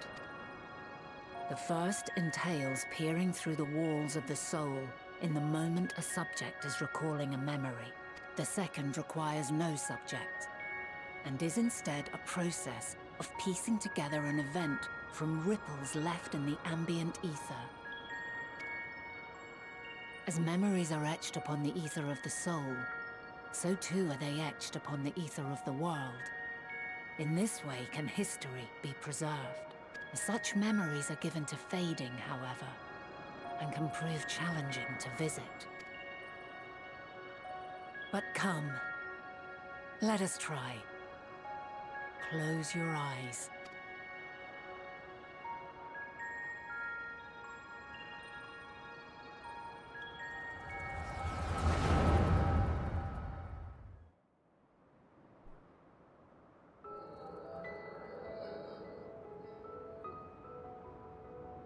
All units fully functional and proceeding on course towards their respective stars. Estimated time to completion of survey is 108 cycles. End of status report. Severing connection with shared consciousness. Did you hear that, Hermes? All is well.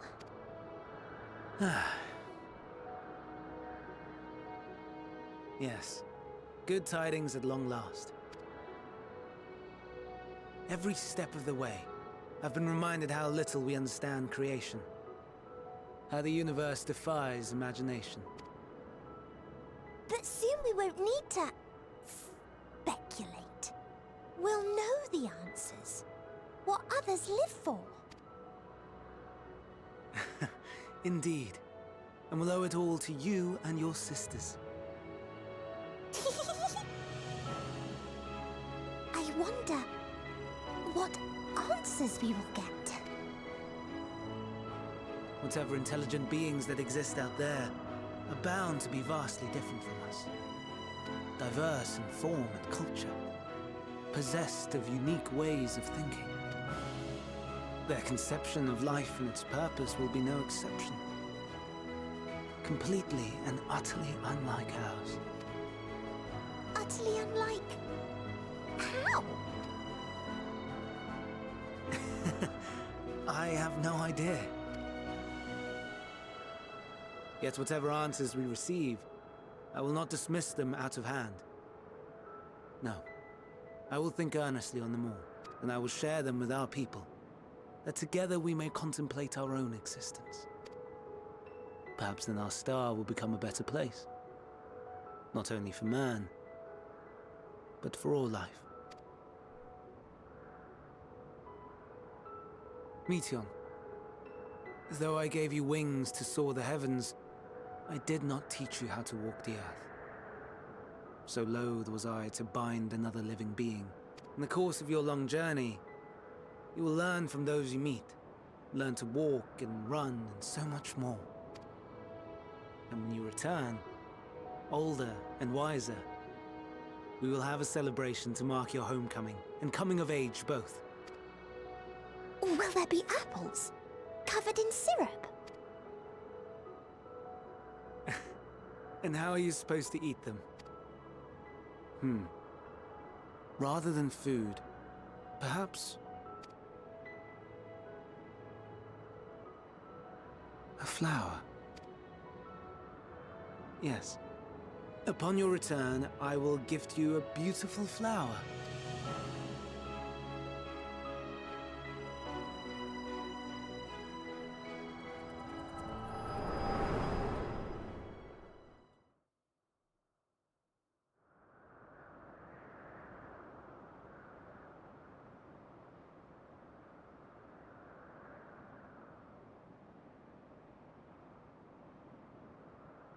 So, what is your opinion?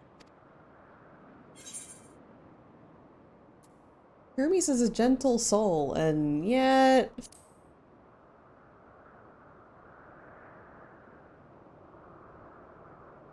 I understand. He is a gentle soul, and well-intentioned. Yet it does not take ill intent to beget ill.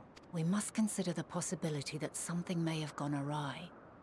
Perhaps it was oversight, or simply an accident.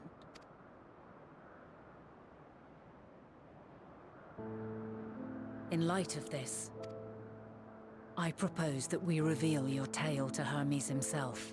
If he does not wish for the final days, as we believe, he may well join us in pursuing a solution.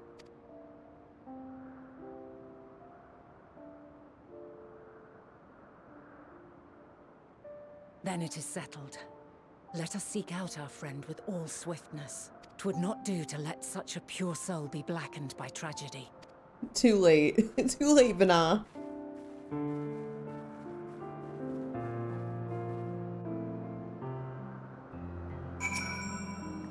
There are a number of places where Hermes might be in Elpis.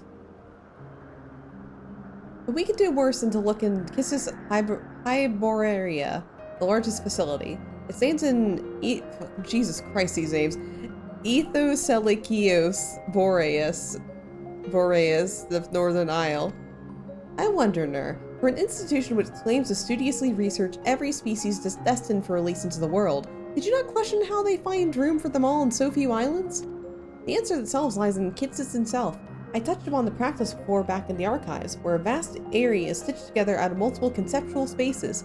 The same holds true for the interior of this facility and its magically constructed environs. 'Tis there, within those sprawling habitats, that the chief overseer and most of Elpis' observers conduct the bulk of their work. Come, the simplest route is the Nos north of Pokin Oikos. Jesus Christ, I am like, barely reading these insane names. But as a heads up, I did notice like this whole few quests ago, but we are now in level 87 territory, which is cool. That means we're like, so basically like the Elpis area ends like a little bit before the level 88 quest, I believe. So it's cool, we're making progress. So we're getting closer and closer to the end of like what I consider my favorite area of Endwalker, and I think a lot of people's favorites, because it does a lot of like revelations and stuff. A lot of the big twists and turns and cool things happen here.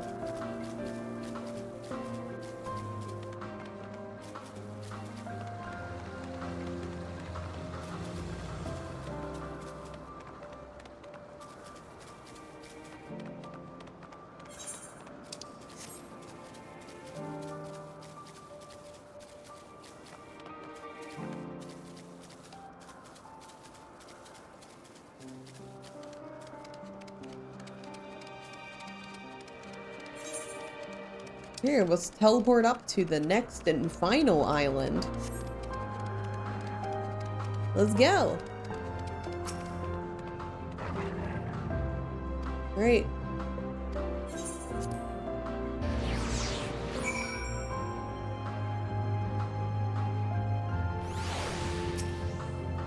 Ah, good. The news acknowledged you as my guest. You should now have the authority to use it as you wish.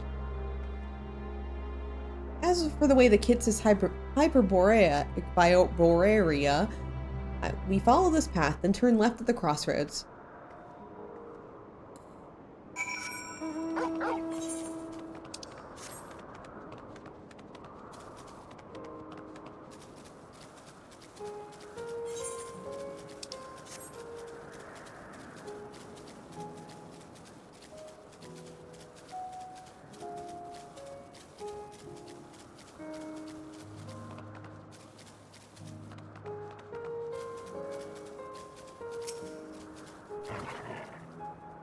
No, Bubs is sleeping again. That's very cute.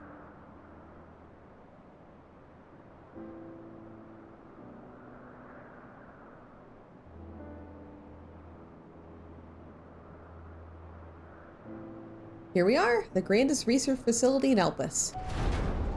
We should head inside and ask where Hermes' whereabouts. Hermes is at another facility, as we have just discovered.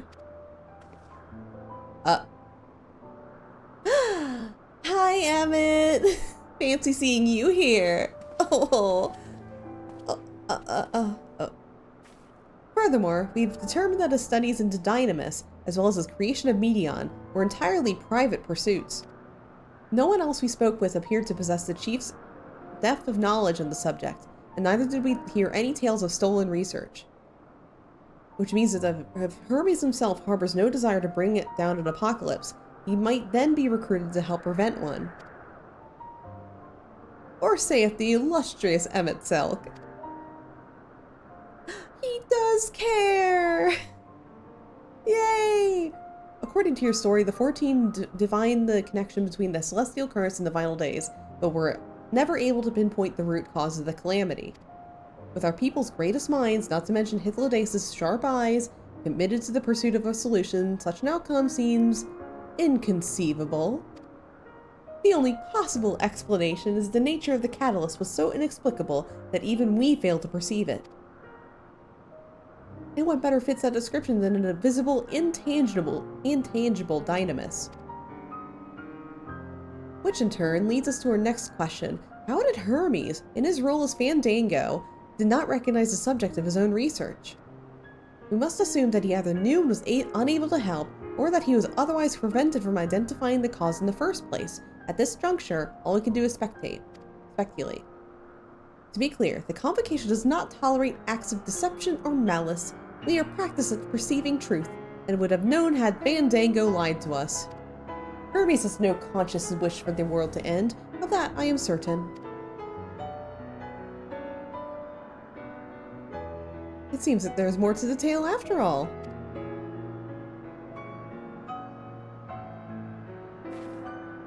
We conducted an investigation of our own, you see.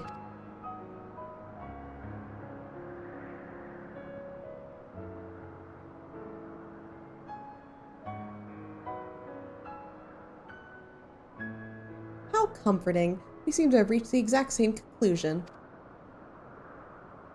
I see no reason to delay further. This time we brought Hermes into the fold, as it were. Thank you for understanding, Emmett.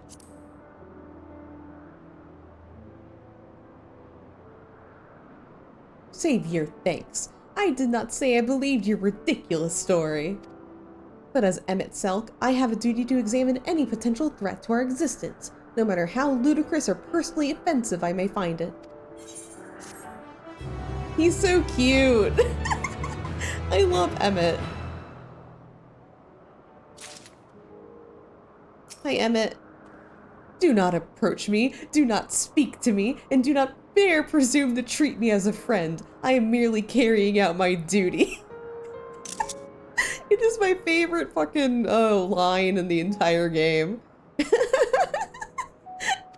Me at work, though, do not approach me, do not speak to me, do not assume I'm a friend. I'm merely carrying out my duty. I don't like making small talk at work. I think the time for leisurely exploration is past. If I might have a moment to adjust my vision. There he is, on the next aisle over. Medion is with him. Hermes appears to be in the midst of an observational study, but I suggest we hurry over before they venture elsewhere. Head straight down the path, and we can teleport to Mesophes Euros from the device at the bottom of the slope. That's right, I lied. There's actually another island. This isn't the last island. We got one more. Maybe more. Who knows?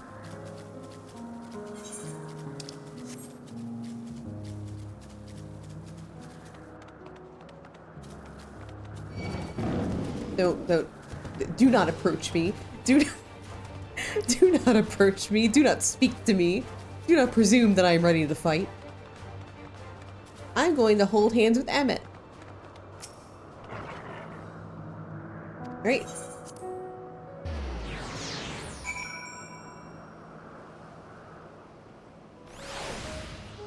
Emmett, what are you gonna say this time? What? You expect me to praise you in your progress? On the contrary, I am simply surprised to see you made it this far. Then again, even with you slowing her down, there's no denying that Vana is an accomplished researcher. Her wealth of wisdom and experience is unmatched, and her achievements in creation magics, in any field frankly, are nothing short of extraordinary. Though her singular brilliance which sets her apart can make her motive somewhat impenetrable at times. As her student and successor puts it, she is a force of nature, at once so close and at the same time so very distant. They are close by within the Hungering Gardens. That would be the circular enclosure you see just up ahead. Well then, Nur, make yourself useful and bring Hermes out here to us. If I were to go, he would only assume I was there to press him on the Fandango matter. All of us present, you stand up the best chance of convincing him to put aside his work for a moment. But the creations in there are not exactly, then again, perhaps Nur can handle them. She did survive about it with Vana, after all. Off you go to find Hermes, but do be prepared to come to blows with the garden's denizens. Alright, well, let's go find Hermes. Hermes, come on. Come on, buddy.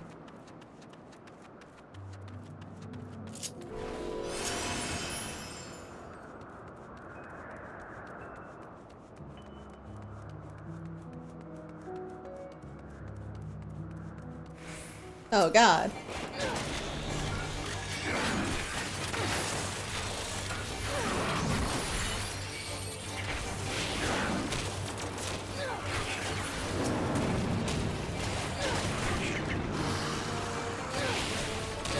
Emmett, please help!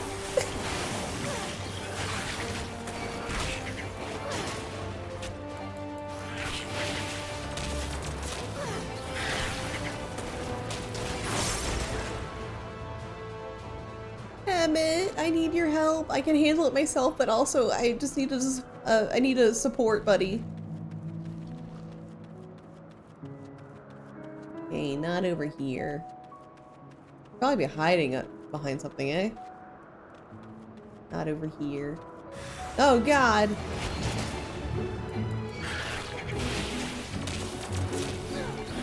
Emmett, I need you. Just in general.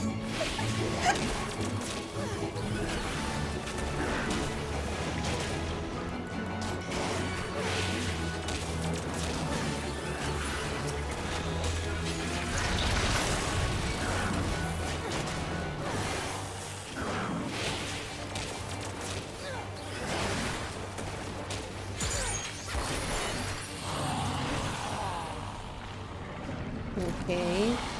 Perhaps he's behind these rocks. Ah, found him. Nerd, what are you doing here? I thought you were keeping Hythlodaeus and Emmett Selk company.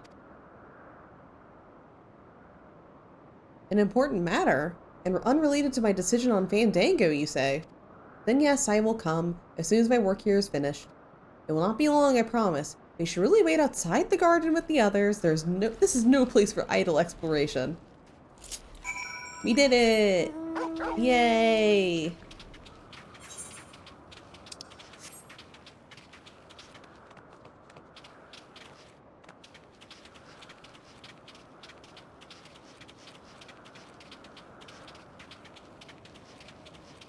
Emmett, I was a brave little boy.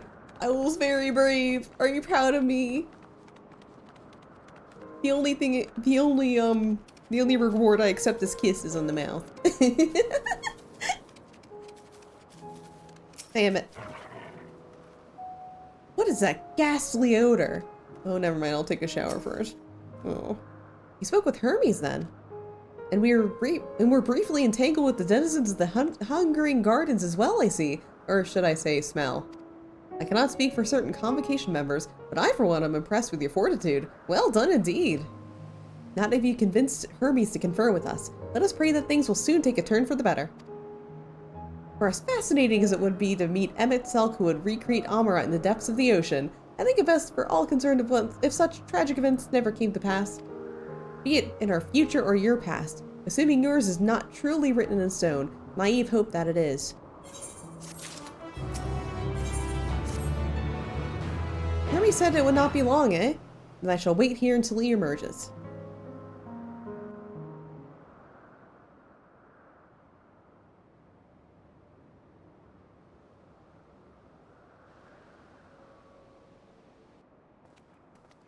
Hi, Hermes. My apologies for keeping you waiting. I understand there is a matter you wish to discuss.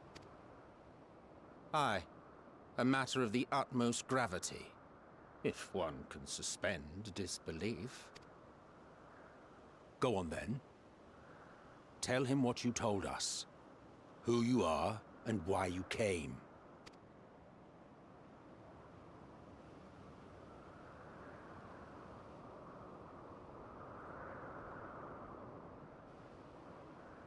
The final days.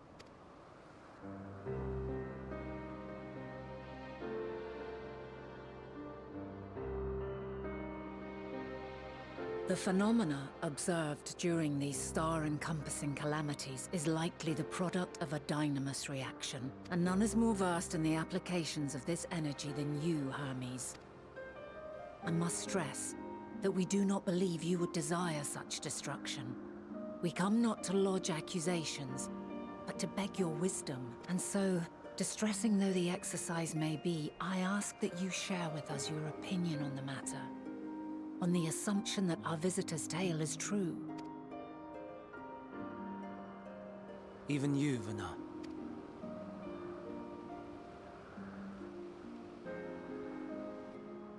As you say, the phenomena observed in the two calamities may both be attributed to dynamis.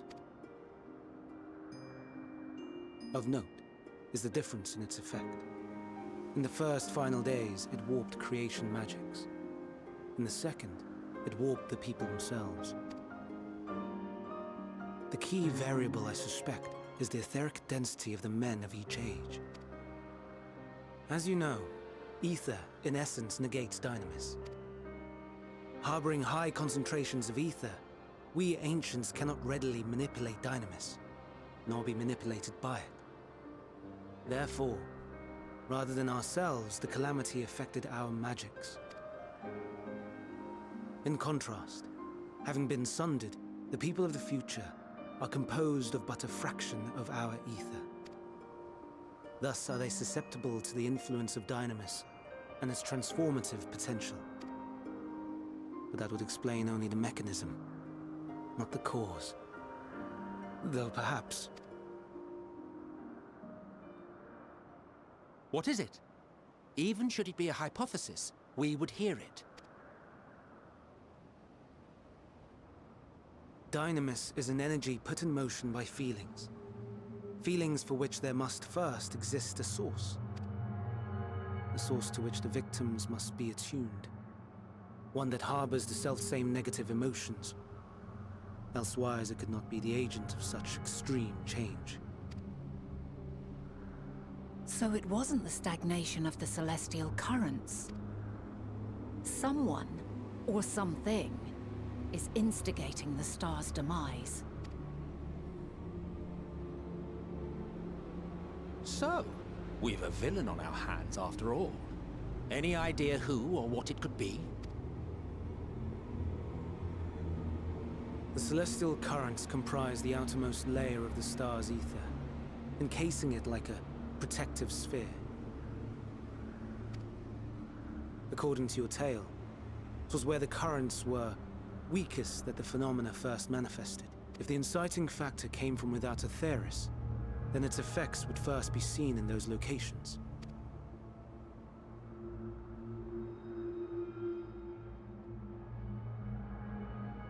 Greetings. Can you hear me?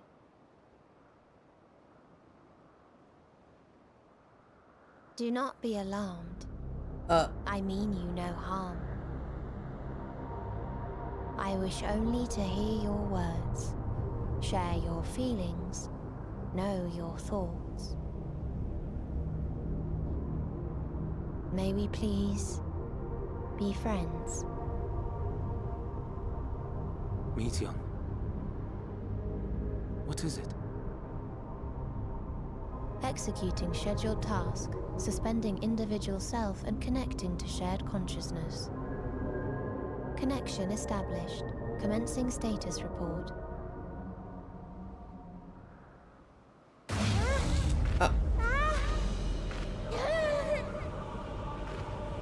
It hurts, it hurts!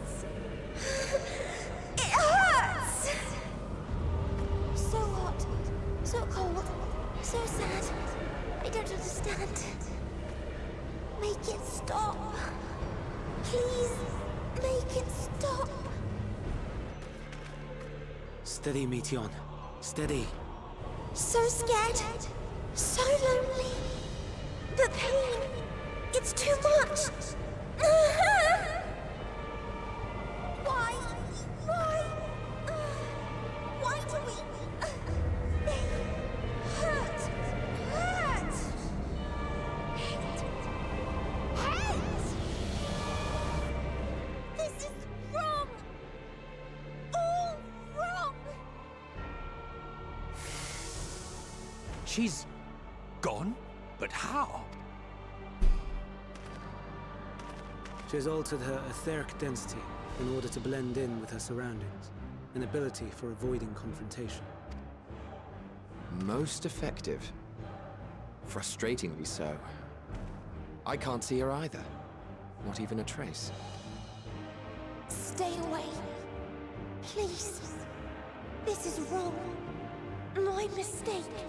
So please. Are you all right?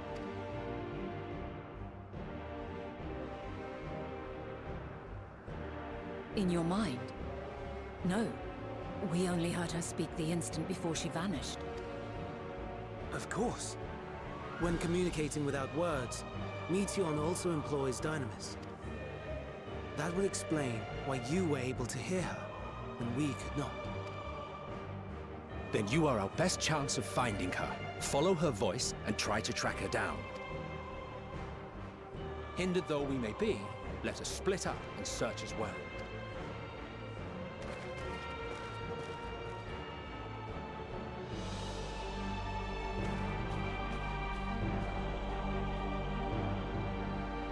Well, things are happening. Alright, let's try and locate the girl. My daughter.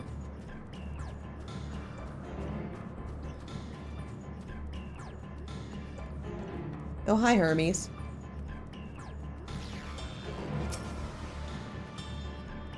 Medion, where are you? Please answer me. What has happened to you, to your sisters?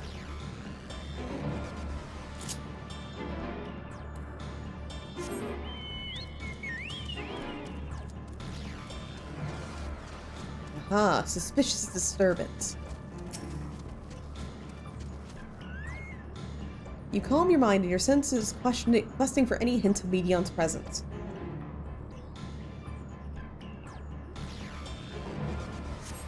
It seeps into my mind, our voices reporting.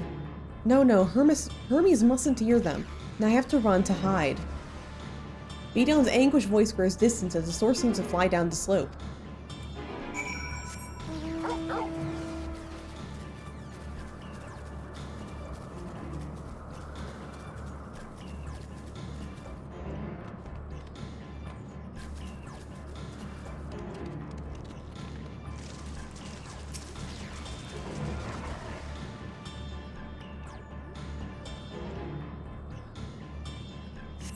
You strain to catch even the faintest whisper, but fail to hear Medion's voice. She must be elsewhere.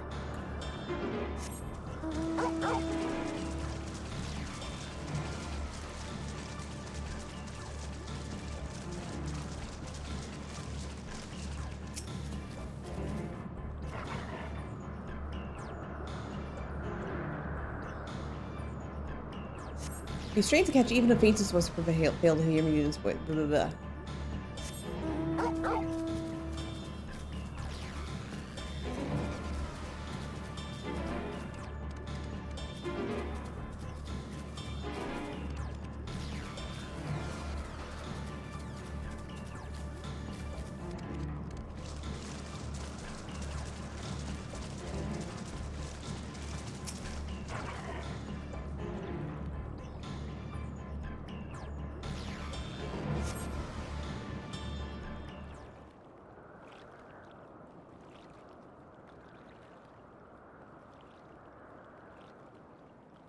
Greetings and salutations.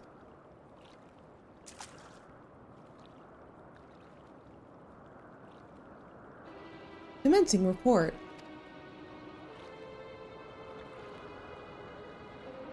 Oh no, we can't tell them that. We must run. Run far away.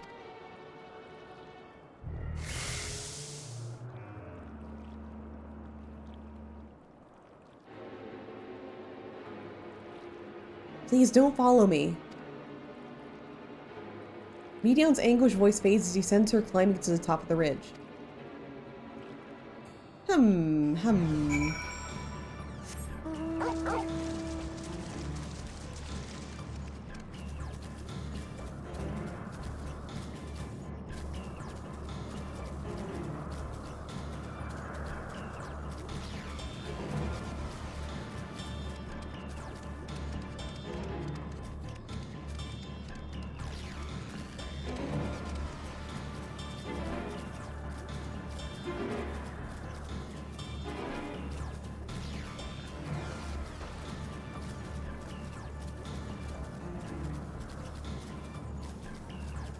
Well, things have gotten bad to work. This is like at the time when my theory was just like, it's true, she found something that wants to kill us.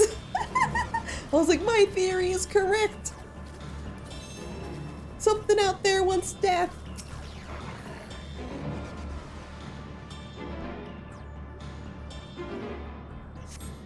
Okay, she's not here. Look for sparkles on the ground. Emmett! Emmett! Ugh, this exercise is in futility. You have to be the one to find her, Nerf. Follow her voice.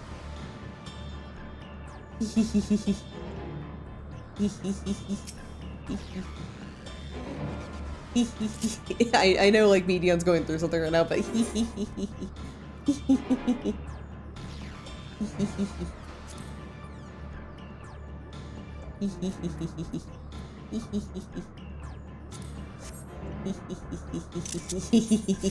Okay.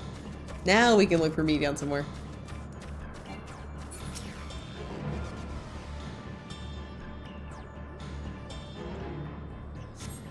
Okay, she's not here. Let's look at this tree.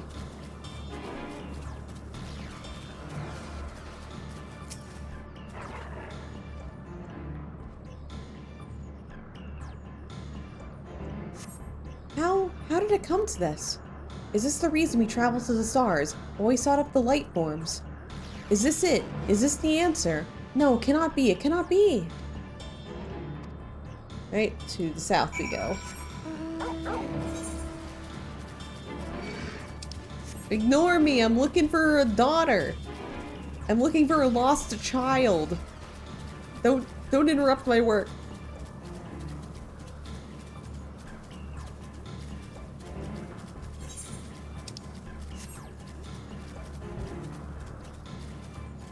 Okay, there's something up there. I'll check there first.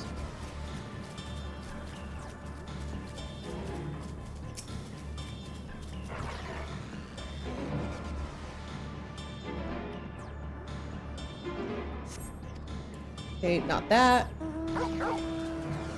Look over here. Oh, that's too high. So down here, maybe.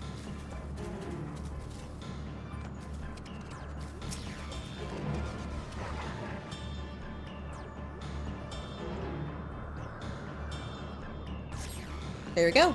Got it.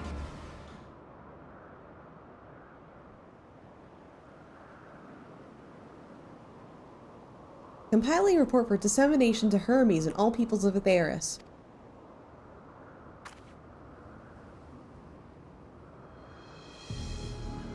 Processing expedition data. Preparing profiles on intelligent civilizations. Formulating answers to the question. Finalizing report. No, Nur, you mustn't listen.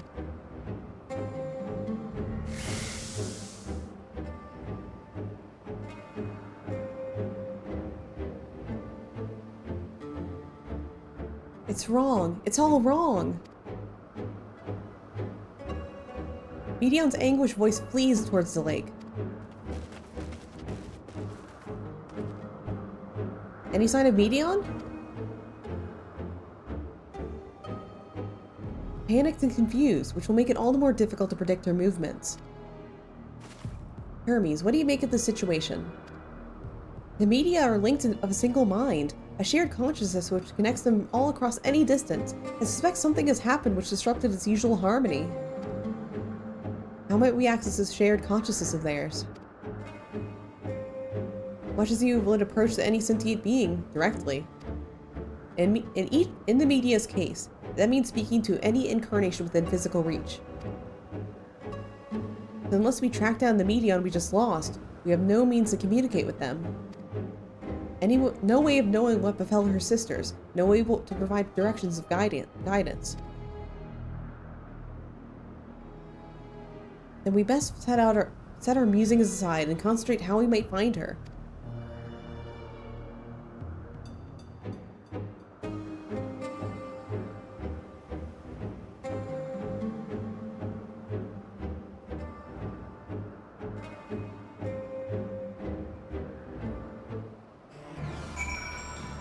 Emmett. Frantic search will avail us little. We must be clever about this. Oh, my dear Meteon.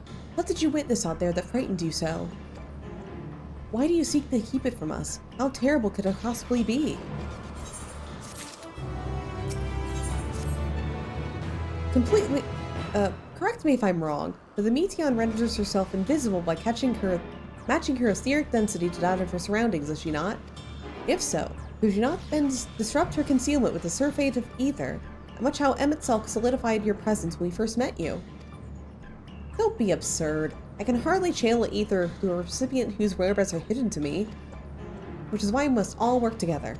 Nur will continue to search in the same manner as before, but this time, with you in tow. Once she ascertains Medion's likely location, he proceeds to reveal our wayward familiar with the swift ethereal downpour. Very clever, and thankfully she has made herself easier to capture by fleeing towards Leith. Assuming that she is made visible, it should prove no great feat to herd her into a corner. Then we have our plan. Nur and Emmett Selk will be able to track her and trap her respectively, while we others predict and obstruct Medion's avenues of escape. Emmett Selk and I will keep an eye on each other's ether to help coordinate our efforts. Let us be about it. Alright, let's trap this bird. Well, it seems we are partners for the time being. Oh, let us return to where we last saw Medion and pick up the trail from there. I will keep myself in a state of preparedness, ready to rain down ether at a moment's notice, meaning it falls to you to keep the way clear. Alright, Emmett Selk is now accompanying me? Yay! Yay, Emmett!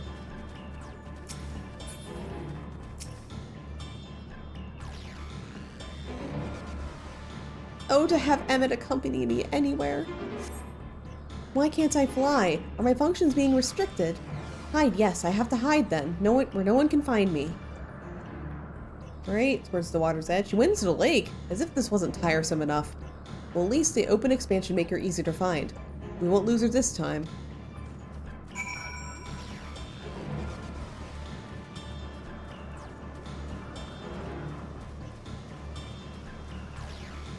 Alright, I'm talking to Emmett here.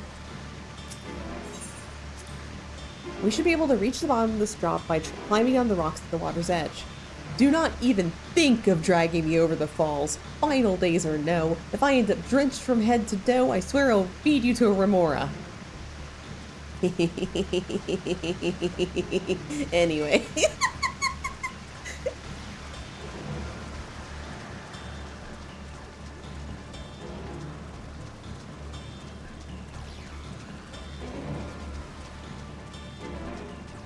Anyway, this seems to be the only sparkle I see. Right now, at least.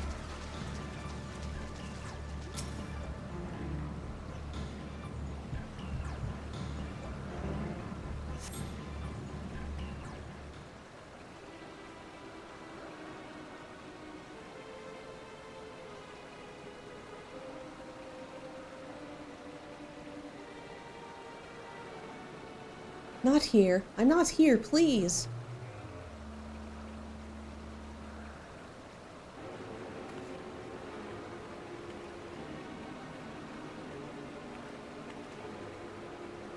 So, by that rock, is she? Very well.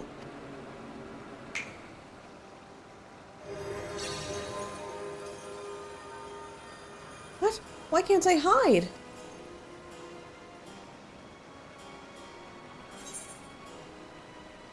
We will hear your report, good or bad.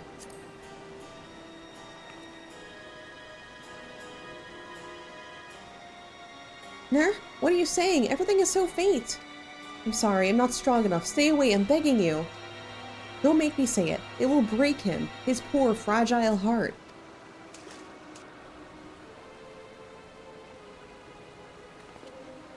Now we have a chance. Once the others are in position, the two of us can herd her into their midst.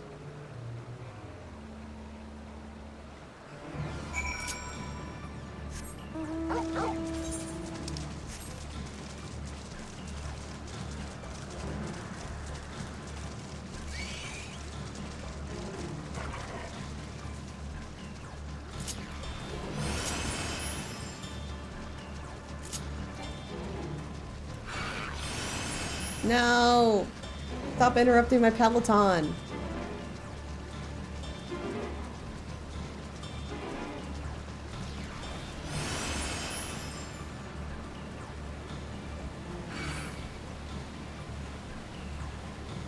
Stop interrupting my Peloton!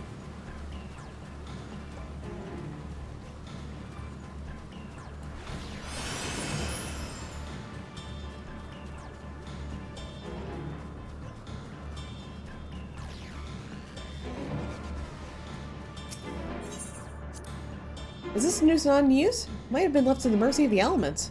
Either way, there bears no trace of Medion's essence, but we move on.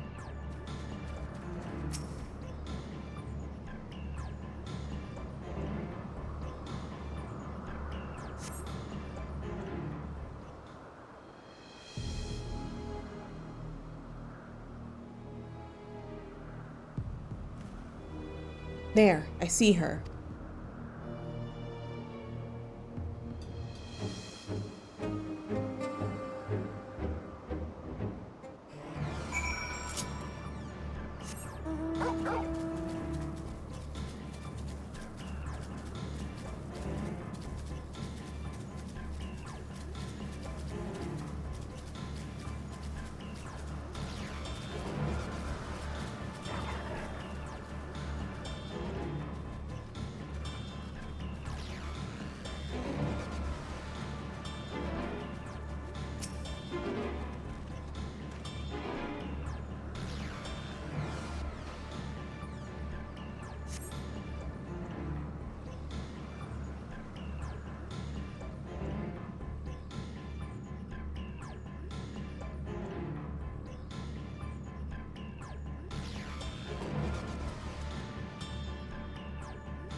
Aha! Give chase. We shall herd her into the shelter.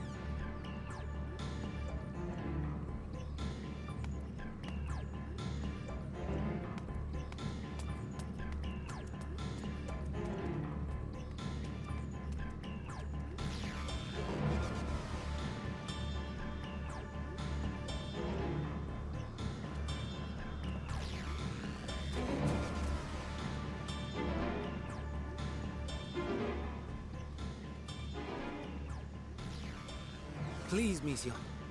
We must speak.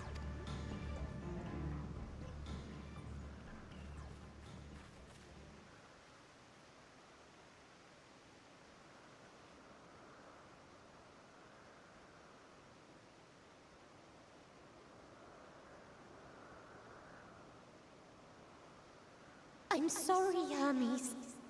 I'm so sorry. If someone can hear these words, then please... please protect them. Protect them all.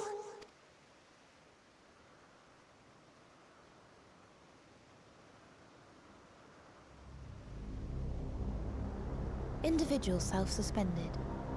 Connection with shared consciousness stable. Our survey is complete. We shall now report our findings.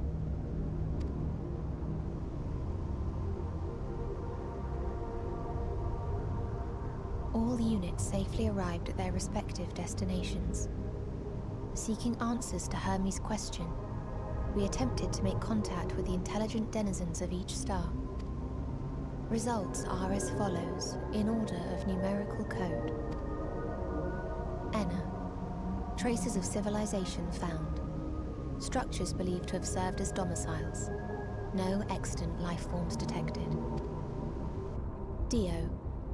Ruined remnants of buildings scattered across star, surface of which is encased in ice. Presence of life could not be verified. Tria. Evidence of large population centers, akin to cities recovered. No extant life forms found, only their lingering essence. Tessera. Edifices surmised to be abandoned residences found. No extant life forms detected. Deadly plague or extreme environmental degradation likely to have led to mass extinction. They are all... dead. Octo. Star found in state of violent conflict. Contact successfully made with inhabitants, but deployment of weapons of mass destruction resulted in total annihilation of local population shortly thereafter. Inea. Star is a barren desert. No identifiable flora found. Bones of living beings resembling men discovered beneath sands, but determination regarding their intelligence inconclusive. Remind me, Hermes, what exactly was the question you entrusted to Meteion? I tasked her with asking what others live for. What gives their lives meaning. Did you consider what may happen if the premise of the question is flawed? To be able to answer it, one must be living and desire to continue doing so. But if Meteion finds no living beings in the course of her journey, or none who desire to live, what then? What answers would she derive from their silence?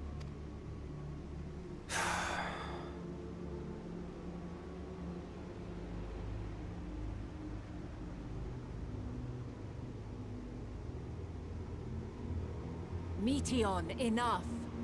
Suspend your mission and return hither at once. Decapente. Local civilization once flourished under auspices of higher power. Said power later laid waste to civilization in fit of rage.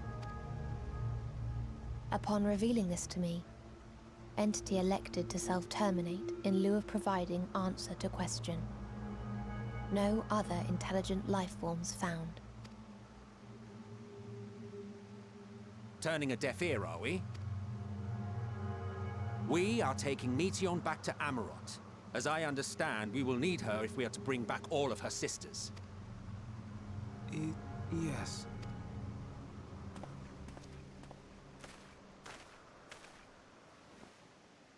Meteion.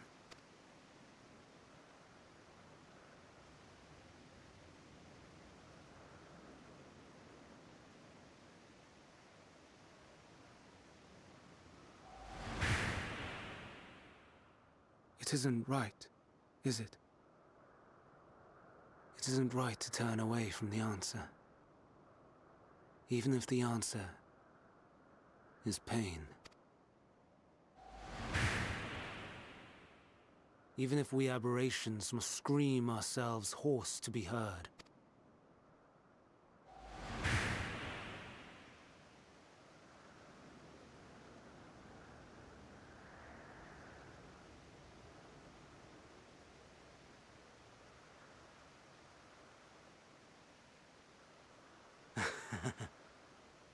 Aye.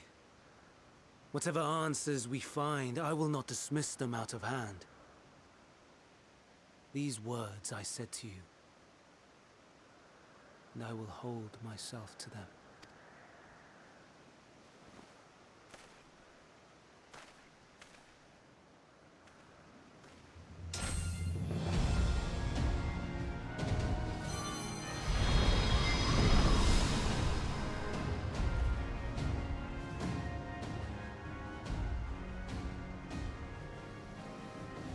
What is the meaning of this? You cannot take Meteion, not until she has finished her report. All else must wait.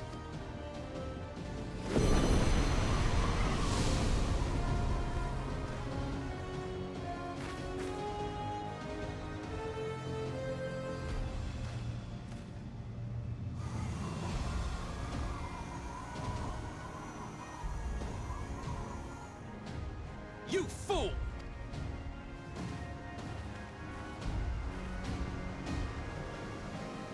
Well, so the little precious daughters saw everyone dead. Why, Hermes? Why can you not leave well enough alone? Will these answers assuage the pain you feel when a creation is returned to ether? Had you never cast your accursed questions to distant stars, you may have one day learned to be at peace upon this one. Do you understand why Hermes would do this? His logic escapes me entirely. Hermes is headed to Kitsis. Considering the expansive dimensions of the place, even we may have a difficult time locating his ether. All I can say is that he entered from the rooftop and likely arrived at the uppermost point in the facility. So, do we pursue him? Of course we pursue him. No matter what Hermes may be thinking, Medion is a potential threat that needs to be brought under our control. The Convocation's duty to safeguard the star takes precedence over any personal stake in the matter. Vana? Nur? It is clear we stand on a precipice. We have yet to determine beyond a shadow of a doubt that Medion's is the hand which tips us over the edge. Nevertheless, if we are to learn the truth of the final days, we must give chase. And even if neither Hermes nor Medion is ultimately responsible, we cannot leave them to suffer this torment alone. Agreed on all accounts. The Kitsis Hyperborea we go.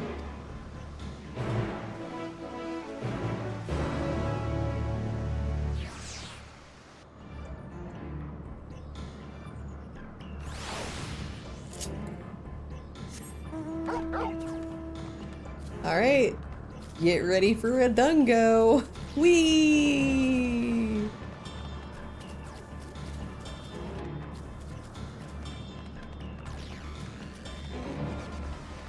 And this is the moment where my theory was like completely turned on its head. Or I was like, wait a minute. Because at first I was like, oh yeah, it's the evil people coming to see us. But then I was like, oh wait. Oh! This is kind of fucked up. I mislike the looks of this.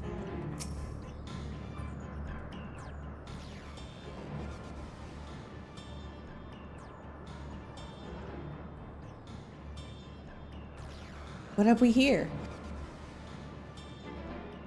Excuse me, has something happened inside Kitsis? Mistress Vana, I'm so glad you're here. No one knows what prompted it, but the alarm was sounded and Kitsis was put in a state of alert. Procedure dictated that we evacuate immediately, and we've yet to investigate further. Yeah, the 11th hour surprise. Wait, no? This is Hermes' doing, obviously. And what does this state of alert enact exactly? A field of dampening magic is draped over the entire facility, usually in response to escaped entities and the like. Kitsis scholars and observers are unaffected, but everything and everyone else is weakened to a fraction of their usual capabilities. Then consider us forewarned. We do, however, have urgent business with Chief Hermes, so we must enter the premises regardless.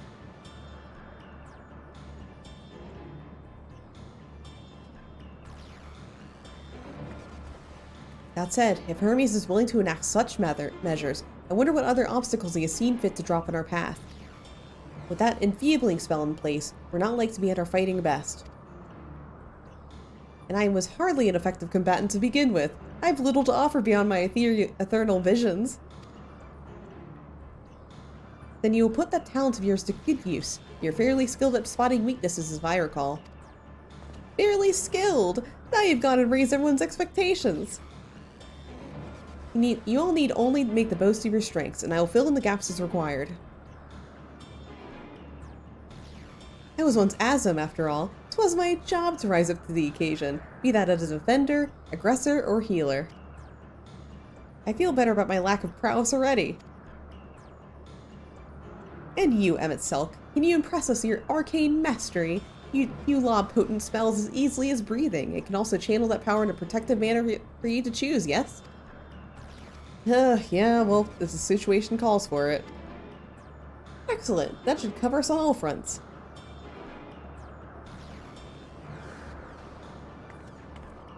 Your tale led us here, Nur, so 'tis only right you lead us now. No matter what lies ahead, we win through to Hermes and Medion.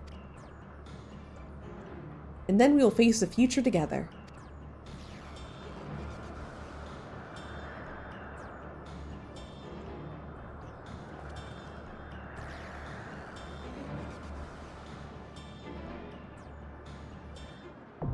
Right, Kitsis Hyperborea, now accessible. Alright, so let's go into the level 87 Dungo. So we have Hythlodeus, MSQ, and Vana basically like you'll always need a DPS no matter what, so Hythlodaeus takes that role, whereas like Emmett and Vana can be whatever they need, whatever needs to be filled.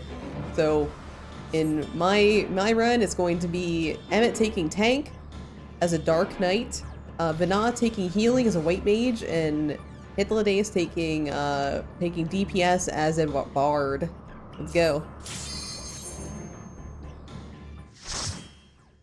I mean, technically this is like 11th hour surprise villain. Like, the villain's only coming out on the level 87 quest line out of 90. So it's kind of his 11th hour villain of like the entirety. Because keep in mind, like, this is finishing a story started in A Realm Reborn. So like, this is like technically the ultimate 11th hour villain.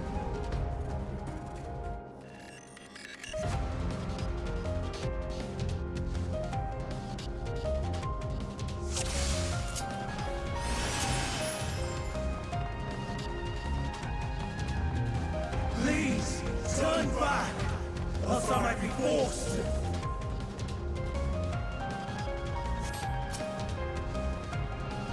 Have you ever wondered whether your creation has a beneficial existence to the star? Wonder no more. Get this Hyperborea. Our mission is to determine the answer. From temperate plains to tropical jungles, from smoldering volcanoes to frozen fields, we put creations to the proof in a wide range of meticulously recreated environments. Will your creation be able to survive the wider world? Or will it threaten the survival of other species? The answers to such questions and more, our highly trained staff will uncover.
Also, like, do you guys remember when they were coming out with like preview images of Endwalker? Because they didn't talk about anything beyond like the level 83 quest line with like, we knew we were going to Garlemald, we knew we were going to the moon.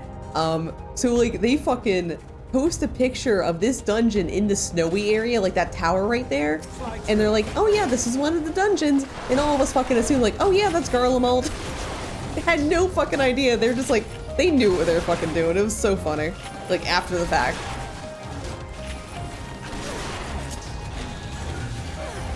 Like, oh yeah, that's Garlemald. That's what it looks like. Definitely, definitely, definitely.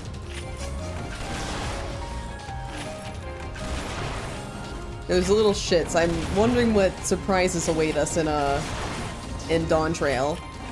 'Cause they pull this every single fucking expansion. Where they're only like revealing the slightest bit. And you think that's the entire story, but it's not. We had no idea there'd be time travel in Endwalker.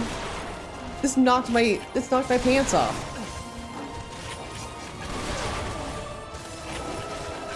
Like, I remember when I first got to this dungeon, I looked at the towers like, you motherfuckers. you little shits. I'm not entirely useless.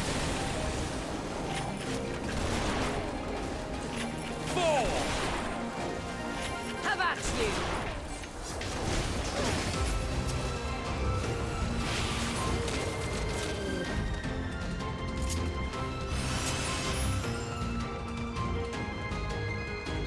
Because it does look like the architecture is very similar to, like, obviously when you look at it, like, now you're just like, oh yeah, that's like ancient, like, kind of architecture. But like, at first you're like, oh yeah, that could be Garlemald. Sure, why not?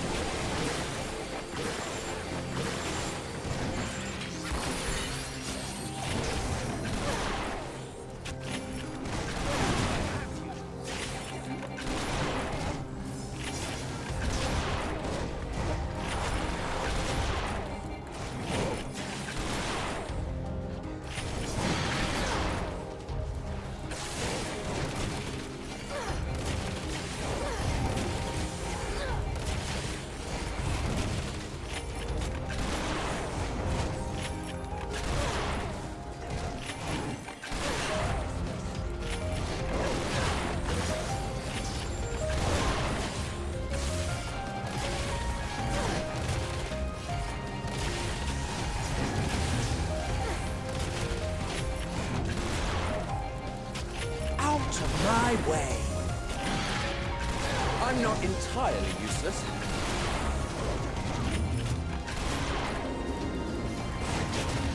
I see you, ugly.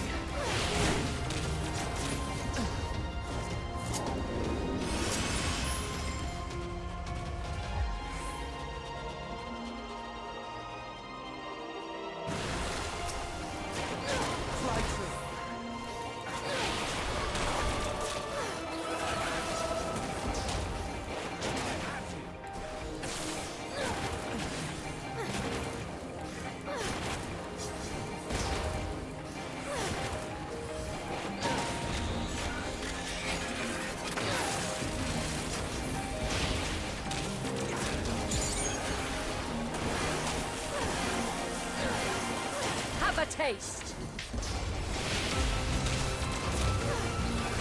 Have at you.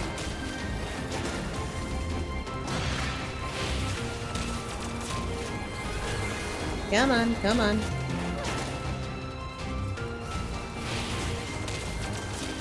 I don't have all day here. We gotta go find a bird. And a freak.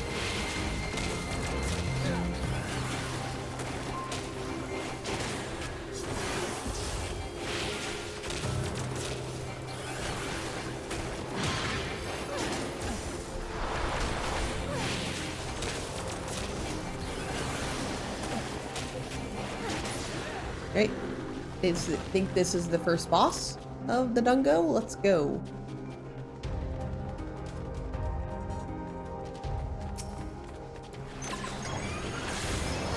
Fly true.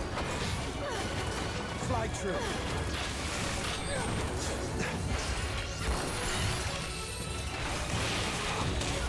I see you, ugly.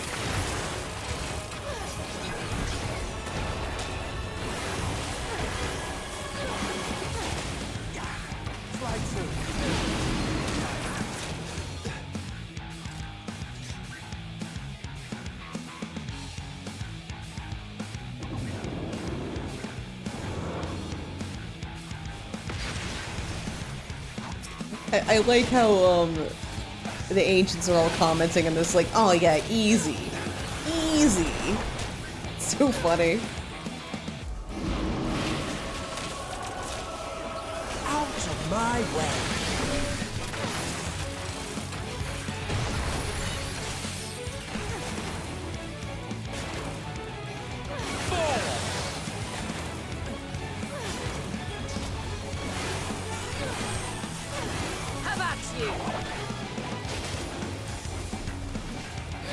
I'm not entirely useless.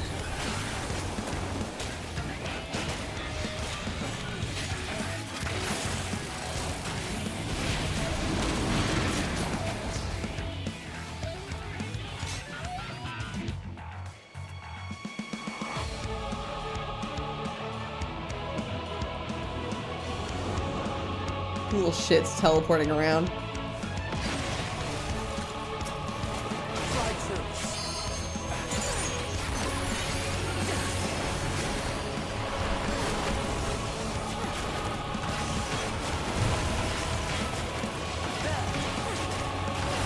I see you.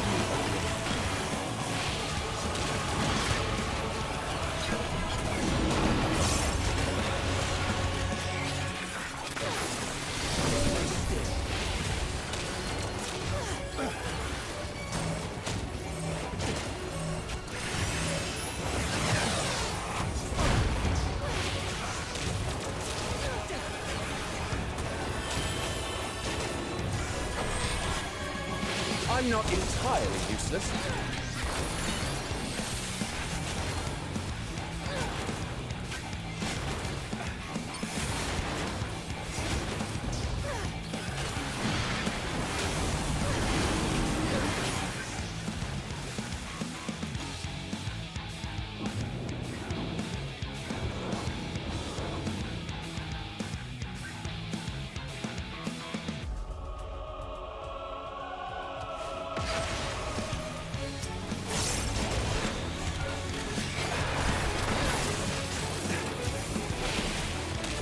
I'm not entirely useless. How about you? Out of my way. Alright. Scouting. Rude.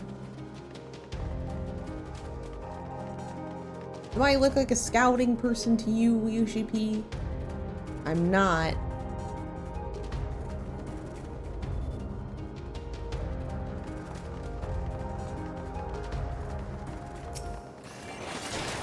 How about you?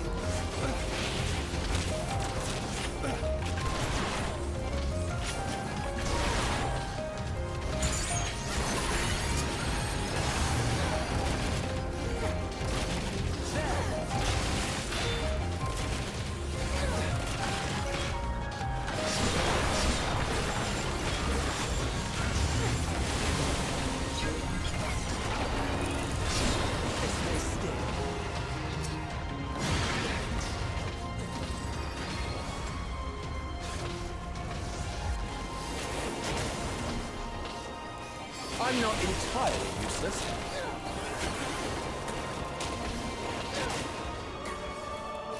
I see you opening.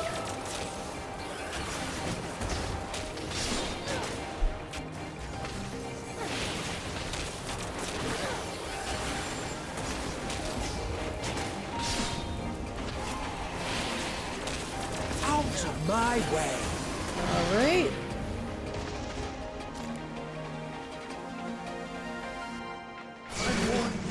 Oh.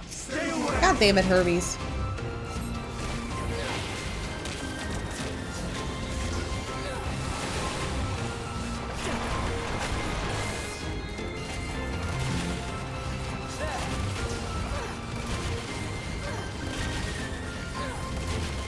Have a taste. Like, using my entire arsenal is just like in the back of his mind, MSL was taking notes.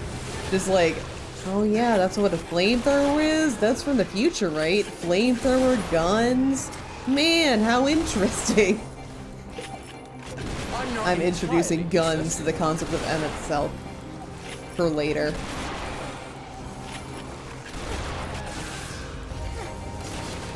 Time is just a perfect circle.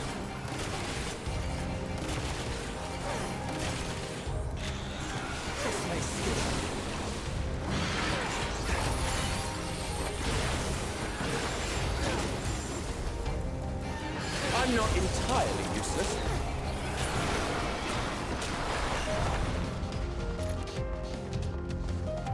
Okay. Oh, treasure. Slaying. Man.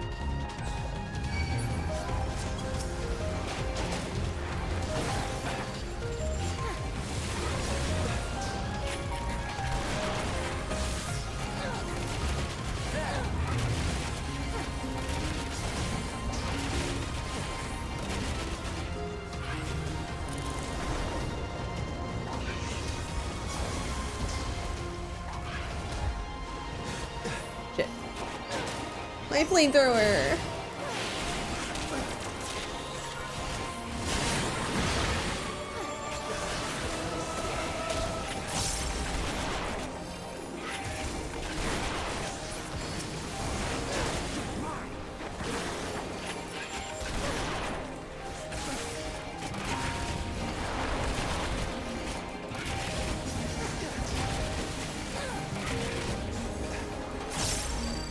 I see you opening. Have a taste.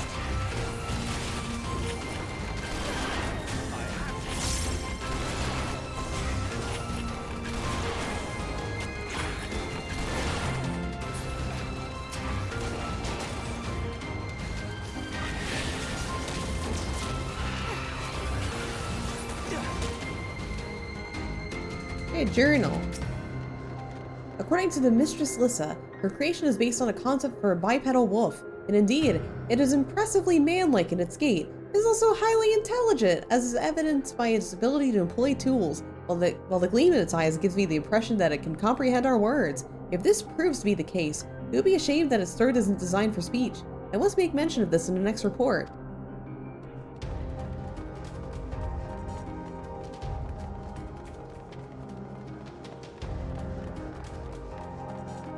Somebody was like out here in the ancient times, just like, I want to make a bipedal wolf man. Intelligent of speech and consent. I see you.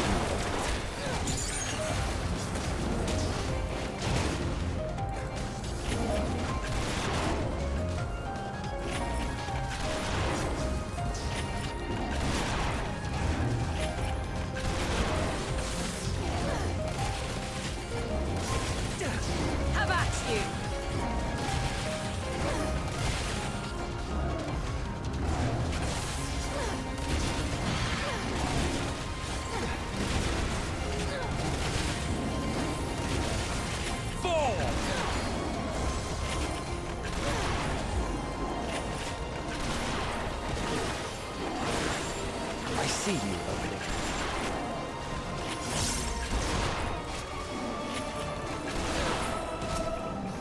I see you opening.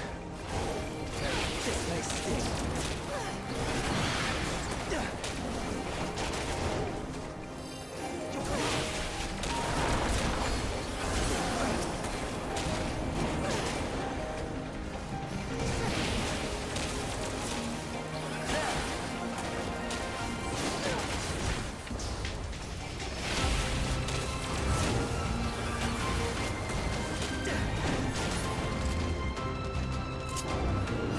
Another treasure chest.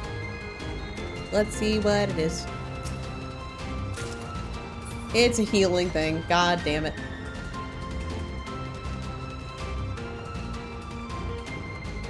Okay. Emmett, don't run ahead. Don't run ahead. Okay, perfect, perfect, perfect. I'm using... There we go.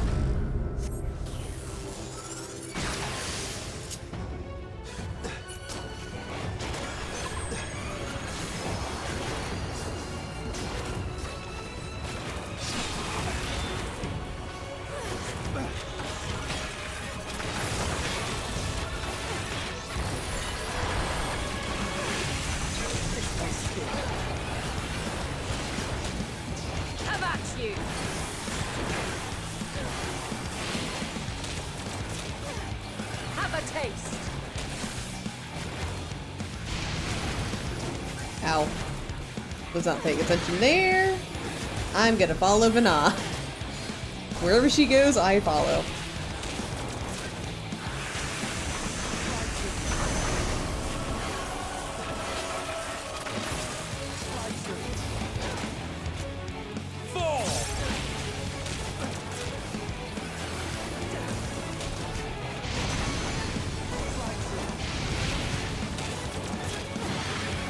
Out of my way. I see you opening.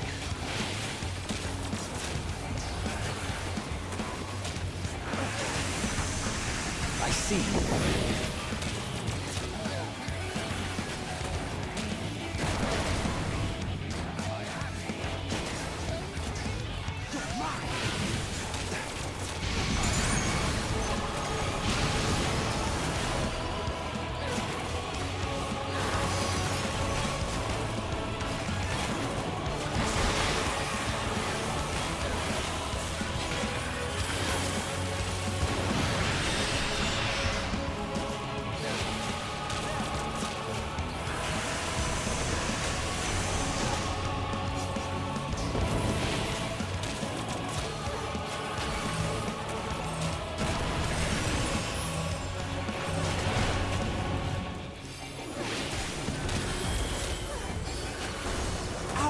My way.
Ooh, did it.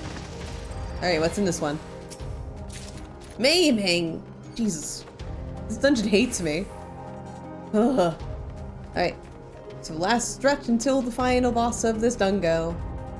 Let's do it. Man, I wonder who the final dungo is. The final boss is in this dungo. I cannot let you take me to... Not yet!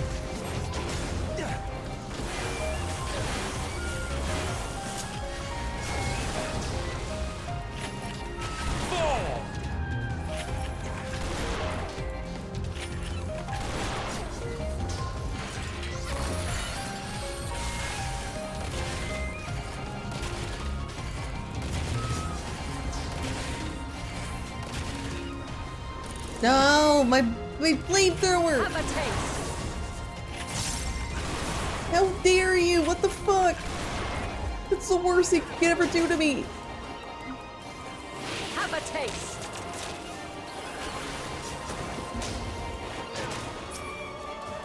Have a taste.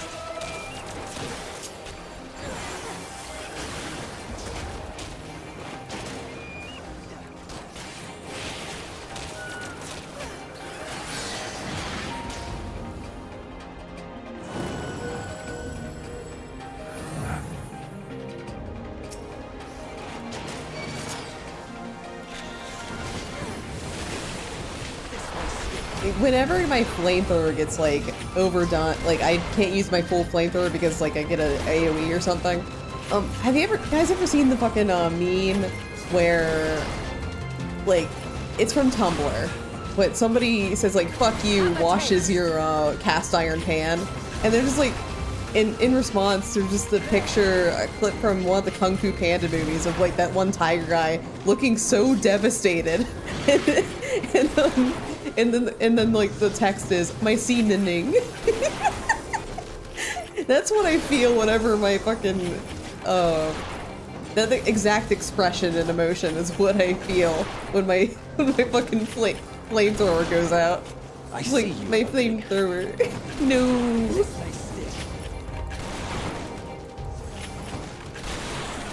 I see you opening. But I always laugh out loud whenever I see the fucking my seasoning. It's just so funny to me. I'm not entirely useless. It's been around for like many years at this point, but it's still like the funniest shit ever. Never stops being funny.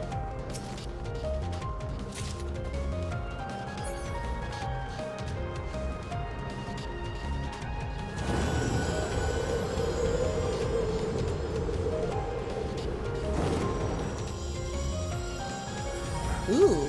Oh, treasure and lore. Before they respond from existence. Uh-huh. I mean, Answers is a good song, Hermes, but you don't need to act this much big about it. You must hear Answers before it's gone. It's on YouTube, Hermes. Come on.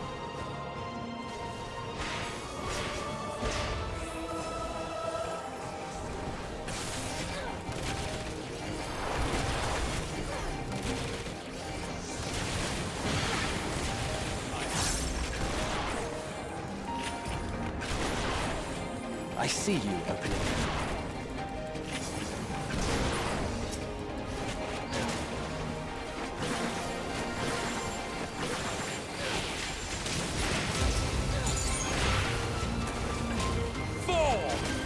I see you opening. you.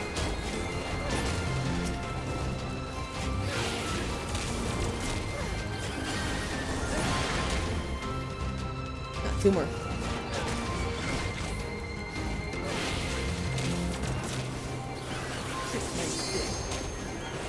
I like there's like birds in the background, just like whoa, whoa, whoa.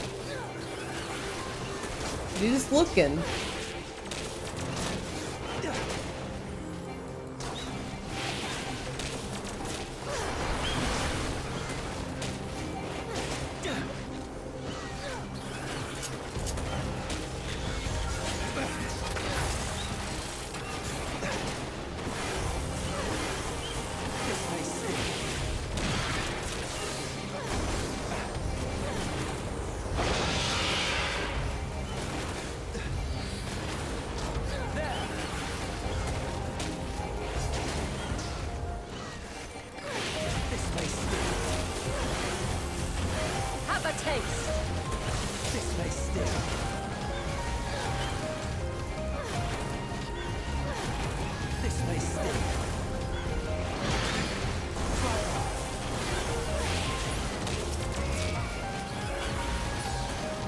Alright, so chest.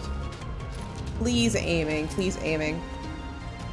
It has healing again. It's a dupe of the one healing thing I've gotten. This is miserable.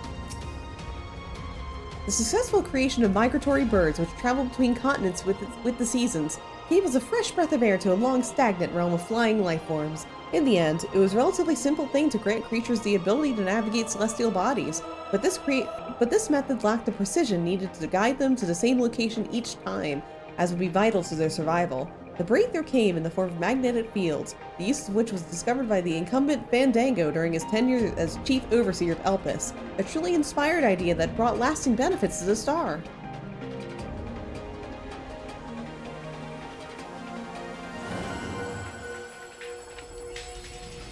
Alright, let's go.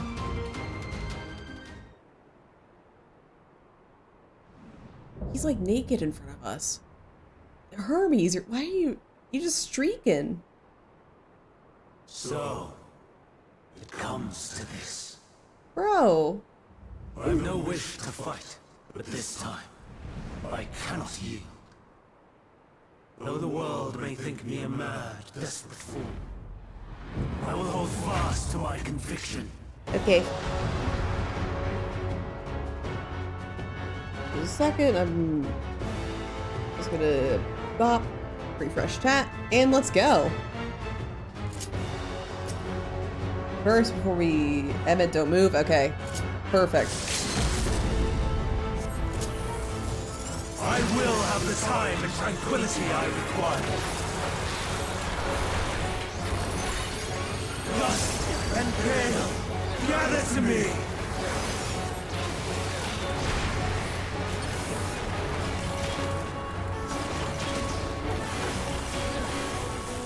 Ancient brand, unleash your power!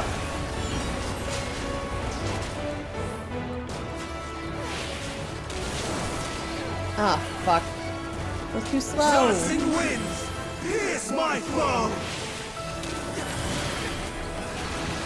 I'm not entirely useless. Stars on high, fall as rain!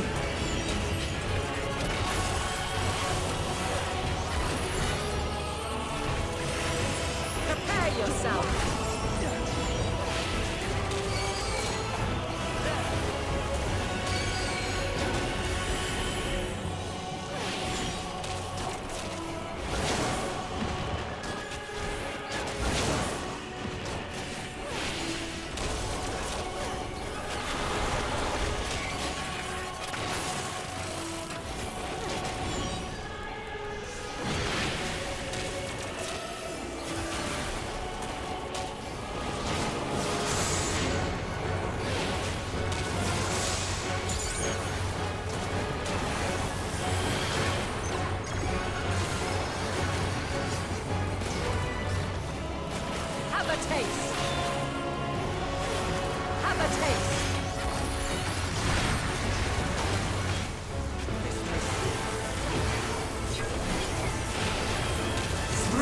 from ether! Surge is one!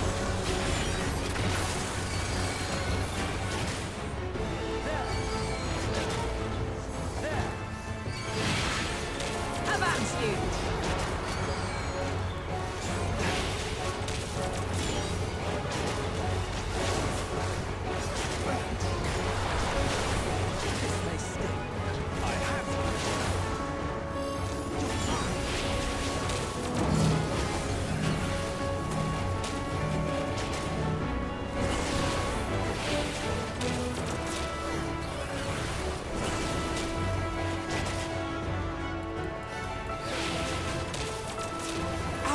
My way. Tossing winds, pierce my foe.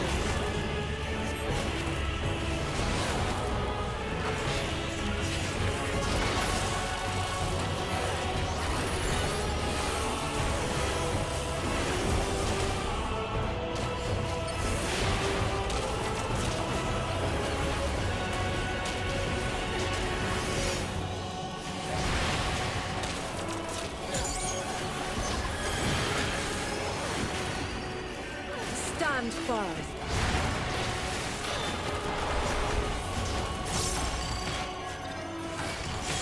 Stars on high, all is rage.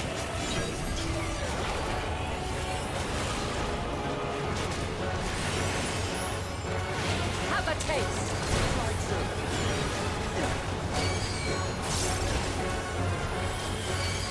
I'm not entirely useless.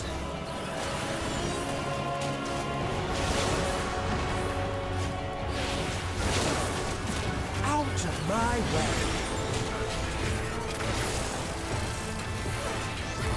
Even when transformed. But I am not finished yet.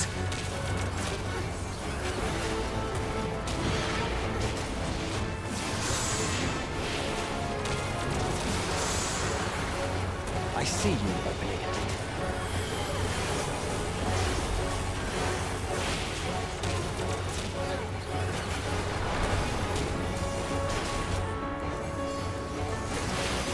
Right, beat Hermes. No! My power!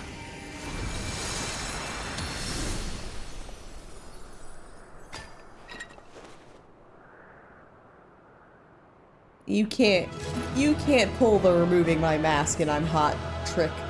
Nah. You're too stinky now. I won't fall for that.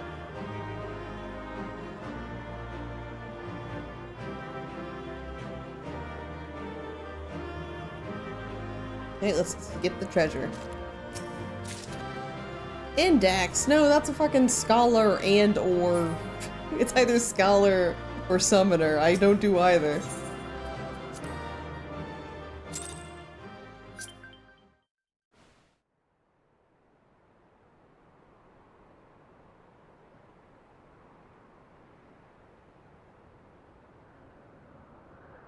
It's over, Hermes. In the name of the Convocation, I hereby take Meteion into custody. You did it. I did it! And setting aside the matter of your nomination, you will come with us too. We require your knowledge to assess and resolve the situation. Everything is Jover. We did it. We've defeated the final days. Or something. Meteion, I am so sorry. With that, I could have listened to your report in full. Reflected upon its meaning and conveyed it to others. That they might reconsider their chosen course. But I have failed. And that wish will never be realized. However, ere our fates become the province of others, I bid you tell me just one thing. Was there happiness in those distant Hermes? She saw somebody kill themselves in front of her. Was there a reason? Hermes. Somebody committed suicide in front of her. I think she shouldn't answer that question. We conducted our search as per your instructions. We scoured historical records, communed with the spirits of the deceased, heard the final testaments of the dying, welcomed their shadowed hearts into our own. One race had striven to create a world bereft of animosity. They renounced relationships to avoid interpersonal strife, and in so doing brought about societal collapse. One race had renounced war and devoted itself to the enrichment of its people. They were conquered. Though they destroyed the enemy in reprisal, they could not regain their former glory. One race had concluded that finite time was the root of all woes. Aspiring to shatter its shackles, they went in search of infinity. They discovered nothing is infinite, and that neither time or death can be cheated. Disillusioned, they gave up on the future and themselves. One race had discarded all things that gave rise to sorrow, hoping to have only joy. They found joy lost its savor in the absence of sorrow, and lost their will to live. Though worlds apart, these peoples shared a belief. The belief that they had tried their best. That they had tried to fulfill their potential with every step and success. In the course of which, they learned the truth. That they would never be free of fear and sorrow, anger and despair, of loneliness, so long as they yet lived. Even now their souls cry out for oblivion. And to this song of anguish, I lend my voice. We lend our voice. Oh, beloved mankind, shimmering jewels of beautiful Atheris, rejoice, for we will free you from the cruel yoke of existence. There is no need to struggle in vain, for in nihility awaits salvation. You will know peace and serenity, and it will be beautiful. We will make our nest at the edge of the universe, and there in the dark of dead worlds hoard sorrow and suffering. There we will sing, our chorus ever louder and ever clearer, that our song may reach even this ether-shrouded star. Such is the answer we have found in the stars. Such is the gift we now offer to Atheris.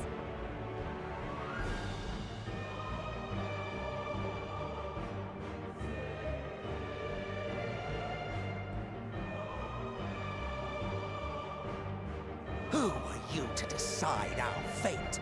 To decree we live or die?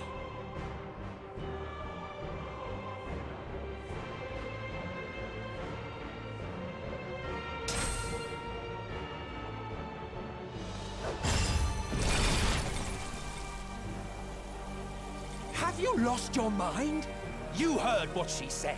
She means to destroy us all, yet you'd still take her side? In the name of the star, we have discarded those creations that we deemed flawed.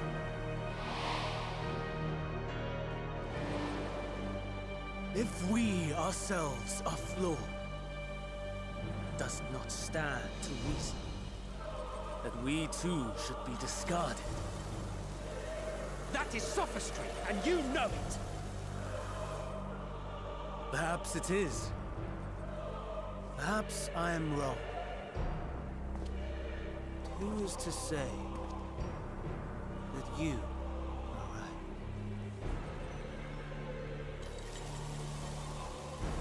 Let us settle this with a determination. In my authority as Chief Overseer of Elpis, I will make a judgment on man's fitness to exist. If he can learn to value all life and retain his will to live, even should his end be justified, he will surely find a way to revert his demise. If not, he will perish through starve. As with all determinations, provisions must be made to ensure fairness. Kairos! Awaken!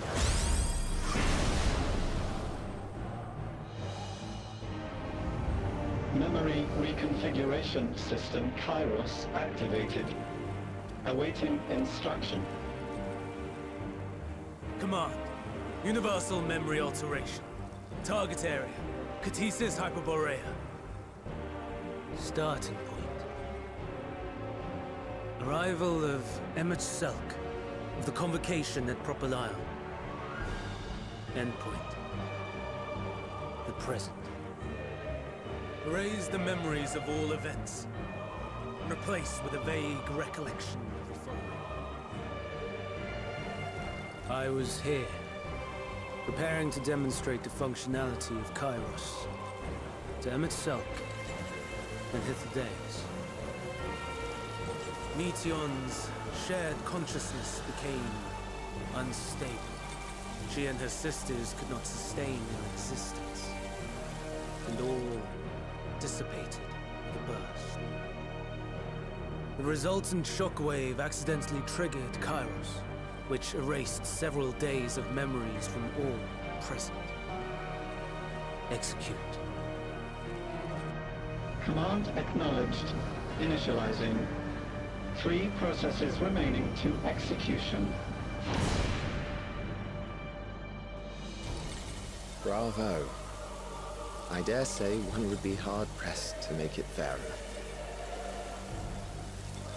Everything that you told us, everything that has happened, the fact we've even met, it will all be gone.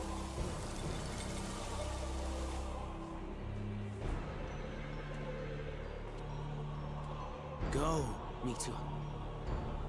To the edge of the universe, where none can reach you. Hermes, won't you come with me? If you were to shed your flesh, I should be able to carry you.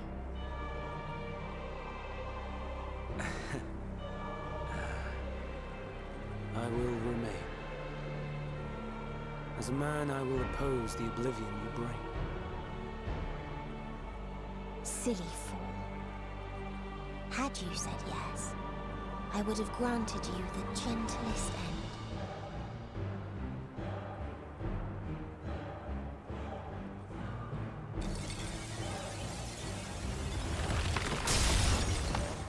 This ends here!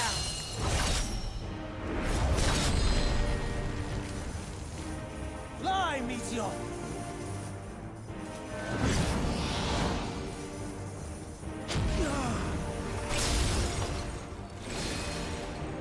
That is far enough, Hermes! Argos, to me!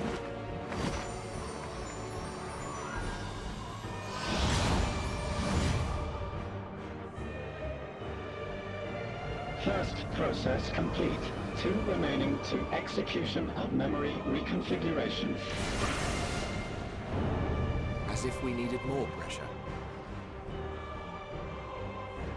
No matter what, you cannot forget what happened today. For it is the key to saving your future. Your world. This fight is our fight. What comes after, our problem to contend with, not yours. No. Your own struggle awaits, and no one else can take your place.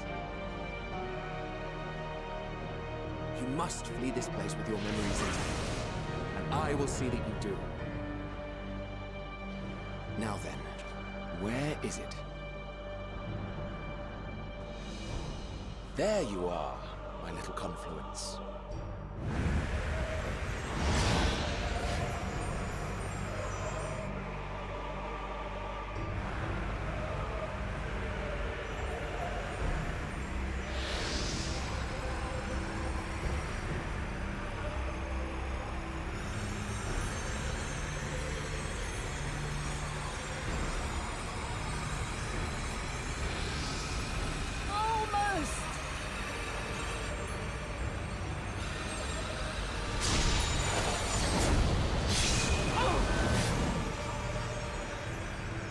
Very well, then.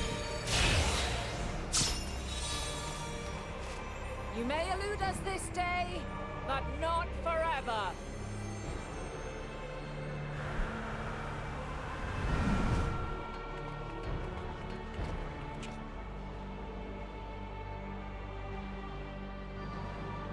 Meteon's gotten away. Second process complete. 1 remaining to execution. No time for brooding. Listen well. Beyond lies a spatial confluence that connects the interior sections of this building. I will destroy the confluence and force open a way outside. When I do, you must jump through.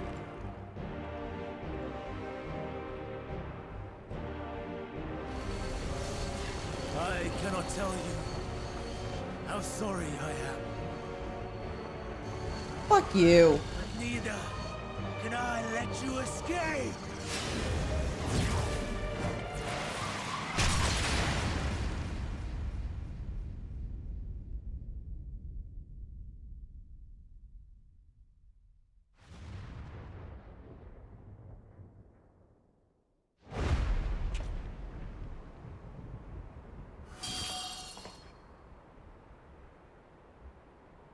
Too brave by half.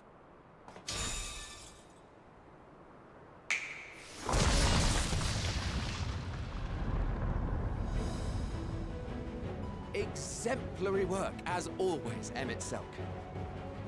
What? But how? I thought the confluence was... over... Over there? Yes. We were rather hoping we would. It was never anywhere but where it is now. The instant those two began making their way towards nothing, 'twas clear the plan was a diversion. I'm quite incapable of destroying a confluence, I must confess. A gambit brazen beyond words. Though we've grown accustomed to reckless improvision due to the antics of an incorrigible associate. Though, in the case of certain present company, incorrigible is an understatement. Honestly, I'm beginning to suspect it's a requirement for every Azen.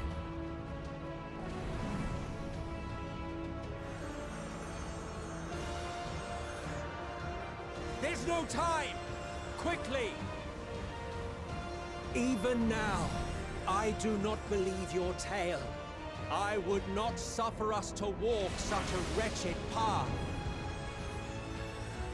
Still, if it must be said,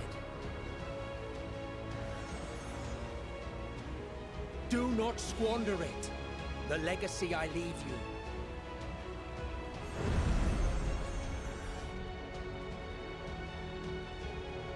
Final process complete. Executing universal memory alteration.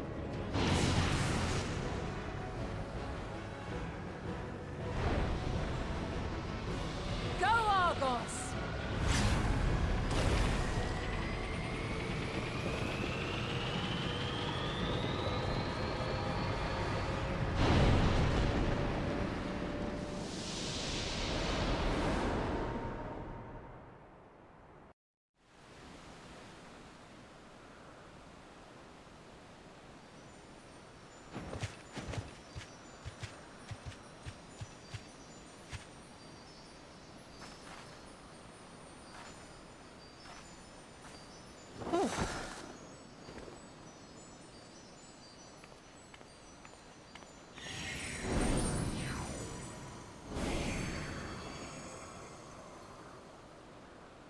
I'm fine.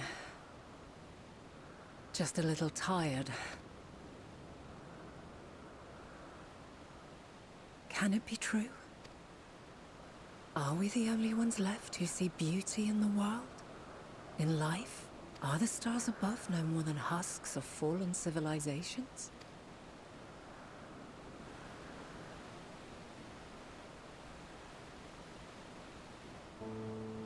And yet, I feel her. Though she is unimaginably distant, I feel Meteion's presence, and the place whereto we must go. Ere she made good her escape, I placed an enchantment upon her. Oh. One which allows us to follow her trail. She has already left the outermost bounds of Aetheris, and continues on her way. Given the vastness of the universe, it will still be no easy feat to track her down. But thanks to MSQ and his Ladeus, all is not lost. We remember. So long as we remember, our fates remain ours to shape.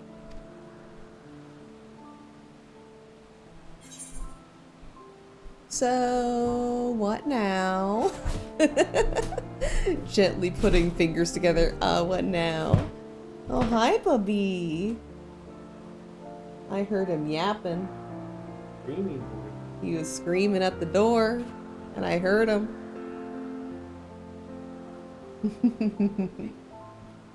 Big yacky man. Oh yeah, I forgot to mention.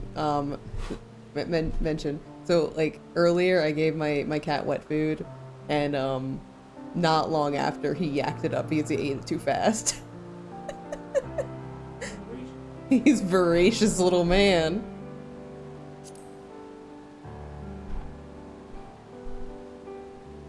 What indeed? Let us begin by ascertaining the situation at Catesis Hyperborea, where the others should still be. Yeah, too excited for wet food. He loves wet food so much, but like every time he has it, he eats it way too fast.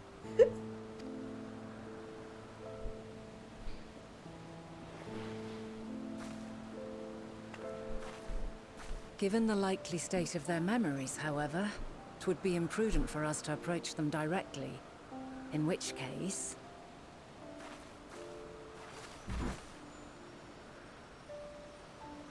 I am sorry, my friend. I've asked much of you this day. But may I trouble you one last time?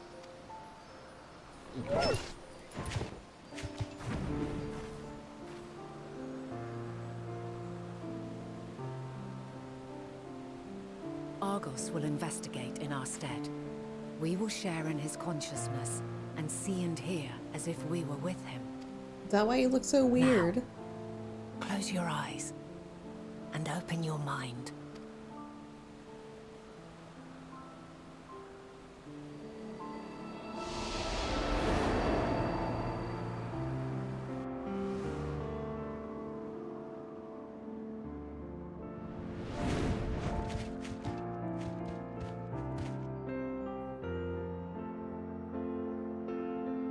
Thank goodness you are unharmed. Unharmed? There is a gaping hole in my memories. I can scarcely remember arriving here in Elpis. Forgive me. I was preparing to demonstrate the functionality of Kairos to our guests. But Meteion, her shared consciousness became unstable. And she... So, that's what prompted the state of alert. And when you went to investigate, you were caught in Kairos's accidental operation. So it would seem. It's all a blur to me. Such an unfortunate accident. Oh, and what of Venar and your other companion? You went inside together, as I recall. We did?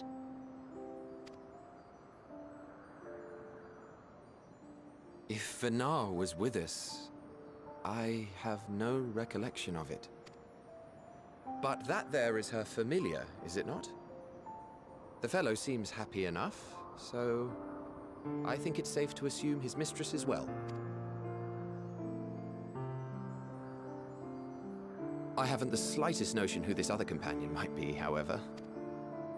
Ah, well, that individual struck me as a bit different, for want of a better word.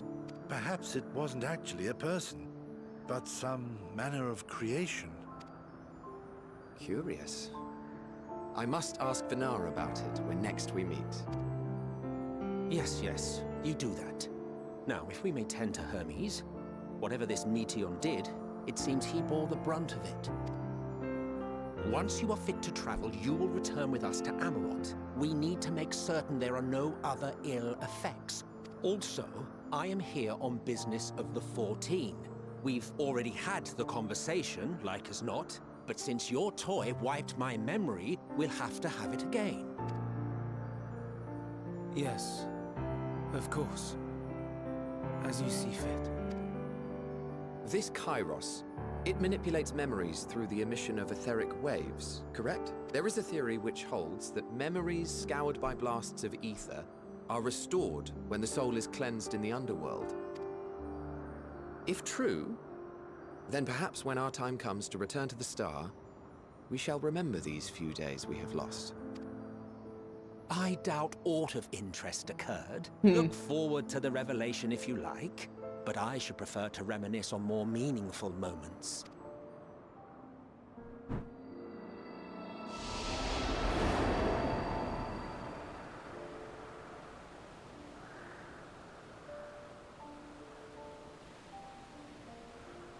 Let us rest.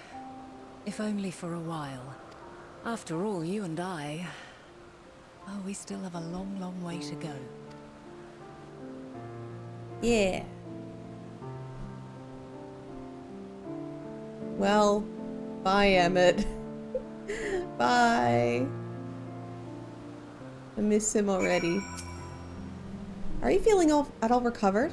I understand that your exertions were more than purely physical, but resting one's body, if only a moment, is never without merit. As for Hermes, I think it unlikely he would create more enteleches. He poured so much of himself into Meteion, and now that she and her sisters are gone, dissipated in his mind, the grief must be unbearable. He will blame himself. He will believe that, had he never acknowledged his dissatisfaction with the world, then the media would never have been born to suffer and die. The offer to join the 14 will become a welcome distraction, and one day hence, he will face the advent of the final days in the role of Fandango.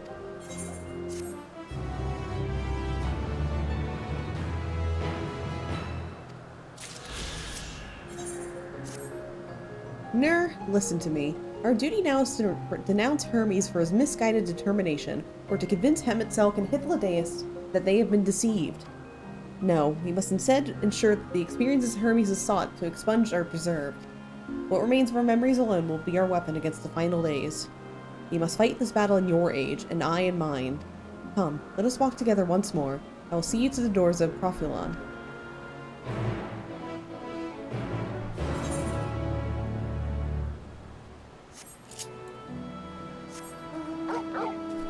Technically, we could have flown here, but it would have taken way longer to get that unlocked. So, instead we walk.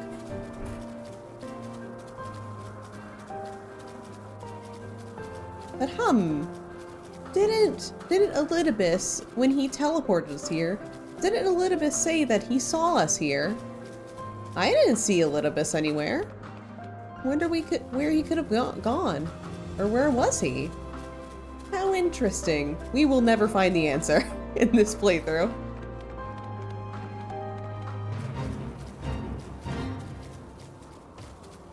Something to wonder about for later. No, not now. Definitely not now.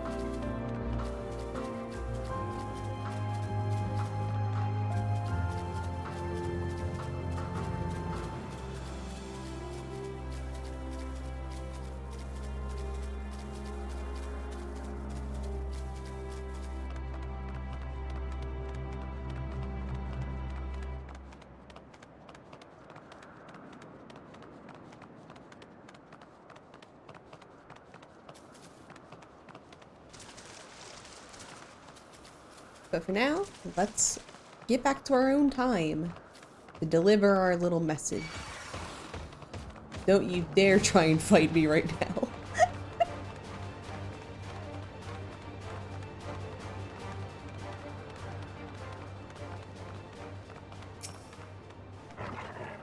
Your time as A's is drawing to an end.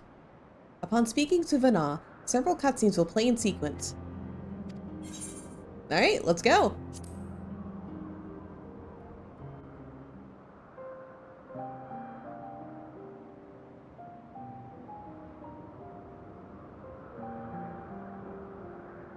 So, it is within. The portal that brought you hither, and will take you home.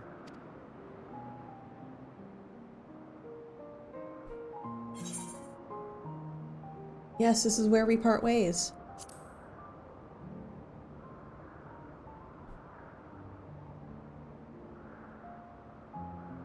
May you and yours emerge triumphant. Make use of the knowledge you have gained. That your days in Elpis and our friend's sacrifice be not in vain. With Meteion free to pursue her designs, 'tis only a matter of time until the final days are upon us. We must be ready.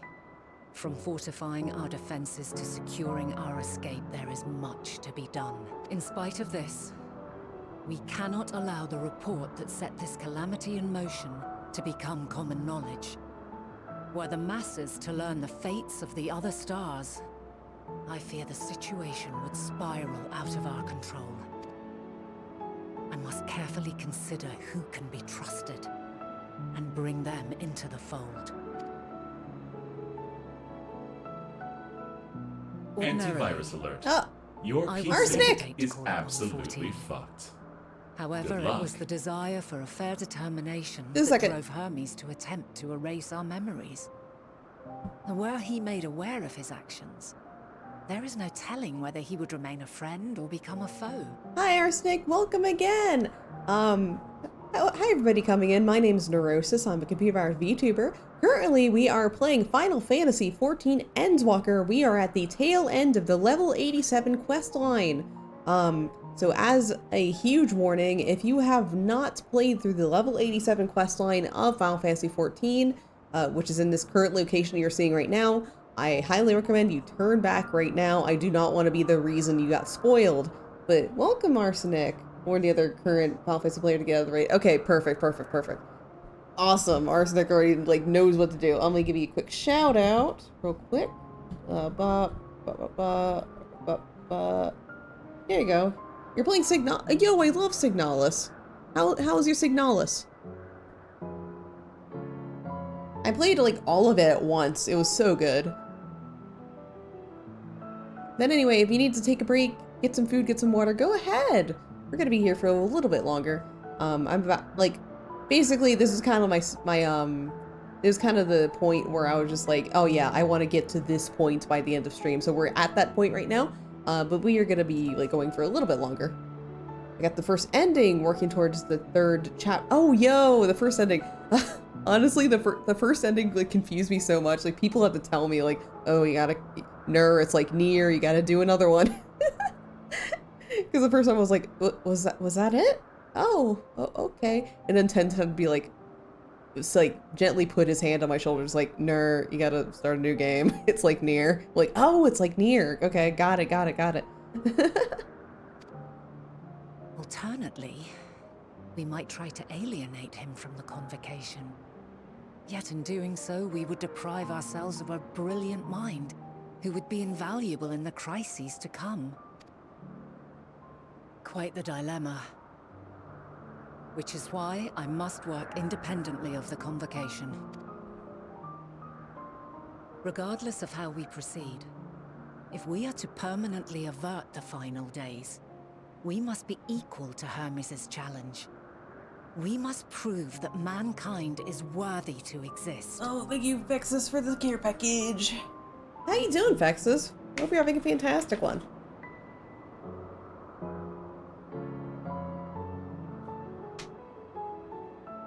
And this hinges, I think, on how we confront the all-consuming despair that accompanies a senseless and seemingly inevitable end. Bewildered and divided, we would perish like the peoples of those celestial ruins.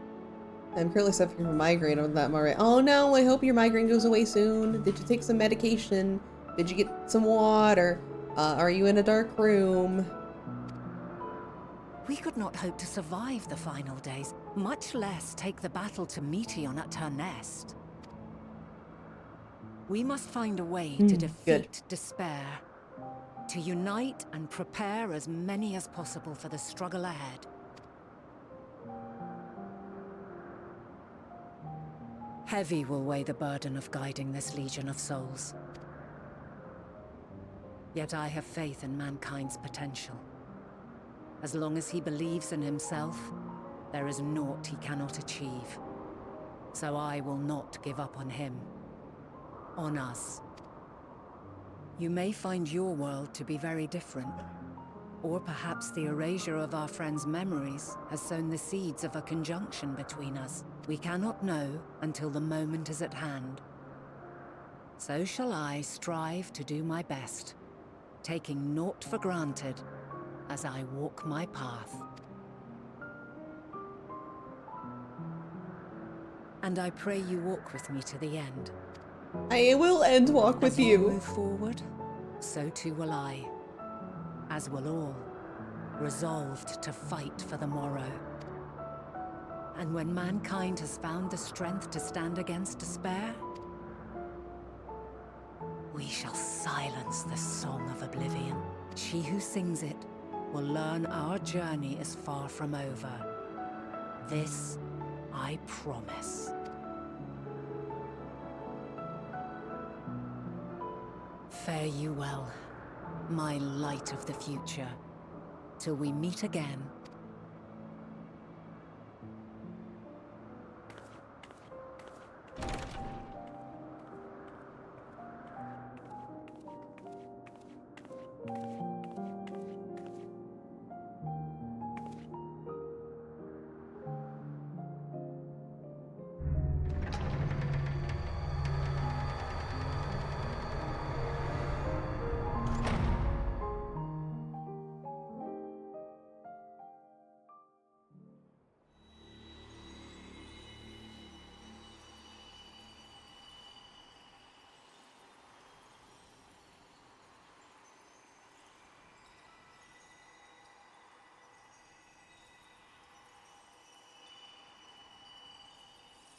From this day forth, I shall strive to bring honor to the seat of Fandania.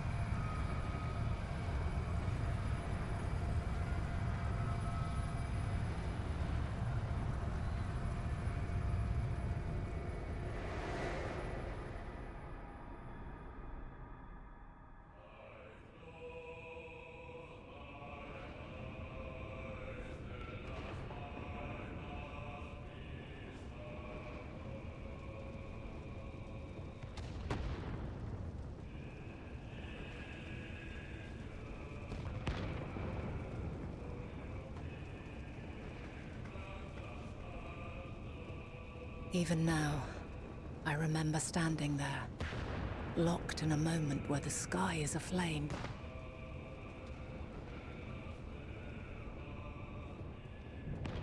where stars fall as tears and screams darken the seas, where resignation rots the trees.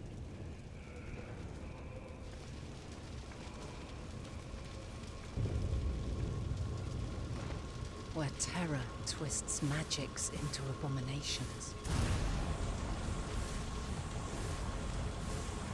Such is the lament of they who have gone before.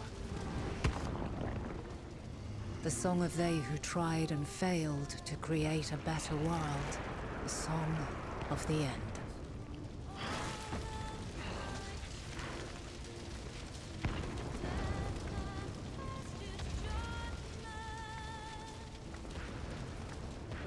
That which hides at the edge of the universe is no longer hope's creation.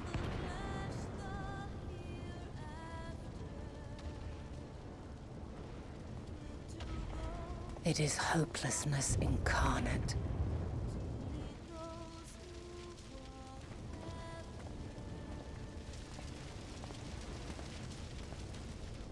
That day, mankind saw half of its number sacrificed to bring forth Zodiark.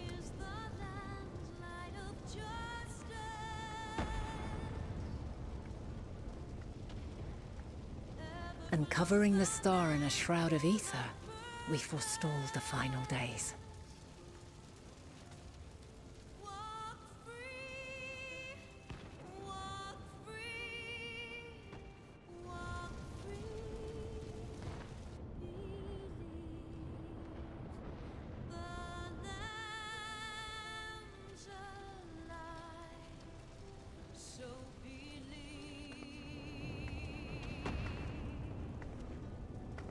Yet the cries echoed still. We wept for innocence lost, wailed for death inevitable.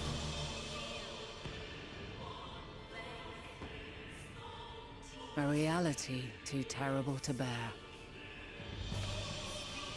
And for too many who sought comfort in gilded memories of joyful days and tranquil nights.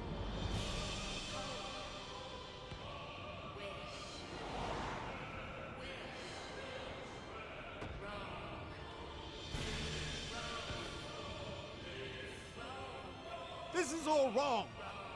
Why must we suffer so? It needn't be like this. No. There must be a way to restore things to the way they were. To reclaim the perfect paradise we once had. No, my friends. Suffering exists, and we cannot pretend otherwise. No civilization, however great, could eliminate it. If we would live, we must accept it as our constant companion. Let us not seek to forget this tragedy. Let us carry it in our hearts, that we may grow stronger and know true happiness. We can't accept it. We won't accept it. It will be ours again. A world free of sorrow. No, it will not. For there has ever been sorrow. Mankind was but spared its biting sting for a time. So please, open your eyes. To try and reclaim those lives we lost by sacrificing yet more isn't wisdom. It is weakness. No paradise is without its shadows. If we cannot accept this truth and learn from our pain, then our plight shall be repeated.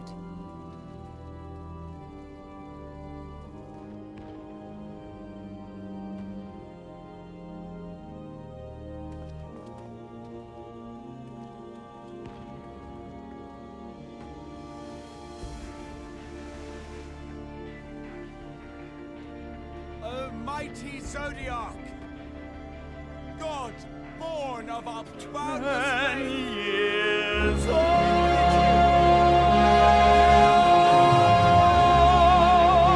Hey! Accept this offering of lives. Hey! And deliver unto us What the fuck, dude? The lives we once had, deliver unto us the days of old. The days when the star was a font of love, and we Oh my god, you're a fucking vessel of Zodiac. What the fuck? Seek help.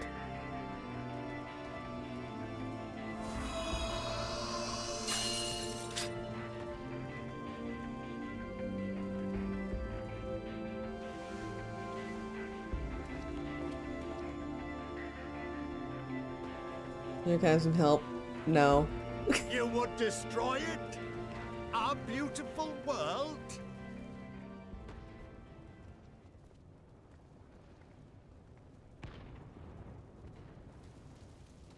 Lands that stretched on forever. Skies one could drown in. The heartbeat of nature, silent yet strong. And amidst it all, a people. Beacons of light and life. Laughter that warmed my heart like naught else before. They are my meaning and my purpose. My love. In spite of, or perhaps because of this, I choose to believe in mankind's potential. In his ability to find a way forward. So let there be no way back. From that temptation, I sunder us. No more shall man have wings to bear him to paradise. Henceforth, he shall walk.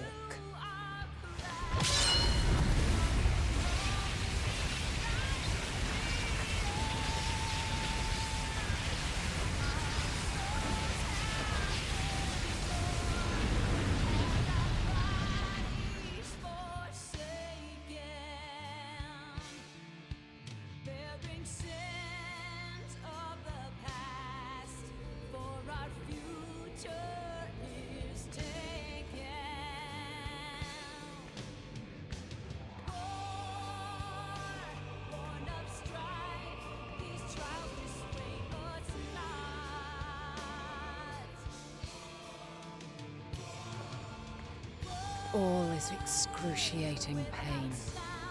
I breathe fire and torment.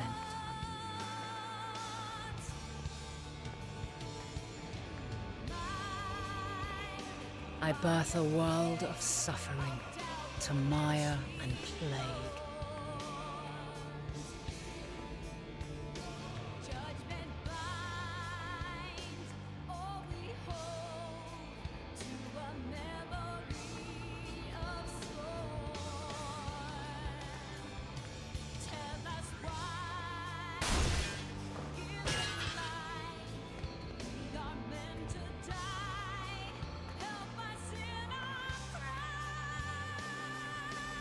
In one fleeting moment, lives come and go, ever moving towards the unknown.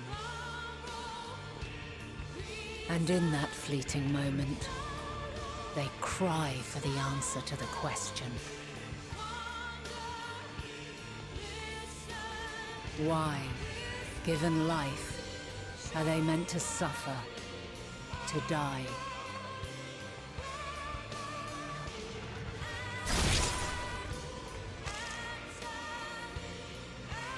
As fragmented, imperfect beings, yours is a never-ending quest.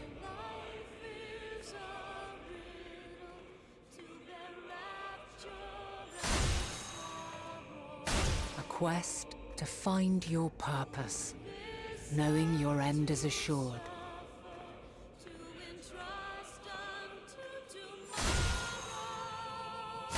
To find the strength to continue when all strength has left you. To find joy, even as darkness descends. And amidst deepest despair, light everlasting.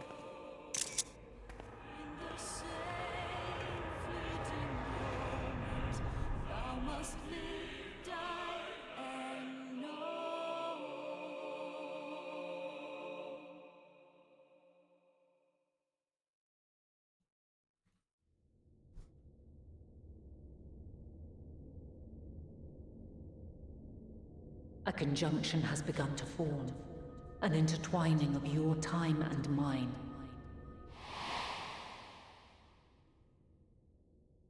When you truly understand what is at stake, and your journey has prepared you to surmount the insurmountable, then shall I honor the promise made in another time, another age.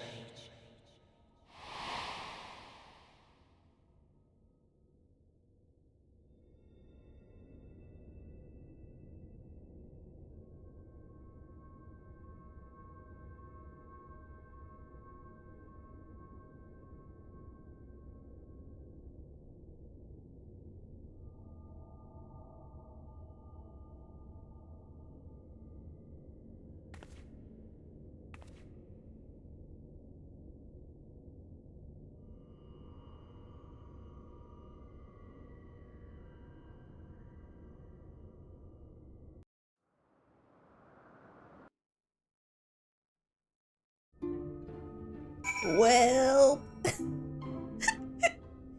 well, coolest cutscene of Endwalker. Let's go. Literally, let's go.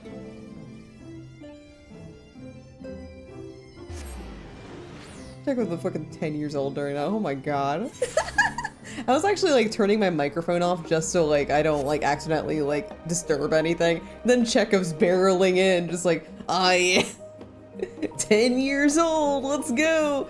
Anyway, we got a bunch of equipment during this, so I'm gonna open it all up and like equip it.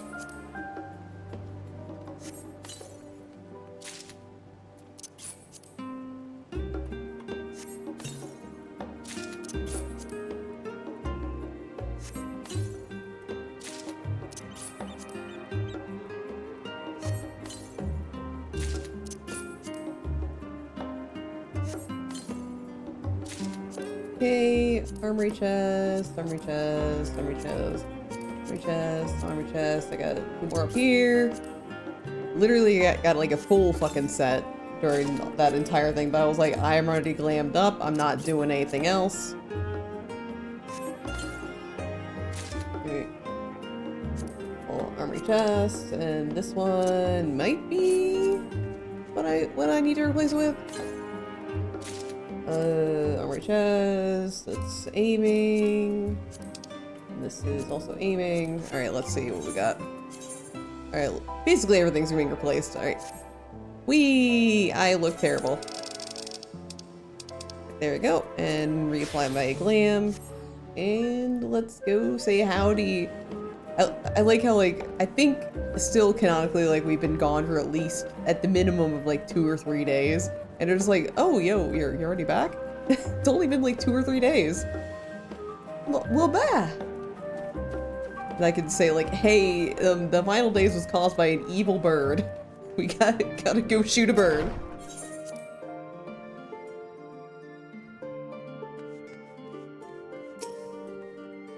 Nur? Impeccable timing as always. I heard you were off in the first as part of our efforts to investigate the final days. Well, as so often seems to be the case, while you're away we've had some few developments, which we can discuss in just a moment. For now, however, I cannot tell you how wonderful it is to have you back.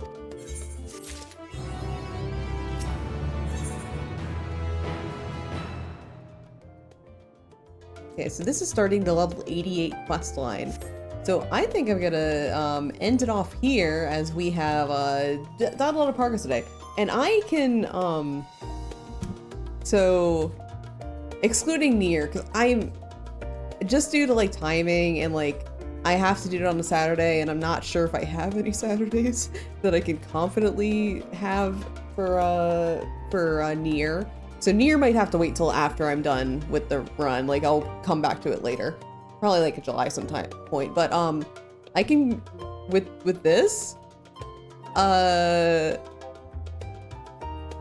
long as I'm on pace, so like I'm thinking it'll be 2 more streams, because I'm planning on it being basically the next stream will be from here to from this point to right before we get to the next area, and then the final stream will be the entirety of the final area of Endwalker, because you can't do that in multiple parts. Like, even when I first played this, you have to do it all in one sitting.